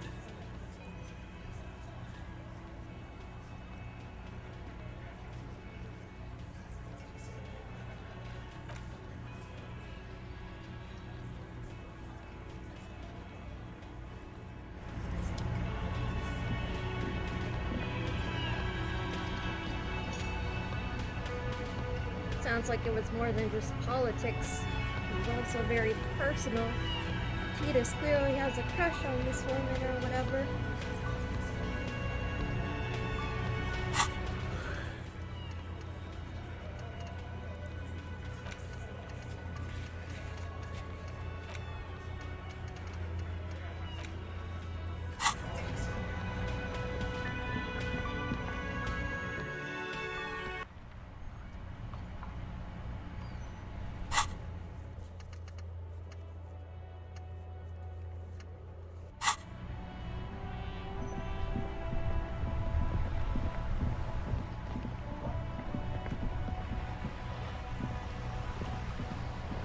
Vigilance officer?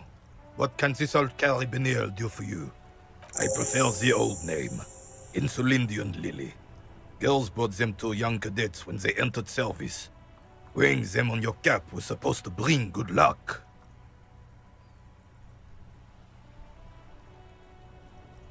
It used to be. But the communards were fond of them too. Call them revolutionary flowers. Bells of the revolution. You know what? No. They brought me misery, false hope, and disappointment. The revolutionaries sullied them. But it wasn't the revolutionaries that sullied the ID for you, was it? She gave them to me too, and your jealous little heart just couldn't accept it. Enough! I can go over these matters in detail with you, Gaston. But not while we have company. So, officers. Maybells don't blossom yet, do they? Maybe on some remote parts of the city they do. But I think you'll have to wait for at least a month.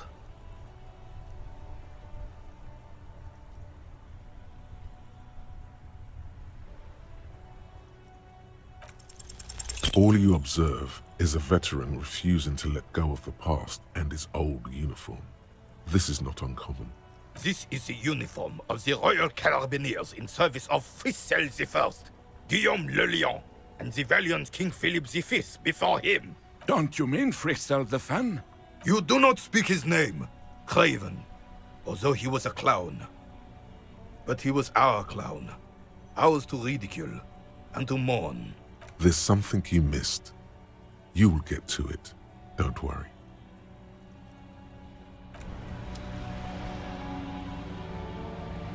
Alrighty. What next? Okay, so I do need to confront the Hardy Boys.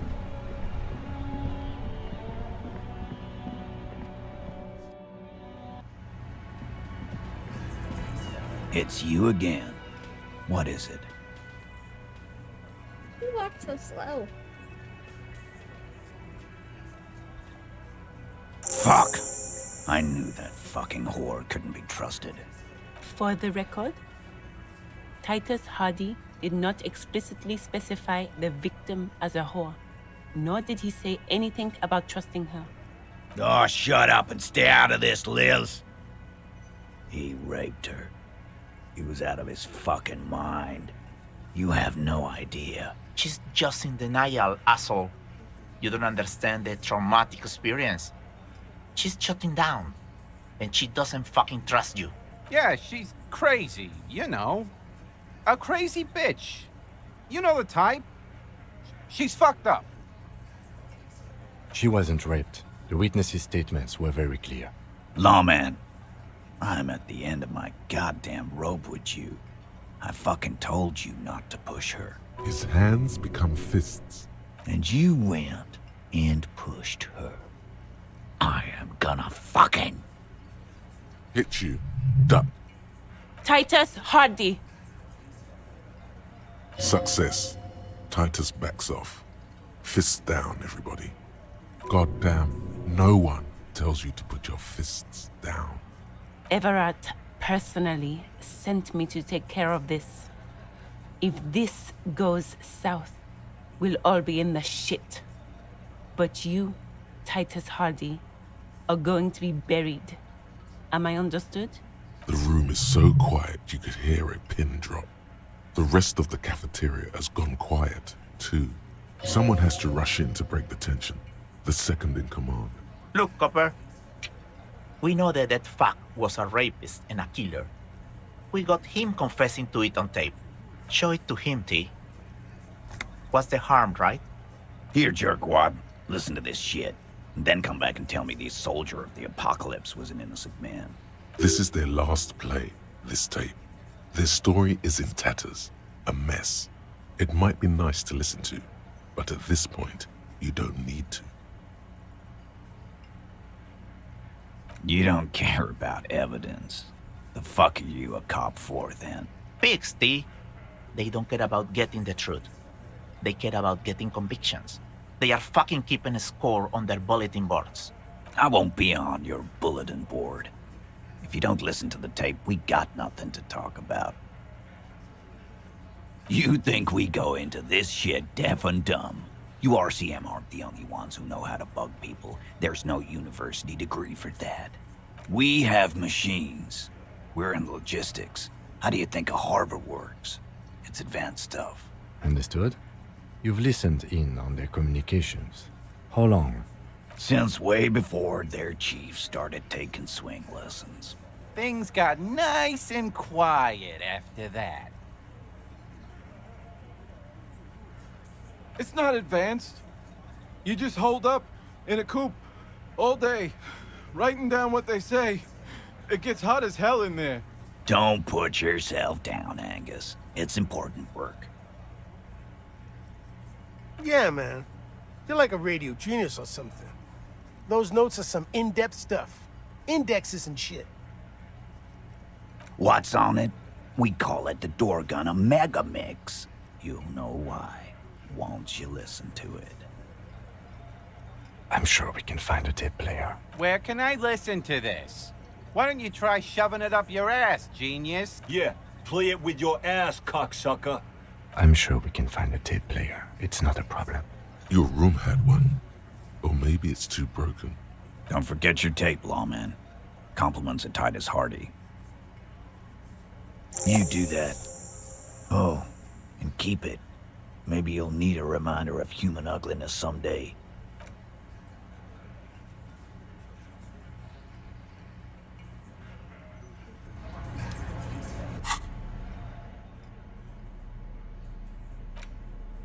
You stare at the great door gunner megamix.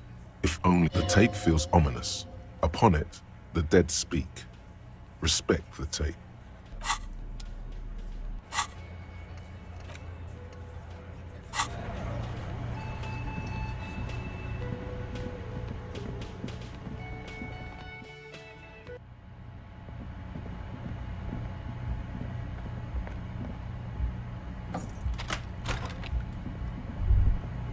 The compact tape player is still and silent. Seems it has completely broken down. The machine was made in Revachol by a company called Le Mercier. Their logo depicts the triple-towered Delta skyline. It was supposedly built to last. There's no fixing this one. This would have been very helpful with the Megamix. But it isn't anymore. My Kinema only comes with radio. Let's try to find a new tape player. Perhaps we should talk to Roy at the pawn shop. He has stuff.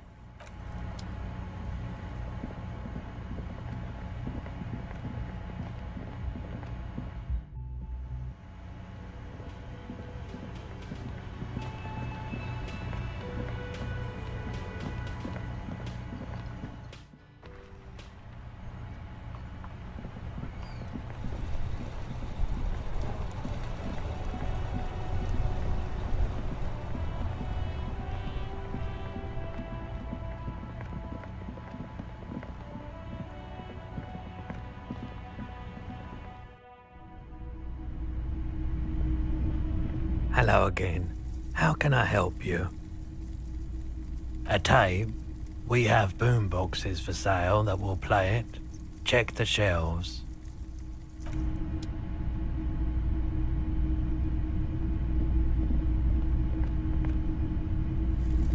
You see rows of toy soldiers.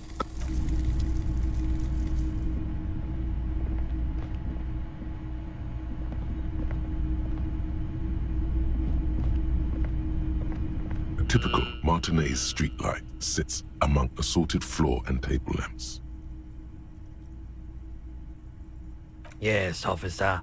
As you see, it's in perfect working order. His manner is casual, but his speech is careful, measured. He wants you to know that he has nothing to hide.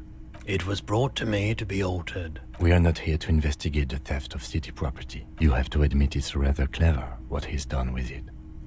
The light pole has been carefully cut, and the wiring has been redone and attached to a standard indoor plug. The light buzzes faintly, but persistently. This would make quite a statement in your living room.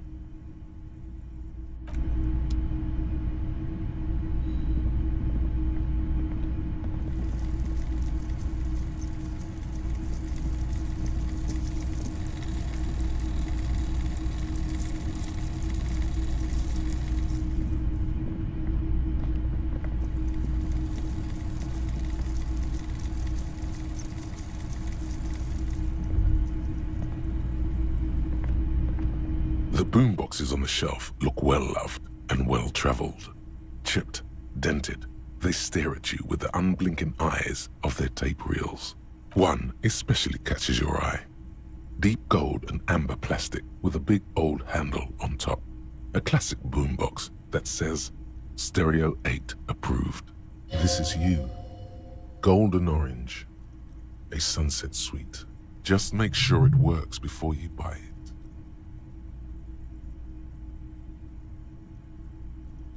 Absolutely. I've tested each one myself with recordings of speech, found sounds and music from a variety of genres. Even though I don't really like music. Sorry, man, I can't be giving out freebies. Never have, won't now. Is the Harman Welsh W2, made in Vespa, designed in Seoul, plays all reel-to-reel formats, 2mm, 8mm, 12mm. It's even got a little radio in there. It'll set you back 12 real. A discount? I do have to keep the lights on, man. It's 12 real. Remember, he doesn't like music. He likes sounds. The Door Gunner Megamix is his type of tape. Certainly, he'd give you a discount if he knew you'd play something so experimental. Careful, you can only do this once.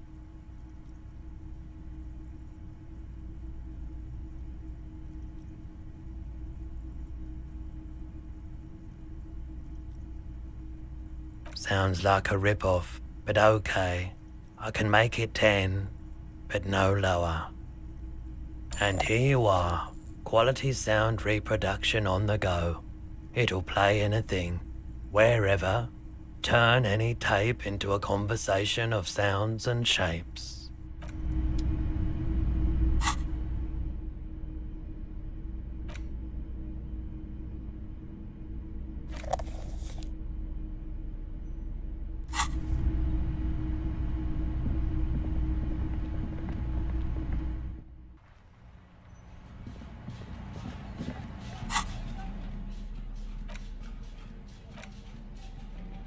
Porter reel is just what you needed. The reels attach to the apparatus with a satisfying click. The tape is routed behind the magnetic reader. You push Command Set, and the tape starts spinning. Violent static and machine sounds fill the air. This isn't Revachol. This is a fucking village. I can almost see the elephants. The harbor. That's the son of a Kvalson crane. When this shit is done, I'm gonna tear that place up. Soldier of the Apocalypse style. Kill shit. Dogs and chickens too. Gonna run a room, Cordy. A real nice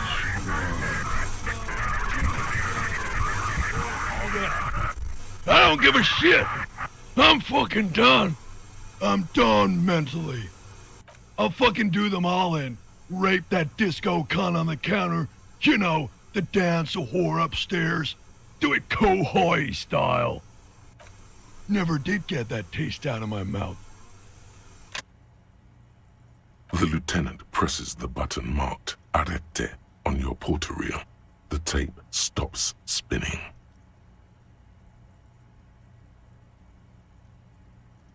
End of recording. Corty could be short for Cortenard, one of the other mercenaries, the one he was talking to. Probably the mountain at the harbor gates. Mr. Right to Work. A village on the Samaran Isola, in South Safre. Grad committed war crimes there, the kind of thing he talks about. Who knows? Maybe the tattoos would have an answer. We would need to know the story of this man's service. It seemed authentic enough. Probably recorded off the shortwave, then edited to seem more incriminating. He sounded like he was on patrol around the harbor walls. Still.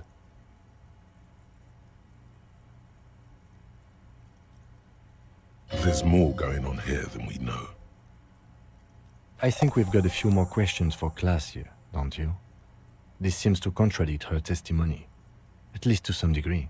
As you take out the tape, the boombox tunes itself back to the cheery radio again, spewing out beats like it's a Friday night. The contrast feels chilly, inappropriate even.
I was just thinking, what a nice day for questions pertaining to a murder investigation.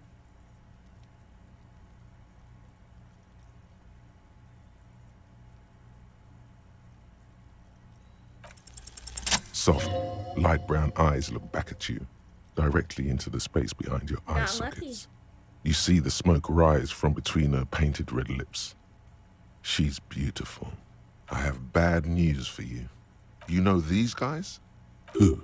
Me? Yes, you. He's talking about you, you boring stiff. You too. Me? What did I do? I'm merely a master thespian. These guys are compromised. She's got them singing along to her tune. The little bleeps and bloops you trust for info, you can't trust them anymore. I'm sorry I didn't catch it sooner. It takes conscious effort on your part. There's no way of knowing. At the moment, I'm afraid it's best to assume. All of them. Bullshit, man. I ain't compromised. Uh-oh. Especially that guy. That guy's the most compromised one in here. No fucking way, man.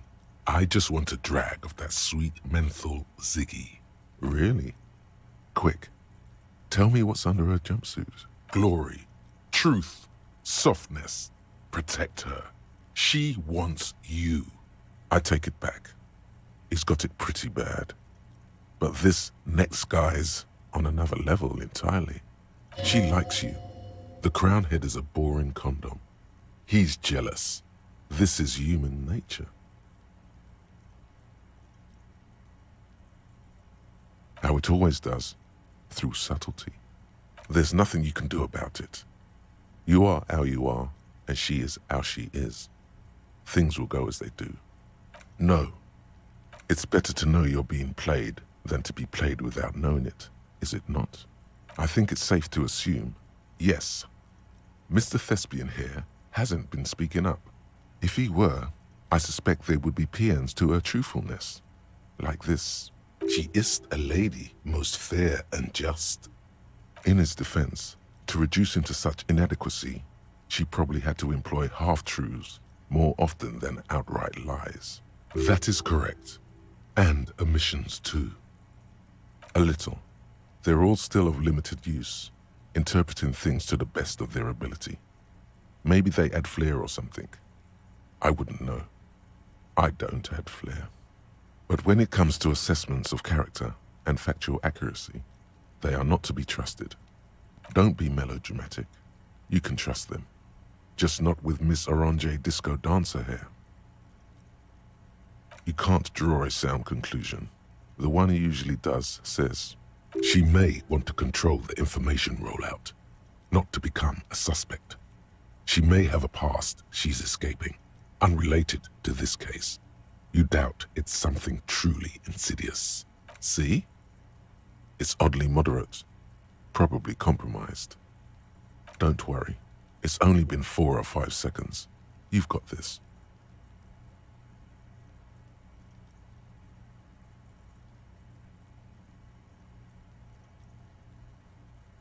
For a second, her face disappears from your cornea. Only a silvery negative remains.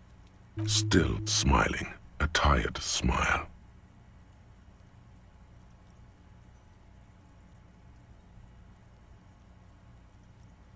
She puts her coffee cup down.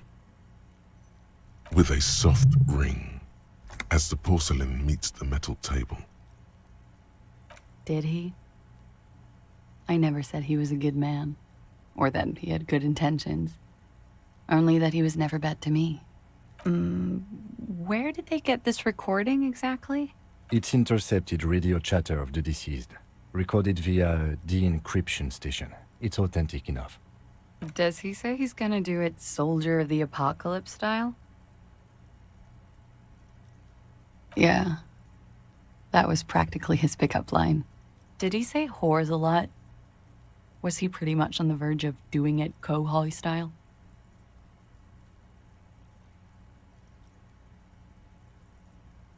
He wasn't actually there. He didn't do a tour, or at least didn't tell me he did. Would have been overkill anyway. He lived his own little Kohoi. It wasn't his everything. Yes, was he bragging? Oh no, I'm pretty sure he did all those things. Then integrated them into his idea of normalcy. To keep on living. Until they just sort of turn into his, what's the word I'm looking for? She's quite observant about the human character. Trained to observe, even.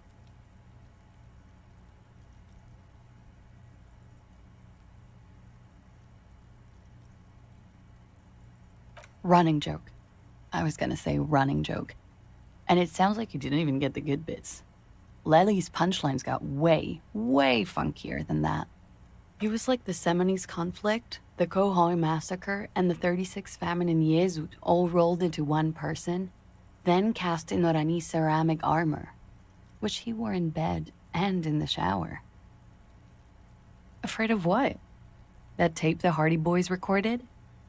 Your mother probably never told you this, but girls are evil.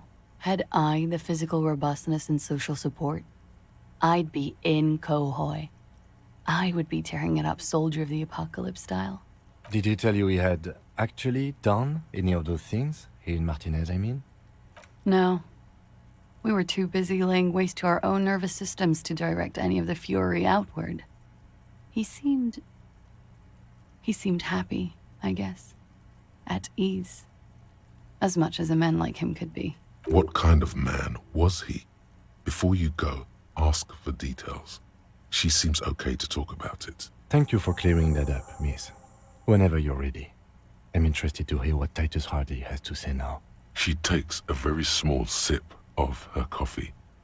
Yeah? Thank you. I've put a lot of time and effort into it. Technically, possession of narcotics is legal in Revachol, but you should still reprimand her. What did you say? Oh my god. Now it's turning into narcomania. It's got to be serious if it's 2 words. I'm sorry.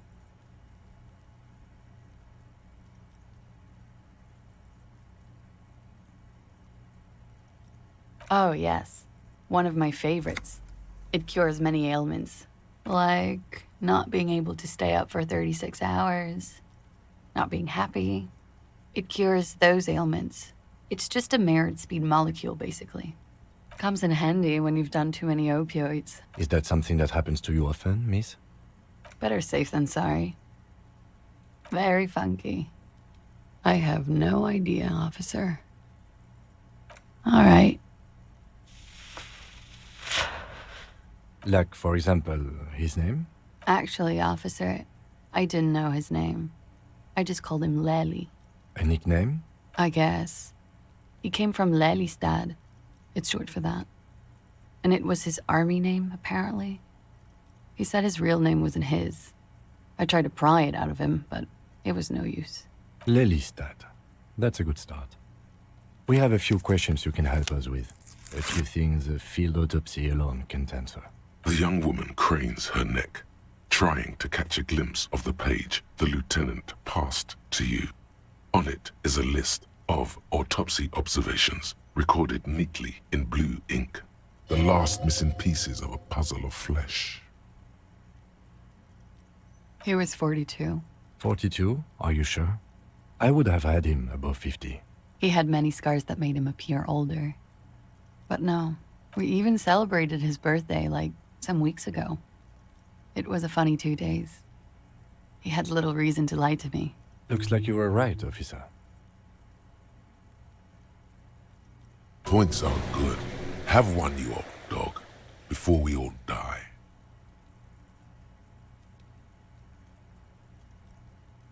The young woman looks at you, then the lieutenant, then you. She's clearly sensing something. A spike in testosterone levels, perhaps. Blue. Light blue. They were like little blue galaxies, you know? It was strange, seeing those eyes in his fucked up face. Pardon the swearing. I do him an injustice. He wasn't ugly. And he had a beautiful, soft voice. Very surprising, what with all the scarring. It was quite something, watching him speak. His voice didn't sound very soft. He had a combat wound on his chin and mouth?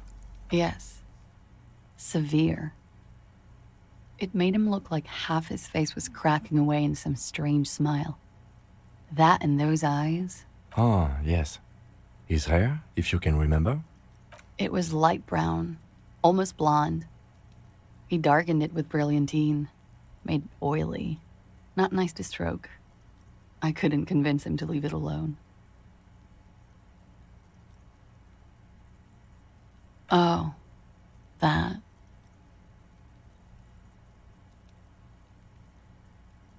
It was a map of his life and the places he visited as a soldier. It was mostly for showing off to chicks, though. How? Imagine him lying in bed, freakish musculature laid out on the sheets. Scarred, of course. Tattooed. The sheets are dirty for some reason. Is this Orani's lit? He's smoking and drinking, of course. And his chest and shoulders and arms are studded with stars. Tens, hundreds of them. Maybe even thousands. And the woman goes like, "What was this, baby?"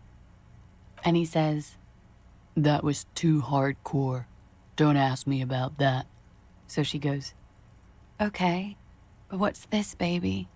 And he's like, "Saw some bat shit there. Killed some loincloths." And so it goes. Star after star, port after port, third world country after third world country. And he's done horrible things in every single one of them. Oh yeah. No thank you. I've seen enough of him dead. I can tell you what they meant without looking at them. Go on. He was a blue-eyed boy with thick arms, from a small town. He was also poor, and the government of Oranje needed some people killed, so they turned him into a grotesque killer. For money. He went to Killer Academy in Vredefort. Then he killed some people in the Semenine Islands. And on other islands, too. All of the islands. After this, he came to Revachol and got killed himself. Change of topic, perhaps? In Oranje, officer. It's, I think municipality is the term. A nowhere town there. The Lelystad municipality has few boroughs and even fewer cities. It's made of agricultural plots near the border of Gottwald. Executive summary: cows, silos, and wheat. Oranje? Oranje's map of waterways? This fits with his tattoo. You were almost right, officer. That means his race was occidental, not mondial. I'll update the form. Yes. We were compatriots. Did that bring you together? No, he was too old for that. And from another part of Oranjenrek. I didn't even understand his accent. What brought us together wasn't Oranje. It was bad habits. A real rainbow splattering of pharmaceuticals, I bet. Barbiturates, amphetamine, sildenafil. How much does the toxicology report cost the police of Revachol? I can do it for half of that. Save you some money, make some myself. It's quite expensive, miss. But we'll manage without your help for now. All right. Coolly, gracefully, she pours herself more coffee. Not my favorite topic. How about we, change the... Why not? I'll be here until 11 p.m., drinking coffee, most likely. Wait, stop. That man, bloated beyond all recognition, was 42? Below the damage, the weeks of decomposition, all the swollen indignity of mortality. He was 42 years old? How old are you? That's where this is going. 45,000 liters of raw alcohol has left its disfigurements. What lies beneath, you wonder? You could ask either one of them.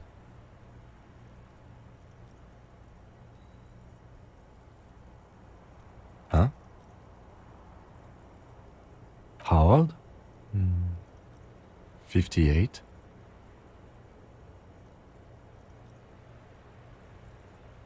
You asked. He was deceased. He had been decomposing for a week.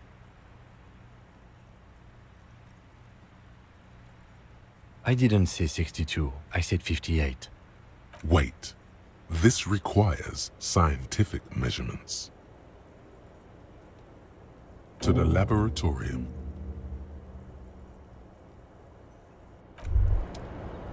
You made the right call there.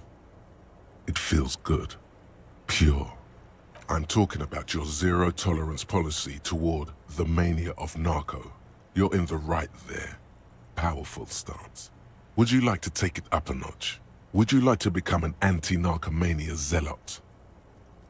Yes, you're pure. Unravaged by narco. Of course, it's pretty obvious you've done a lot of drugs in the past, and will probably do more in the future. But that doesn't matter. Of course not. You've always been anti-narco militant material. You kept her off a dark course with that interjection. Are you ready to save lives? What? Never mind.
It's you again.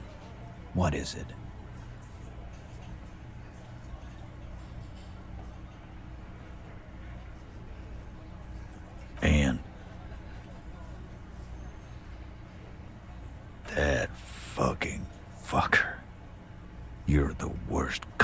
in Revachol.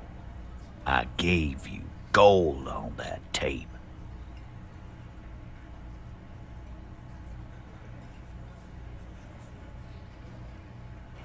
Dark. Dark is when you start a goddamn death rock band.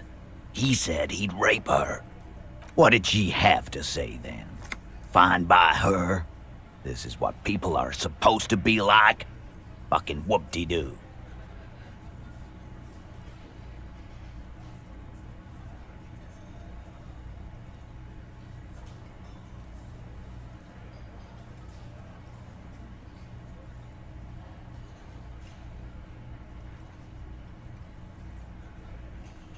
Yes.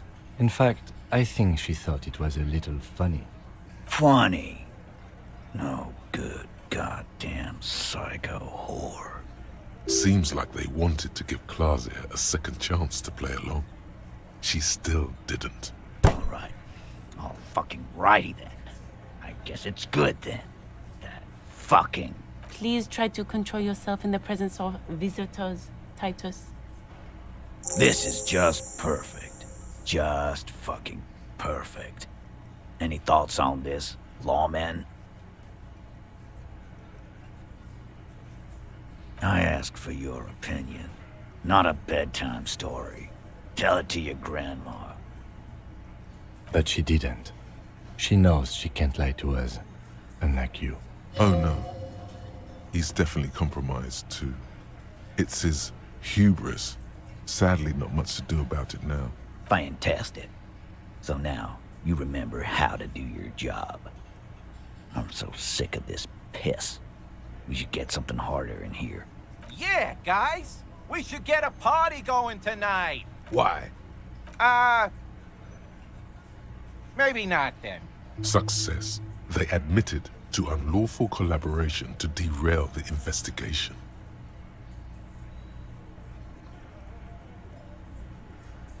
Nah, I know her. She's just a girl. In over her head.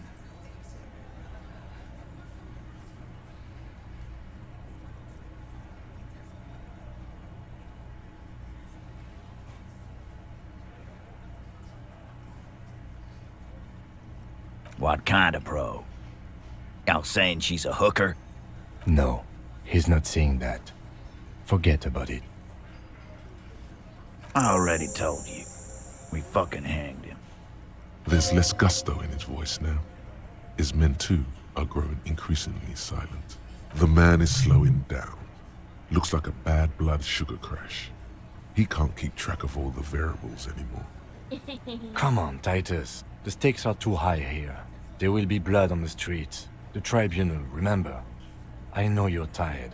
Why don't you just... You know what? I am tired. I'm tired of you, them, and the whore upstairs.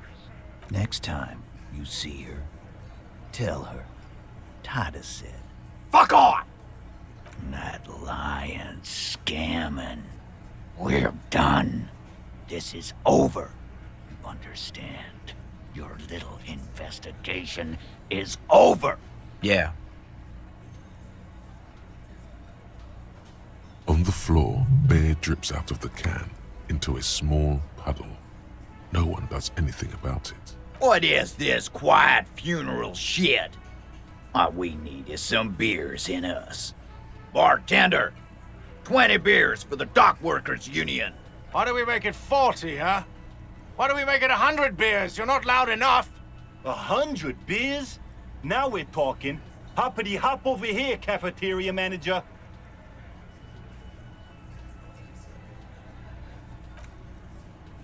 Let's save and do a little cheaty cheat.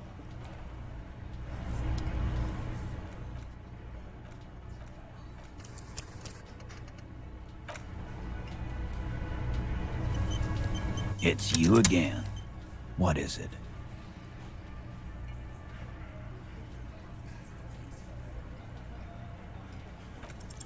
Claudia is playing them like a fiddle. Tell them how bad they got played, and they'll tell you the truth. There are many ways to go about it. All of them really good.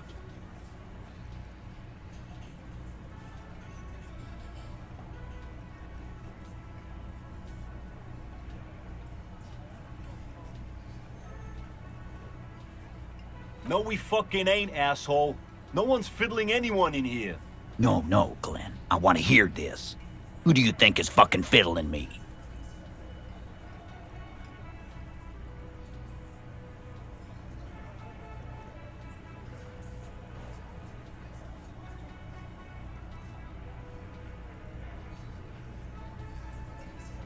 I think you're losing it, Fiddle Man. No. No. This fucking suicide carny is trying to get to me. This ain't gonna work with Titus Hall. He'll put the fiddle down. I do not understand. This fiddle play totally fell apart. The concept was solid. Okay. Hi, baby. I have a little kitty.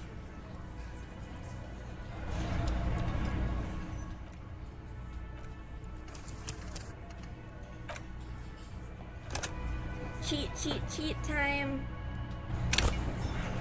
It's you again. What is it? Hi, baby. Kitty, kitty, kitty. Clausia is playing them like a fiddle. Tell them how bad they got played, and they'll tell you the truth. What the hell are you talking about? Look around, cop.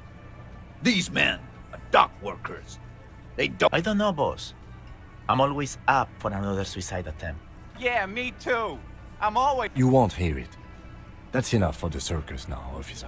Let's do procedural questions, or even, why not take a lead? These working class oafs don't know how to talk about feelings. You shouldn't have opened up to them, or anyone.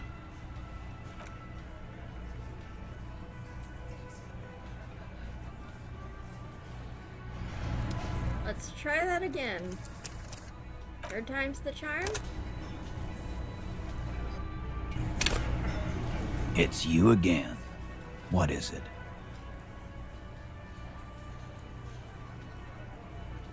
Again. Just get the dead guys. Good one. About fucking time. Clausia is playing them like a fiddle. Tell them how bad they got played. Those are the other guys. My shit is solid gold. You can trust me. Oh, you don't like these arguments? Let's see you come up with your own then. Come on, everyone's waiting. Where are they? Why is Goldmouth mean to him? Something is wrong. It doesn't look like he's succeeding.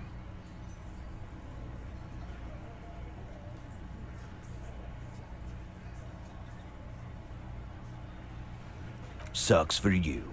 But get this straight. No one manipulates Titus Hop. But you have no idea what you're doing. Brutal, Titus. Brutal, but true. The witness has no hold on officers of the RCM.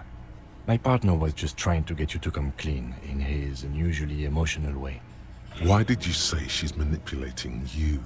She's manipulating them, remember? I didn't tell you to say that. Who told him that filthy lie? It was me. I made you sound weak, and I shouldn't have. But this guy, Goldmouth, he's way in over his head. Be careful with his so-called advice. Alright. Try again.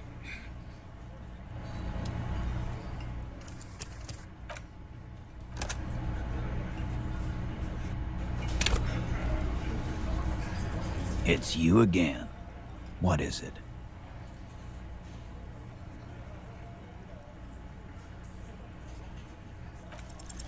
Clausia is playing them like a fiddle. Tell them how bad they got played, and they'll tell you the truth. There are many ways to go about it. All of them. Those are the other guys. My shit is solid gold. You can trust me. That's right. Titus is rich. Pussy boy. What the hell is going on here? That doesn't sound trustworthy at all. Sucks, but you... Brutal title. The witness has no hope. Why did you? It was me. I made you sound weak, and I shouldn't have. But this guy, Goldmouth, he's way in over his head.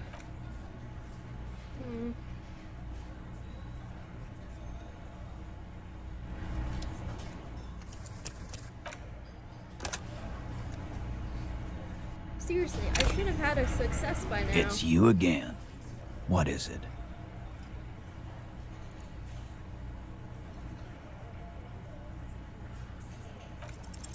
Clausia is playing them like a fiddle. Tell them how bad they got played, and they'll tell you the truth. There are many ways to go about it. All of them really good. No, we fuck. No, Glenn. I want to hear this. Who do you think is fucking fiddling me?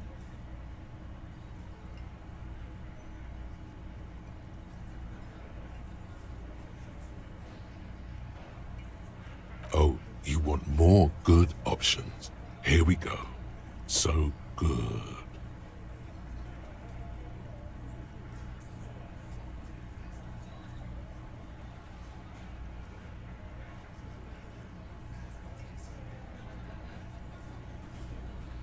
The hunter becomes the hunter? A little tip for you, cop. The next time... I don't understand what happened. Why did you say that? I didn't tell you to say that.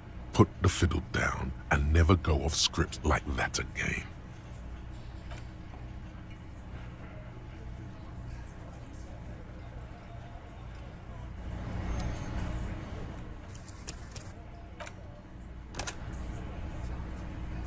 Come on.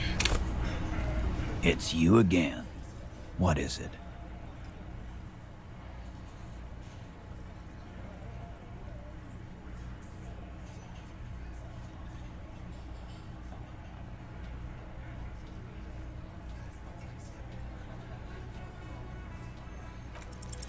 Clausia is playing them like a fiddle.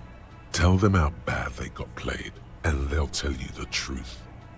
Those are the other guys.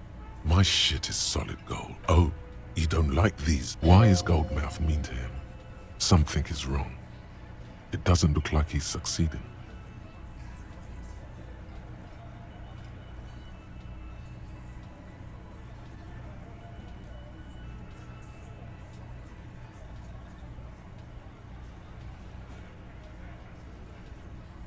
No, we fucking... No, Glenn. I want to hear this. Who do you think is fucking fiddling me? Yeah, it fucking is. But what do you do? Say no to a nice piece of ass like... Yeah, like he's ever gonna pull top shelf pussy like that. He's what?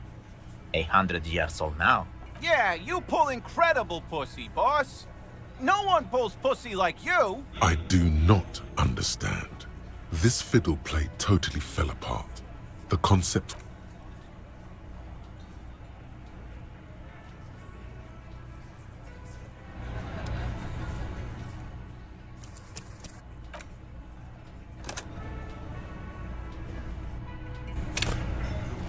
It's you again. Ugh. What is it?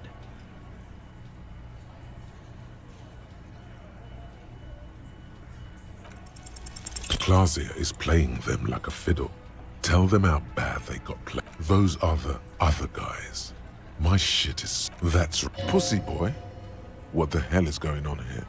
That doesn't sound trustworthy at all. Sucks for... But you... Brutal, Titus. The witness has no... Why did you... It was me. I made you sound weak, and I shouldn't...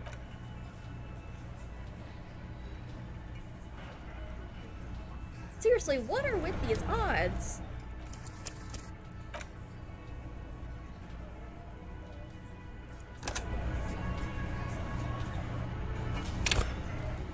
It's you again. What is it?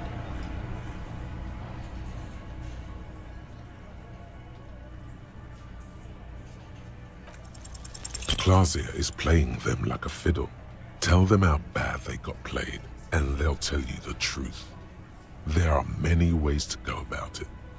All of them really good.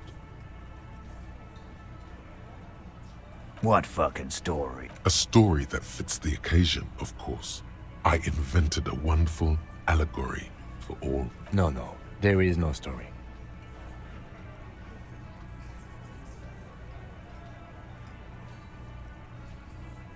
I didn't. Let's not do stories. Let's do questions. No, don't listen to him. This is gold stuff. Now let's get didactic. So you got played, huh? Good.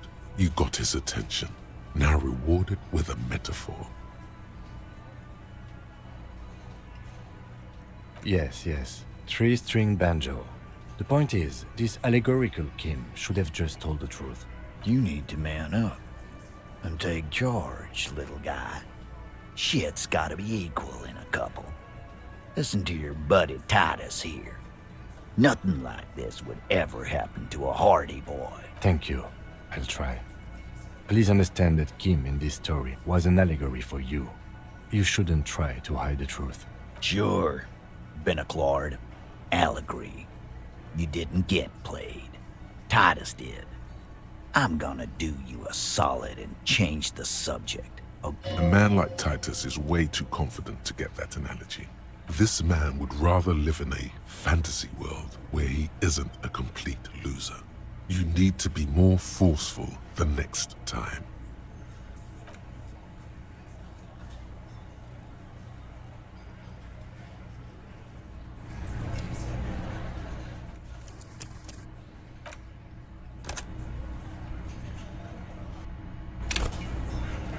It's you again.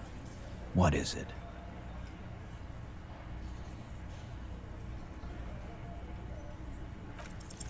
Clausia is playing them like a fiddle. Tell them how bad they got played, and they'll tell you the truth. There are many ways to go about it. No, we fucking ain't. No, Glenn. I want to hear this. Who do you think is fucking fiddling me? Oh, you want more good options? Here we go. So good.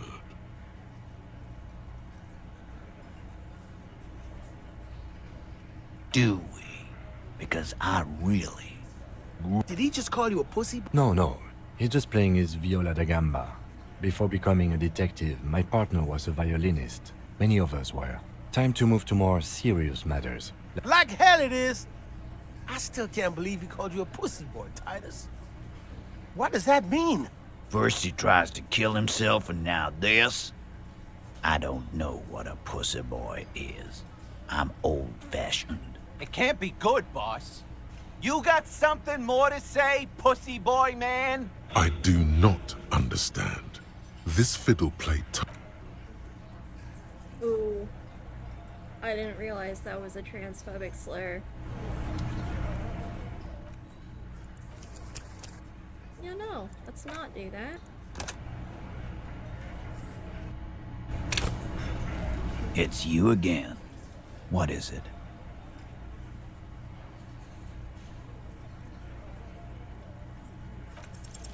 Clausia is playing them like a fiddle. Tell them how bad they... Sucks for you, but you... Brutal, Titus. The witness has... Why did you... It was me. I made you sound weak. And...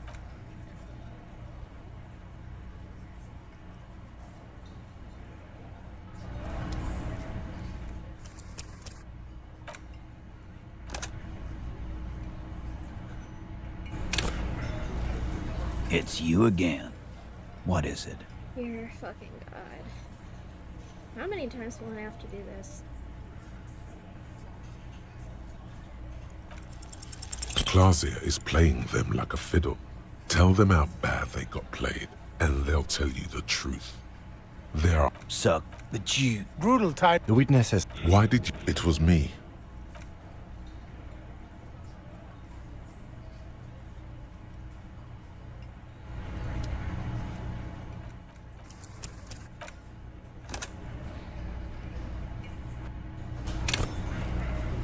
It's you again. What is it?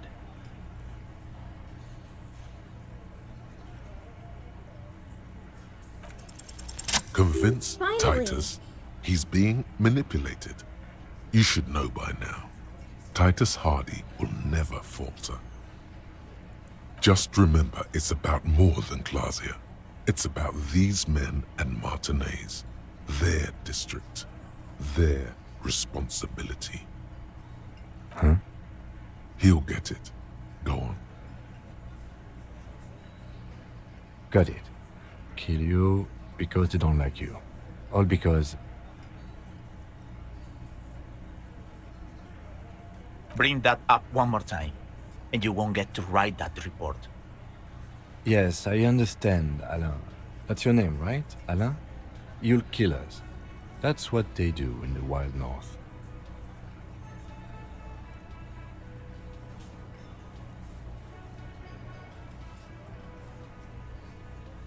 It wasn't that. It wasn't... We just couldn't get him down, okay? That's it. That's the weak one. You flushed him out. Now go in for the... Officer, you will be next if you don't shut up. Firearm. A Glass 08 or a 38 caliber pistol. Either is small enough for you to have missed. He's onto you. He knows what you're trying to do.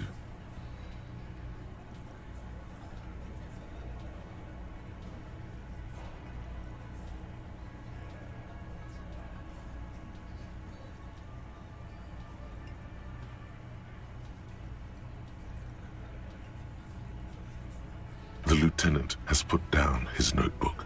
His hand is resting on his holster. He gives you an imperceptible nod. What? What does that mean? We didn't kill him. We didn't even hang him. He was dead when... Shut up, Angus! Fatty! Say one more thing to the cops and I'll...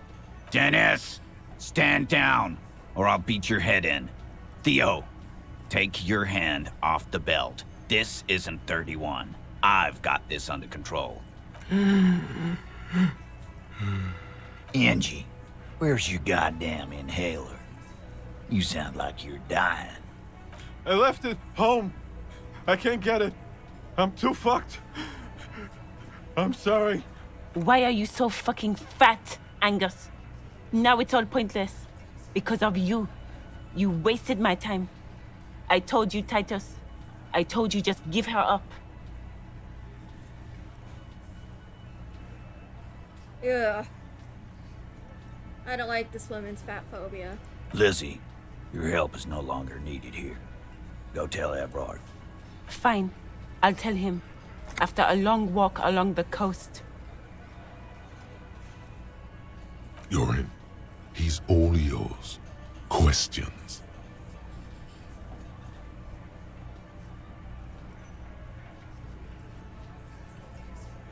He nods.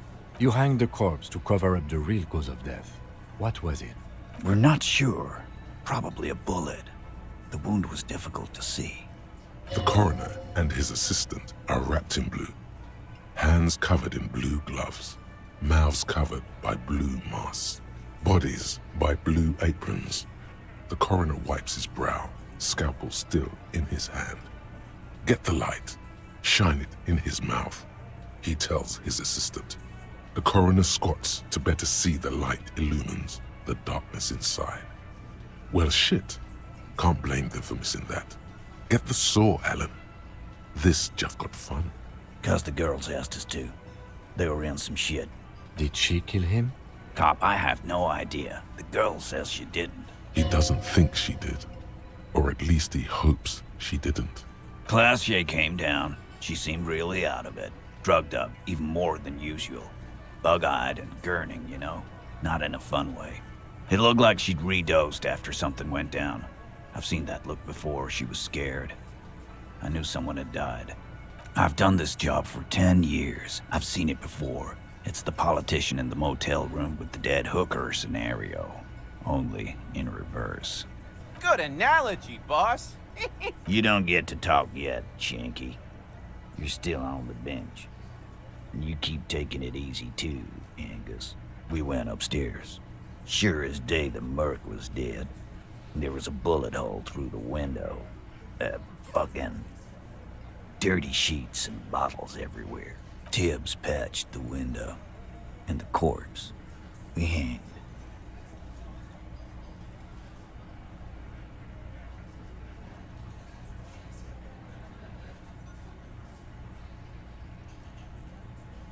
Nah, he's my brother.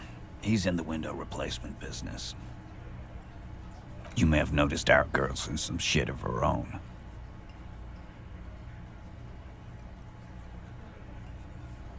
Oh, you meant that kind of training, like a spy. Maybe. The kind of people who are after her.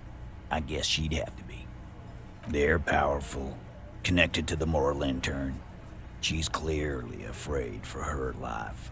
Says if she showed up in your systems, she'd be ghosted away. And why would you help someone like that? By taking on a murder? Why would I? I guess we abide all sorts of runaways and losers here. It's a Martinez thing.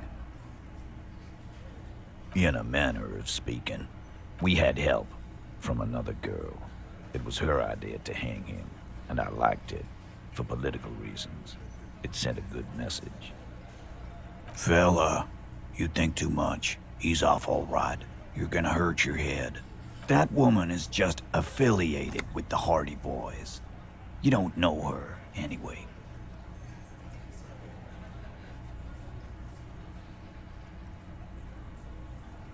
Nope.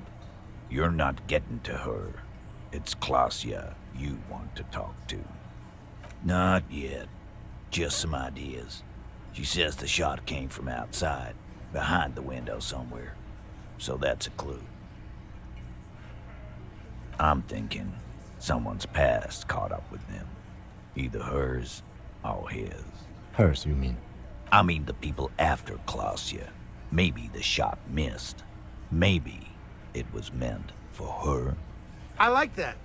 Been thinking the same thing myself. My dude. One of those mercenary buddies of his could have done it.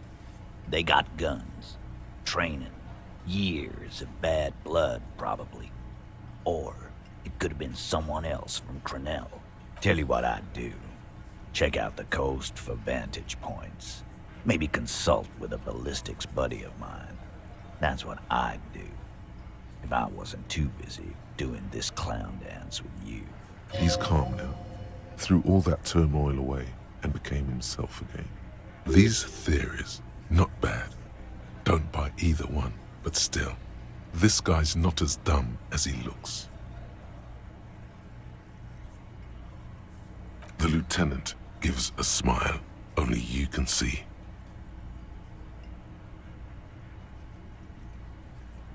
You do that. Hey, cop. Before you go, Klasia, came to Martinez to hide. Many of us did.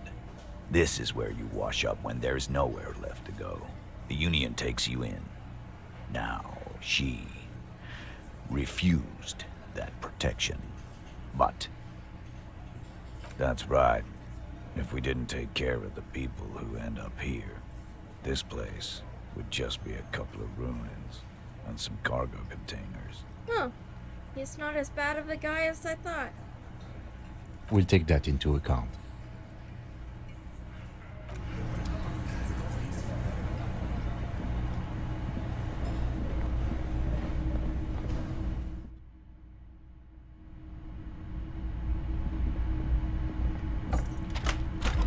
This thing got a whole lot more complicated.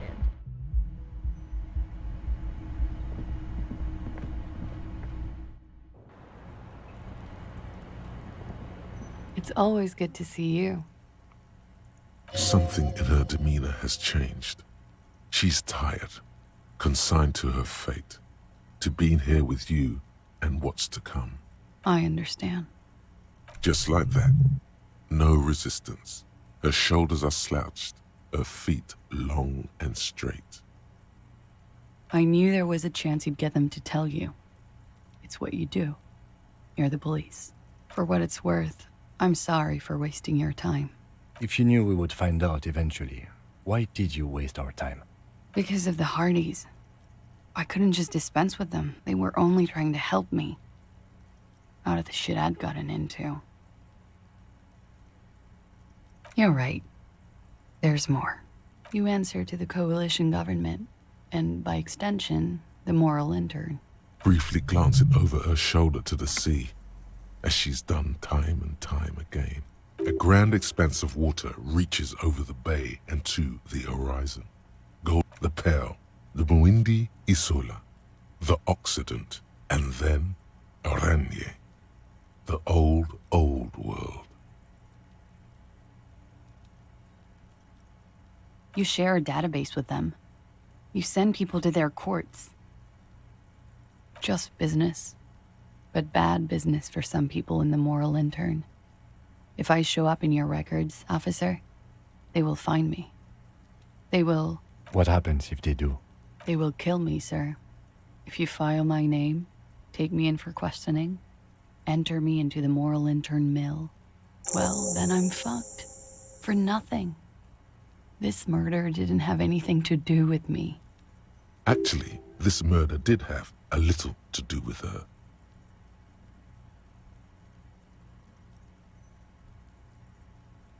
It's not nice, but it's not illegal.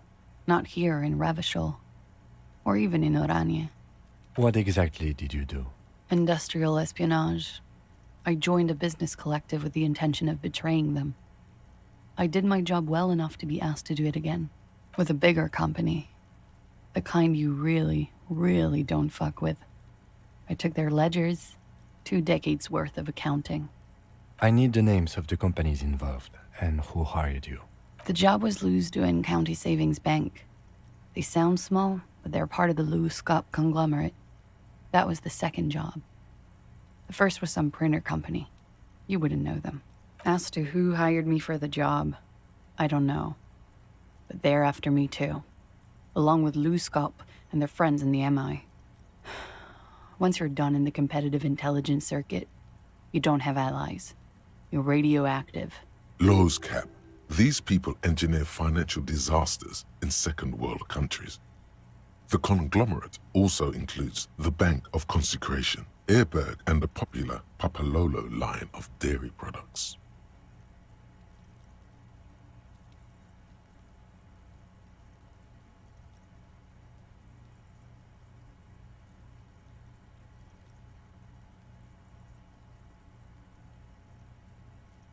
Sure. I'm not a war criminal, but it was bad.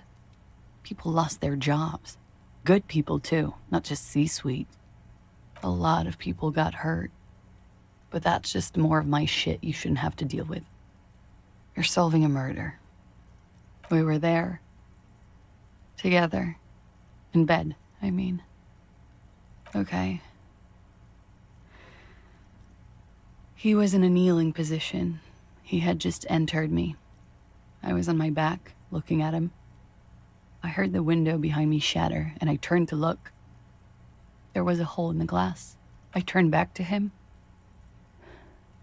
His eyes were looking through me, and his mouth was open. Dumb. I could see. I could... Her chest rises and falls with each word. She keeps herself together. I knew he was dead. Before he fell down on top of me. No, I want to. Let's get this done. It's okay. Tell us as much as you're comfortable with.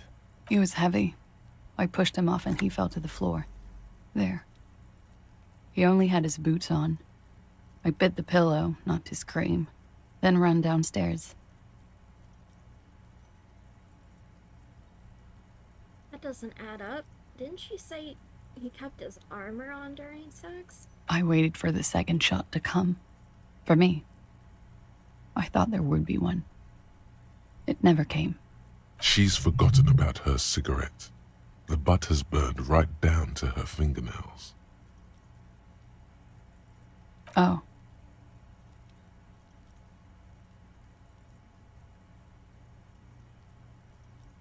So am I. What time was this? When did it happen? It would help us if you could be as precise as possible. 11:30 to 12:15. I don't know the exact time. Around midnight. It's okay. Were you inebriated? Not as much as usual. He'd done a line, plus other things. I was drinking. Wait. Titus said she was gurning her jaw off. much more than usual.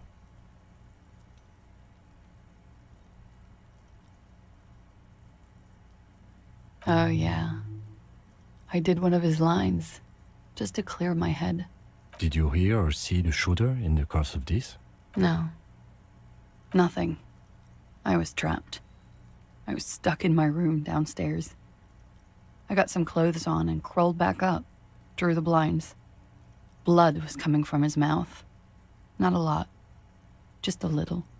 He was still on the floor, slouched. I couldn't be there with him anymore.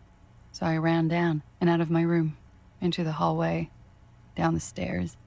I knew there would be people there. When he was shot? I may have. I don't know. I couldn't hear anything over the glass exploding.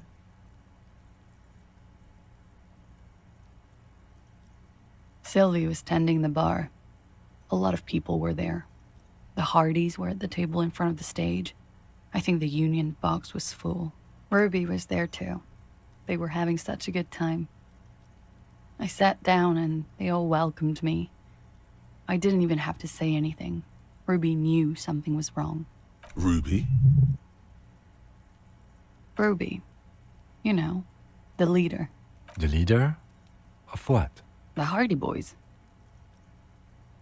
Well, nominally, yes. Ruby's the one they go to when things happen, like things they need taken care of. She's the organizer. This Ruby, in her phrasing, is entrusted with great power. She trusts her. So do the others. Would you say she is the 8th Hardy Boy? Why not? Well, Ruby said let's talk upstairs. I showed her the room. I've known these people since December. They know my situation, that I can't leave a paper trail. Ruby was the first one I told. She said she'd take care of this. It's what she does, you know, take care of things. I helped her get the body to the bathroom. We used a belt to pull him up under the shower, to keep him upright. To produce lividity, matching a hanging? Yes. We completely missed the tampering. Looks like you got there in time. What was this, 20 minutes after death? About 20, yes. Ruby explained it would make the blood... You know what he does. Ruby went outside to talk to Titus and the boys. I was just looking at Lely in the bathroom. I had to put his clothes back on. His armor, too. It was tough, but I've seen him take it off and put it on many times. It took Ruby maybe half an hour to come back with Titus. I'd gotten him ready by then. They carried him out. I knew what they were going to do. Make it look like a hanging. Ruby said they would. Ruby said to wait here. She also said I wouldn't see her for a while. That we should lay low or something. So I did. I don't know. I haven't seen her since. We will need to take this question to the Hardy Boys. Interesting. Why did this Ruby go through so much trouble to hide something someone else did? Look into this later. What are you doing? Coming up with a theory. She said Ruby knew something was wrong before she said anything. How come? It was loud downstairs. She couldn't have heard the shot. It is ominous. You already coming up with theories that put the blame on someone other than Clausia. That's the first thing that went through my head when I heard the glass break. I thought they'd found me. They've killed him to punish me. All last week, I've tried not to talk to anyone or be seen with anyone so they wouldn't be hurt. I've come to understand, however, this is paranoia. What happened didn't have anything to do with me. We can't go after Loose Cap. Not yet. There are other, saner leads. I don't ask you to, Lieutenant. If there's one thing I know, it's that you'll get nothing from there. Because I'm an idiot. Which is an indicator of truth. Idiot. She's nothing of the sort.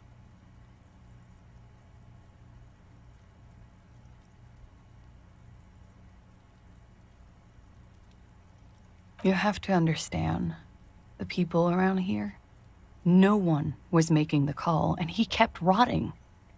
And then they picked his clothes off, and that little fucker threw stones at him. Her jaw is clenched. Her throat moves. It takes all her strength not to cave in and sob. Once. Just one time. He kept throwing stones at him for 3 days. I could hear the thud. Thud. So I called you. I hope with all my heart it's not the last thing I do in Ravachol. She definitely called the cops. That was task complete. It could not have been a lie. That is impossible. I don't trust that. Oh God. That was a lie too. Who made the call then? She did, of course. Last week, Angus and Titus's brother, I think he's called Tibbs, took care of it. That's before the murder, isn't it? You should have another look at that window after this. Reconstruct the scene. It's right there. Yes, you see the glass sparkling out of the corner of your eye. What? Why would I put myself through this? Insanity. Get myself cornered like this. He wouldn't have died if it weren't for me. I know that. But I would never hurt him. He was a serviceman. He must have had a gun. Somewhere, lying around. Close to her hand. Now, you guys suddenly have theories pouring out. When they're obviously just stabs in the dark.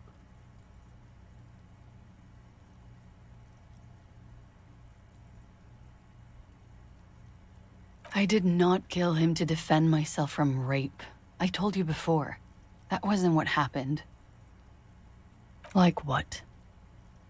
She nods, silently. She doesn't even smoke. Just picks up the cold coffee and holds it in her hands. He's thinking, are we done here? Or should we arrest her? She's a flight risk and she lied to you. She should be taken into custody. No, that won't be necessary. Just leave her alone. She's been through enough. She doesn't need this police brutality. This guy won't budge. You have to wake Multiface up, forcefully, if you want to continue pushing her.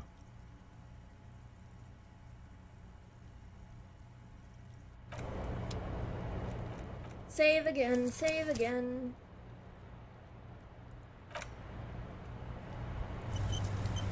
I was just thinking, what a nice evening it is for taking part in a murder investigation.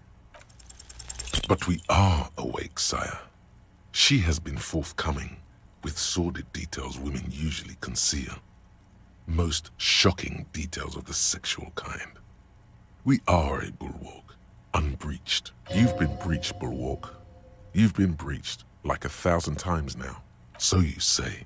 But give us one example of deceit. Just one example.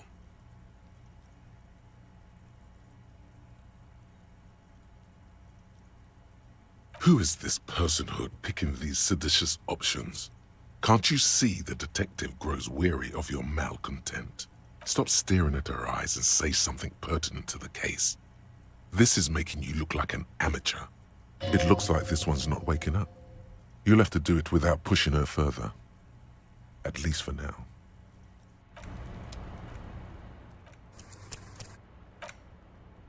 Yep, I have resorted to cheating.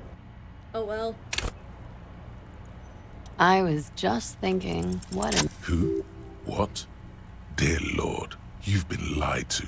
She could have killed her lover and lied to everyone. She's not the most fair and just at all. She's smoke and mirrors and will-o-wisps. She probably didn't give you her real name either. Why would she? Arrest her immediately, before she further entangles you in her web of lies. Take it easy. Don't overcompensate with this course correction. Ask questions first. See?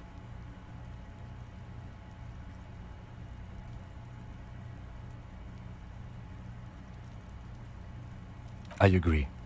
You wouldn't give us your real name, not when people are after you. Okay. Okay, it's not.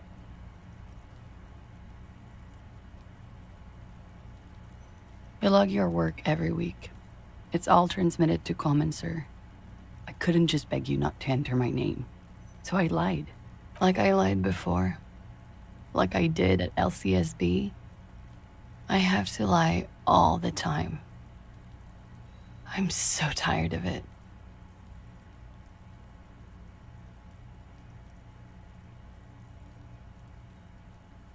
No.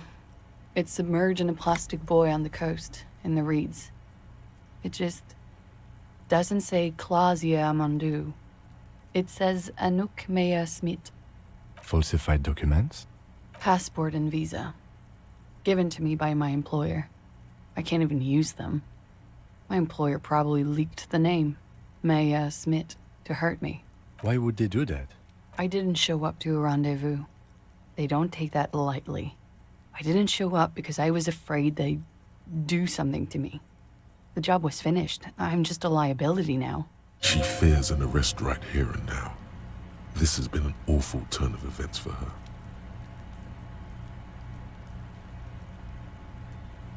West of the boardwalk, in the reeds, on the coast there.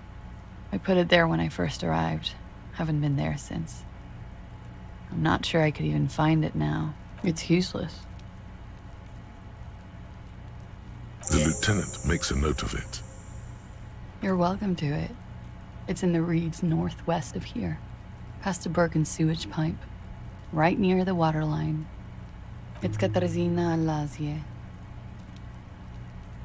It's a Grad name, Jimsk or Yugograd in origin. Not Occidental at all. Smells of motor oil, tiger, economic desolation, and rock music-infused alcoholism.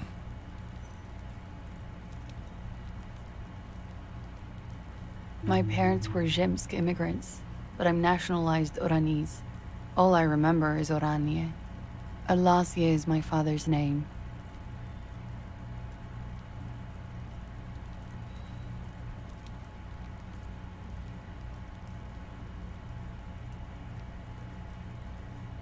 I haven't said it aloud in such a long time. That name. I am. They can never take my sash and my scepter from me. Yes, they can, for lying. She nods, her back straight, ready for whatever is next. I did. What is this? I called your desk or whatever it is. The numbers are all over town. Call 8-100-2 for emergencies. There was an older woman on the other end. It sounded like she was smoking. She took my complaint. She coughed. That is the emergencies desk number. Anyone could know that, sire, by looking around and calling the desk. I don't believe a single word she says. What time did you make the call? Thursday night. It was late, sometime after 12. It checks out.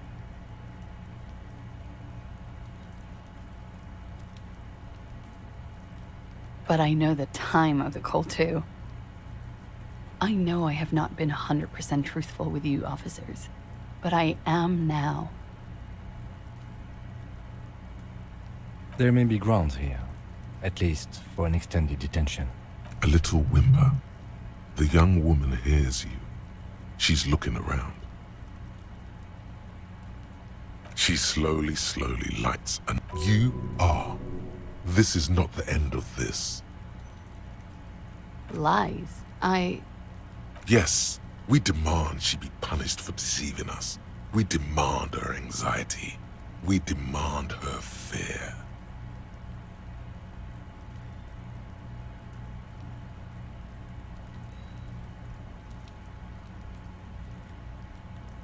I don't know, I'm not a fan of arresting people, but she does seem pretty damn dangerous and she's lying out of her ass the entire time. But I haven't done anything. Anything illegal. Failure to aid a police investigation. Fucking mind games. Enough. That's right, gang. Stern and merciless now. Stern and merciless as we reel her in.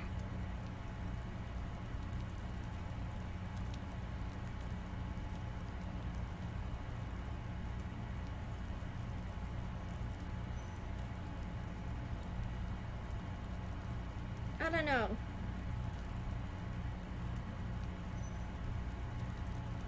The lieutenant produces a pair of handcuffs. Please, no. I think I know who did it. I know who shot Leslie. You know it wasn't me. Why would I do it? I have no motive. She's silent for a second, as if looking into herself for certainty. Then, in a hushed voice, she says, gearing up for this betrayal is hard for her. Ruby.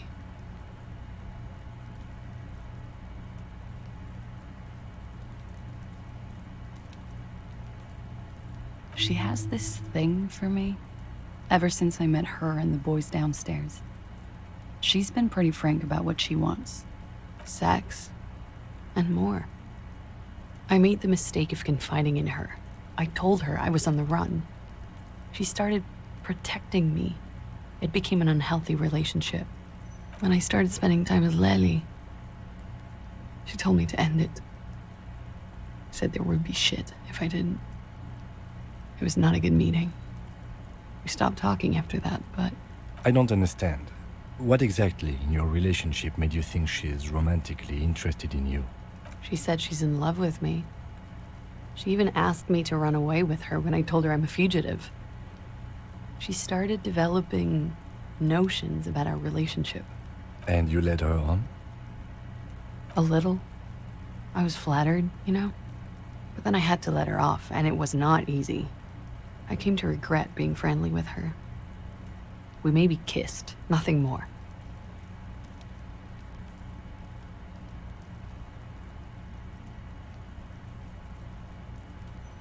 I know what this sounds like. That's why I didn't want to tell you before. But she knew what had happened when I came downstairs. Somehow, she knew Lely was dead. She wasn't surprised at all. When we came up here, she was calm as a stone, too. She cleaned it all up like she had a plan. This is a familiar theory. You had it too, remember? Could it be that Ruby was covering up after herself? The lynching? Yet again, you're coming up with this. The worst thing is, it may be true.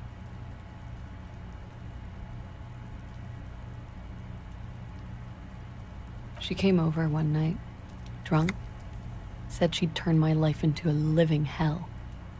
I've been threatened before, so I can tell when someone knows how to do it. And she's a pro. She must be. To keep the Hardys in line. I tried severing ties with her after that. I thought it had worked, but... Some of that fear is still with her.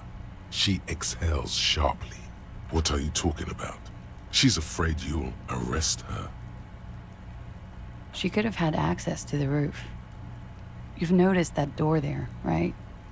Maybe it leads downstairs. She could have come to the roof through that, then taken the shot right here, where I stand.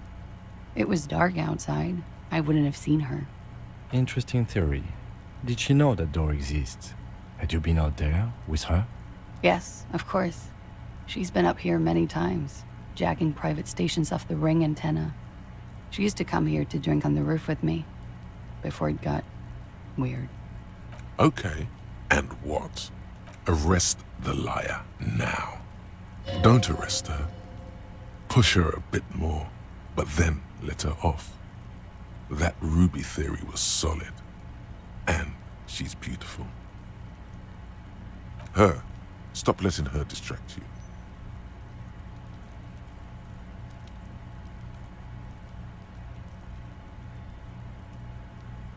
Still? After all this, sir, please.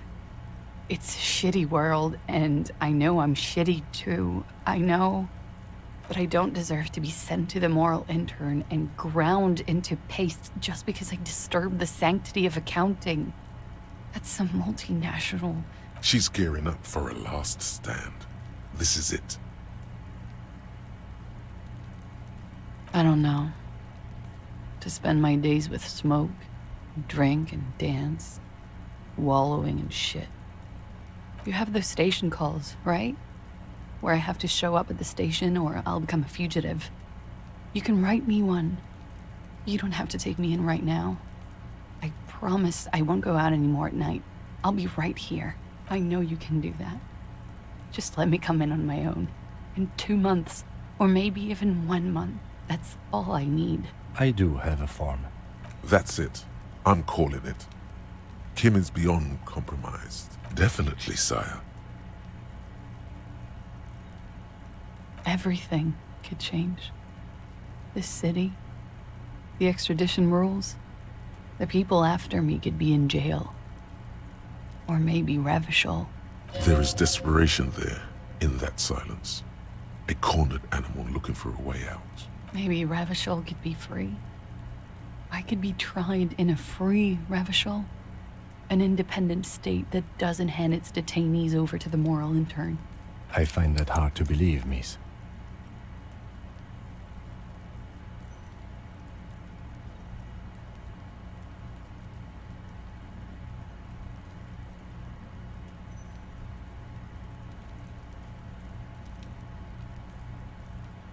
Don't. The world can change. It has changed before. That's not the answer she was hoping for. Thought that you were some kind of patriot or communard, did she? This was her last card. There is nothing more she can say. The final decision is yours. You alone stand on the throne of your mind. She looks at you in silence, her face filled with fear, lips parted. Wait. If you arrest her, Kim will have to transport her. You'd be without your partner for the rest of the day. Shut up. He's making a decision, and it's his to make.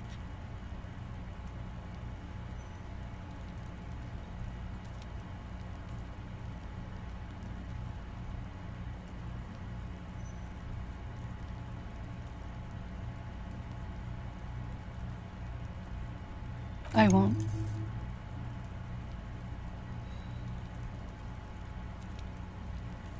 This may have been a grave mistake, sire. Maybe, maybe not. Mercy is rarely a complete mistake. I promise I will be right here all the time, nights too. I'll help you any way I can in this investigation, and I will be at Station 41 in 6 weeks. I promise. She nods. Okay.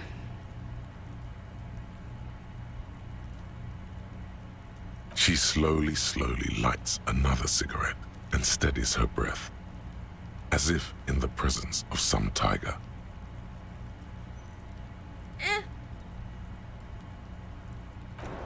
You know what? Let's save and give it a shot. We'll give it 3 tries. I was just thinking, what a nice evening it is. Nothing happens. There is a mass of droplets above the planetary body, colorless, merging into one another. The sky is low and cold. You hear the distant murmur of motor connections somewhere south of here. That is all. Silence, officer. Wouldn't have thought you the silent type.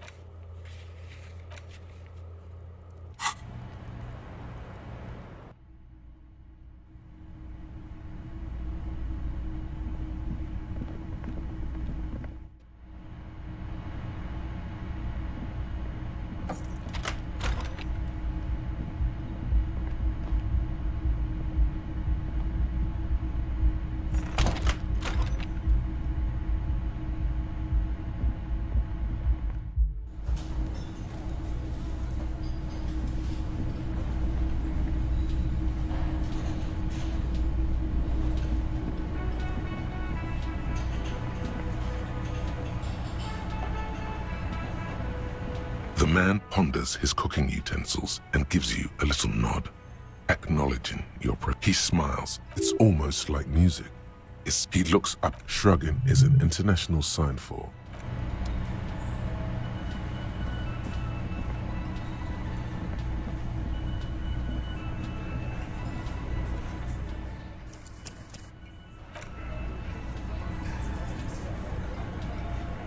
It's you again. What is it?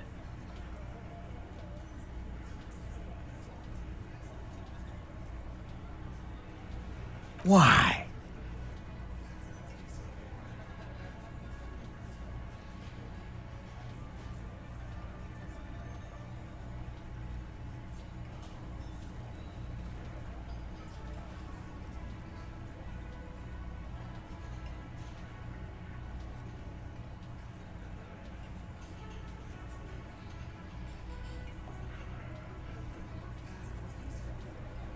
Sounds like you want to push this steaming pile of shit on... Ruby's one of us. We're not gonna throw her under your moral intern steamroller. Fuck that shit. And fuck you too, moral Ruby is missing. If you hide from the police in a murder investigation, you become a suspect. You know how it works, guys. That's nothing. That's just legalese. You don't even have a sound theory. I don't want to be rude, but we're trying to get some R&R here. Think you could fuck off now? I think we'll keep sticking around, Titus. You'll be surprised at how quickly a theory presents itself if you keep looking. From the corner of your eye, you see a little bird fly into the bush, right behind the window, behind Titus's back.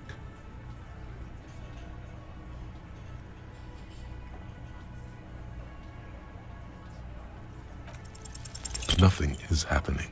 The pieces are there, but they remain unconnected. Sorry, you're not coming up with anything. Again, the pieces are there. She could have done it. Somehow. Something else. Walla walla bing bang. It's just not coming together. Still nothing. But that's okay. This doesn't have to turn into some kind of meltdown. You're just a cop, taking your time to present a theory.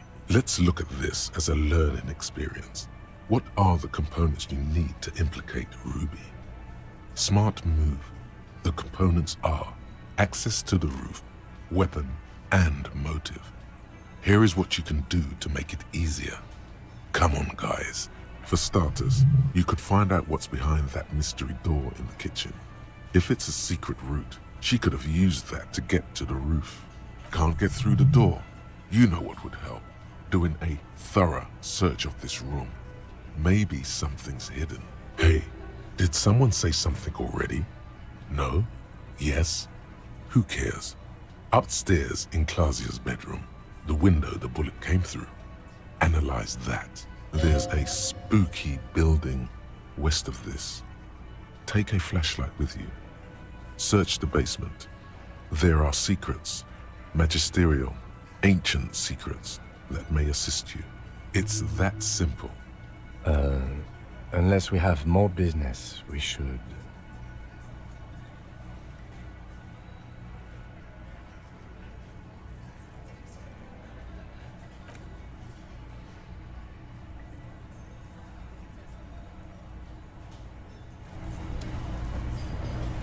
Behind the dockworkers, a ceiling height window.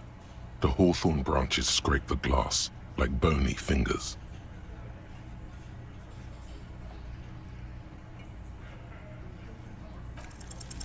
There's a yellow ribbon tied to one of the branches, light yellow, faded with time. A tiny splash of color in the blackness of the thicket, hanging from it, a bronze key. Someone hid the key in the bush and attached the yellow ribbon to make it easier to find. It's close enough to the latch up there. One can slide it open and just take it. Surely not a coincidence. Huh?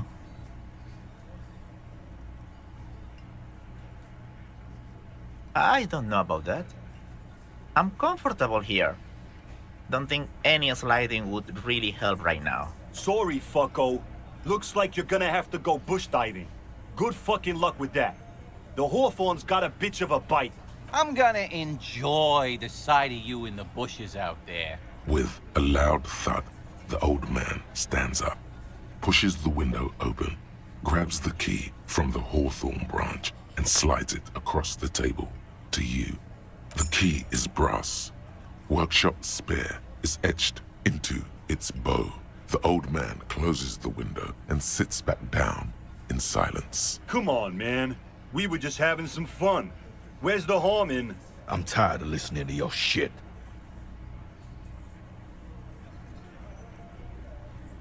Don't thank me. I don't give two shits about your key.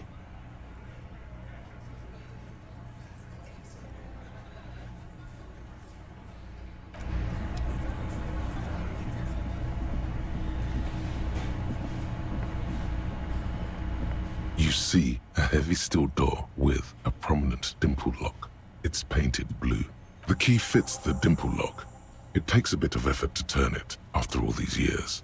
But then, the lock clicks. Dust rises before you like mist. A tomb? Haunted by regal spirits from distant ages. No. Smells like engine grease and cut wood. A workshop.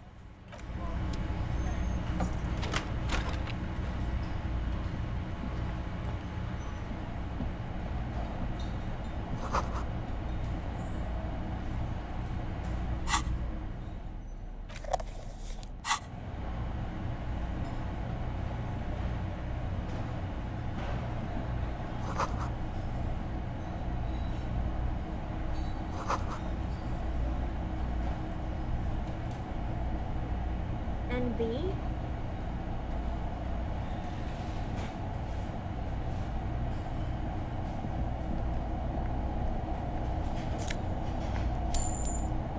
A whole 5 real. Nice. All these mesmerizing machines, just waiting to be plugged back in and played. Feels like it might jump back to life any moment. The lights illuminating the white-robed woman. Some kind of inane pinball theme, probably related to Messina during the DeLorean age. The history themes are the worst. Diora was one of the 3 crown cities of the DeLorean era, on the Muindi Isola, the others being Ria Silvia and Advesperaskit. This theme is all about early airships and beautiful, sad, pearl-laden women. It's quite nice, actually. The lieutenant grimaces looking at the machines. No, I love it. I love pinball. Who doesn't love pinball? Let's move on. He doesn't.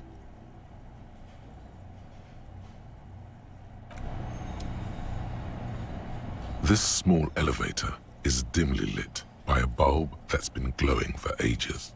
The latticed cage is open, inviting you to step inside. Smells of nougat and sweat. Your head brushes up against the ceiling.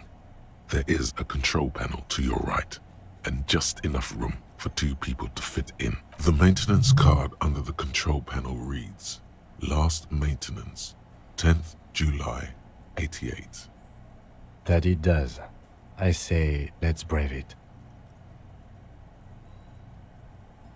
At the end of the last century, look on the bright side. If it fails, we will only sustain minor injuries. I'm talking 3, maybe 4 months in the hospital. Maximum 5. There are large rectangular buttons, monter, descente, and an international call for emergency assistance. That 3rd one appears to be broken. A small steel plaque reads Halter 800. Halter is a Koningsteiner lift company who went out of business a long, long time ago. Seems like a small freight elevator for transporting machinery. For that, it's pretty quaint.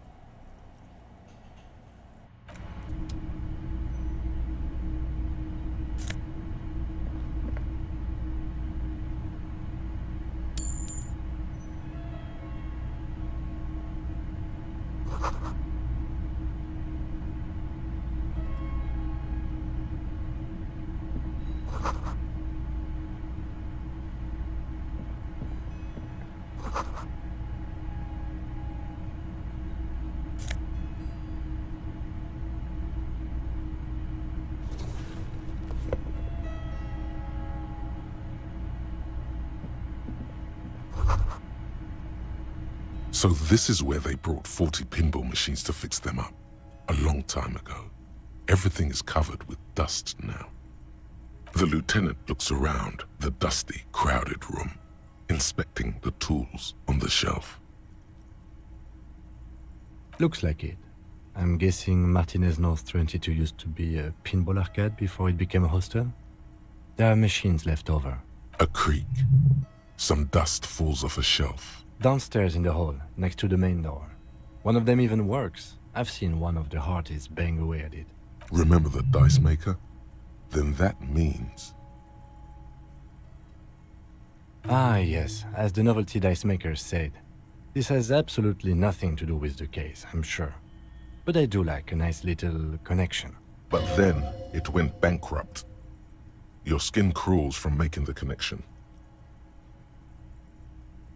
At some point, 20 years ago, 15 maybe, before pinball went out of vogue. If that's true, then our cafeteria manager is not going to like it.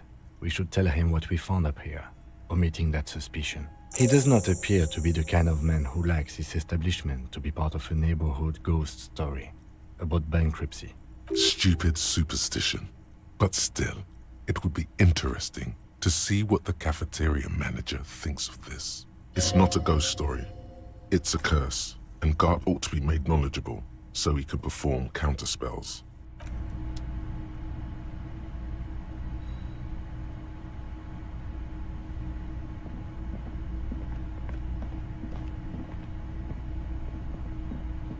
Yes?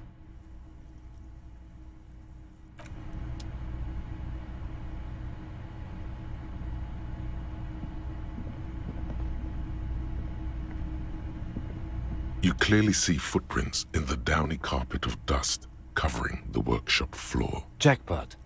These, unlike everything else here, are new. 3 weeks maximum from the dust coverage. It could easily have been 1 week too. You know, officer. This is good. He likes it. There's a little smile there, in the dark of the workshop. This isn't bad at all. It was a good idea to see where that door leads. Commendable work bringing us to this place. Large prints, most likely made by Boots. The size is hard to determine. Soul could be bigger than Vamp. The soles have left the pattern, uniform, horizontal lines. The size looks about the same, actually. They're not the same shoe, but they could be the same person. I wouldn't rule out Ruby coming here yet. This isn't an argument against her. People change shoes, you know? But it's not an argument for her either. No, these little horizontal lines are different. They look custom-made to me. Or some kind of foreign print. Hard to say. Still a boot, though. Everything around you is quiet. The prints crisscross the workshop floor. It means someone snuck through what seems like a secret route leading to the roof. The roof from where you can shoot our victim. This is significant. These prints, officer, could be the...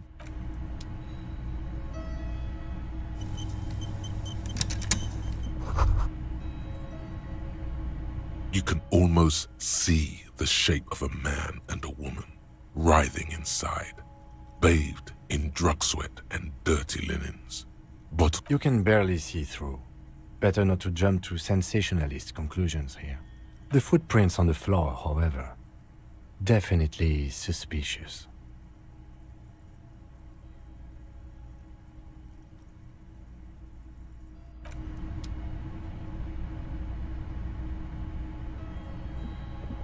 this is the inside of the barred door you've seen before. Unless we've veered off into a folded M dimension, I'm expecting to step out on the roof. We could ask Glacier about this route. See how she reacts? Folded M dimension. A reference to the popular science fiction series, In System. Look who's in a good mood suddenly. Yes, it is quite likely that we will re-emerge on the M plane. Brace for psychokinetic impact. Or the roof.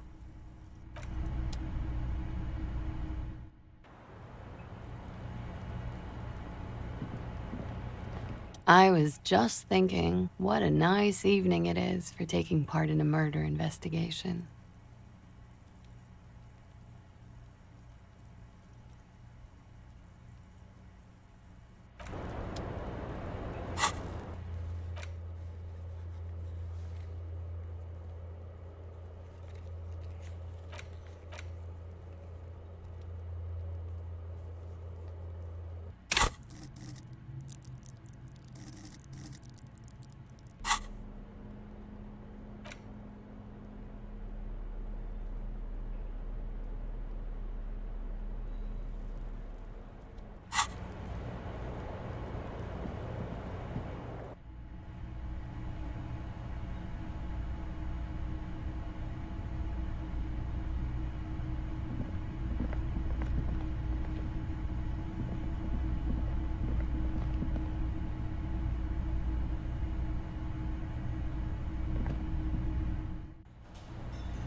Can I help you?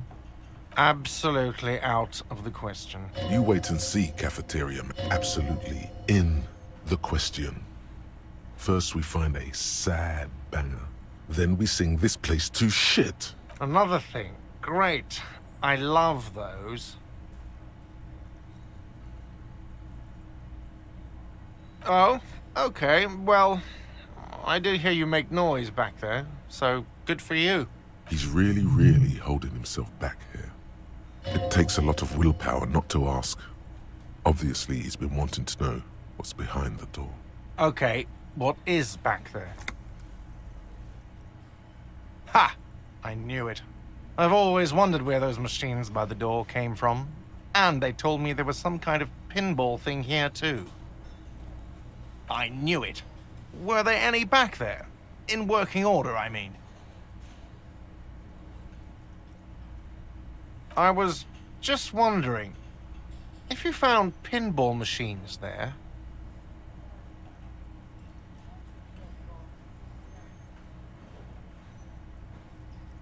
No, but we could diversify the entertainment options, seeing as you've opened the door back there. The machine we have in the corner now is broken. It wouldn't hurt to get a little life in here, other than the hellish karaoke machine. That one's always causing trouble. Yeah, those numbers he's adding up must be making good sense to him right now. Sounds like he cares about the place. He's not going to be overjoyed to hear that it's part of the doomed commercial area. He should still know. You have to be forewarned about these things. Why? No, fuck it. I don't want to know. I don't want to know why these degenerates do what they do. I thought we had one good guest in the building. Yeah, well, she's not a guest, is she? What? Did someone mention my name? We were just paying you a compliment. And finding out a degenerate from room 3 nicked the phone line. Everything is okay here. Good thing that guest pays for her stuff on time. I'll forward her the bill and be done with it. Was there anything else? What wall? I'll have it fixed at once. Thank you for letting me know. I assure you, the Whirling does not abide spying on its guests. The color has drained from his face.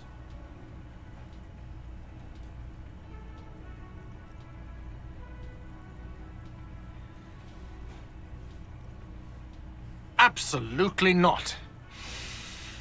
Fuck you for even implying it. Sir, he was only asking a question. It's his job and mine.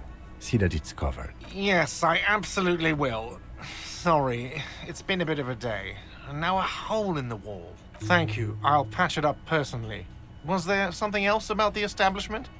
I hope not. What? Why would you say that? We're at a completely different address from that whole thing. So he knows of the doomed commercial area and its address. He's thought about this.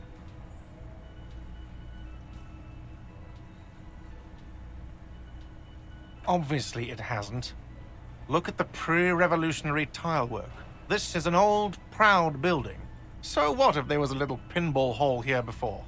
For 14 years, man. That's how long I've worked here. I've kept this place up through hail and through sleet. Fuck me, if some doom ghost... He's done a fine job too. Though he's spoken of the place dismissively before, the hostel is actually very important to him. Yeah, it's slowly growing on me again. It's beautiful in its own way, especially for this neighborhood. I've been trying to keep it that way, even if it is part of the damn doomed commercial area. I don't place much stock in the curse and so on, but the label frightens the clientele. Who wants to stay at a doomed hostel? Everything's doomed enough without that. Some real estate management company, they never come around here, just collect money from afar. Honestly, I think some money laundering might be involved. Well, it sure as hell wasn't the real estate company. It was you? You look surprised. What? It's a great name, I know. Cafeteria managers come up with great names too. It's from a song. Hail, Holy Queen, by the Ateniers. Hail, Holy Queen of the Sea. You're whirling in rags, you're vast and you're sad. Good pick. What about them? One is a basement dive frequented by chain-smoking communists. I can't tell you how sick I am of Kraz Mazov and Ignis Nielsen and all those old ghosts. He's hesitating, not sure if he should share this information with you. Encourage him. The other is a kebab cart. It's very successful in its way, but it's nothing like the whirling. Luck has got nothing to do with it. I need to think about where I'm going to place those pinballs. I have a feeling they're going to help. So, if you didn't have anything else to tell me about my establishment, can we, wrap it up? Yes? Yeah, let's stop shining a flashlight in this guy's face.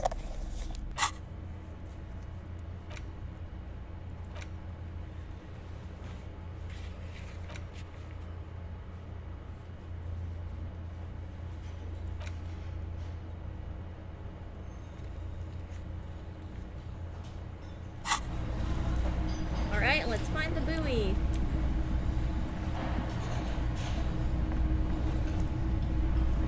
Lots of people. The NPCs I can't talk to.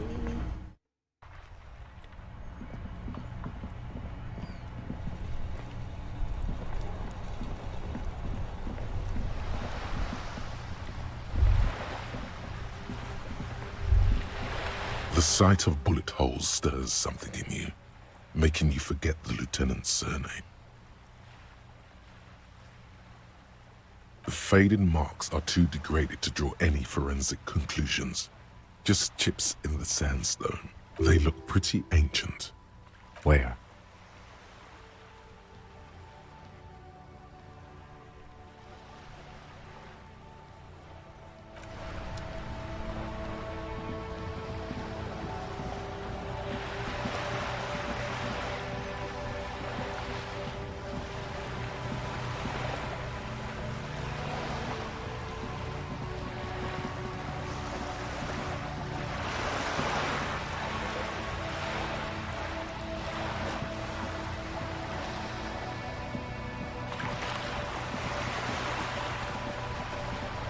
Aren't these the reeds she was talking about?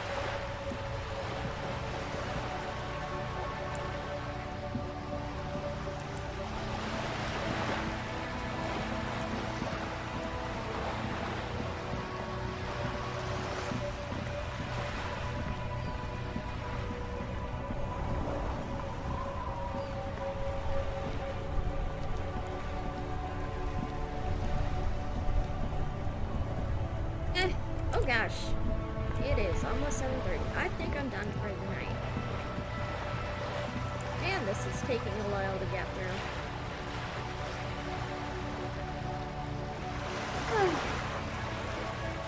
Alright.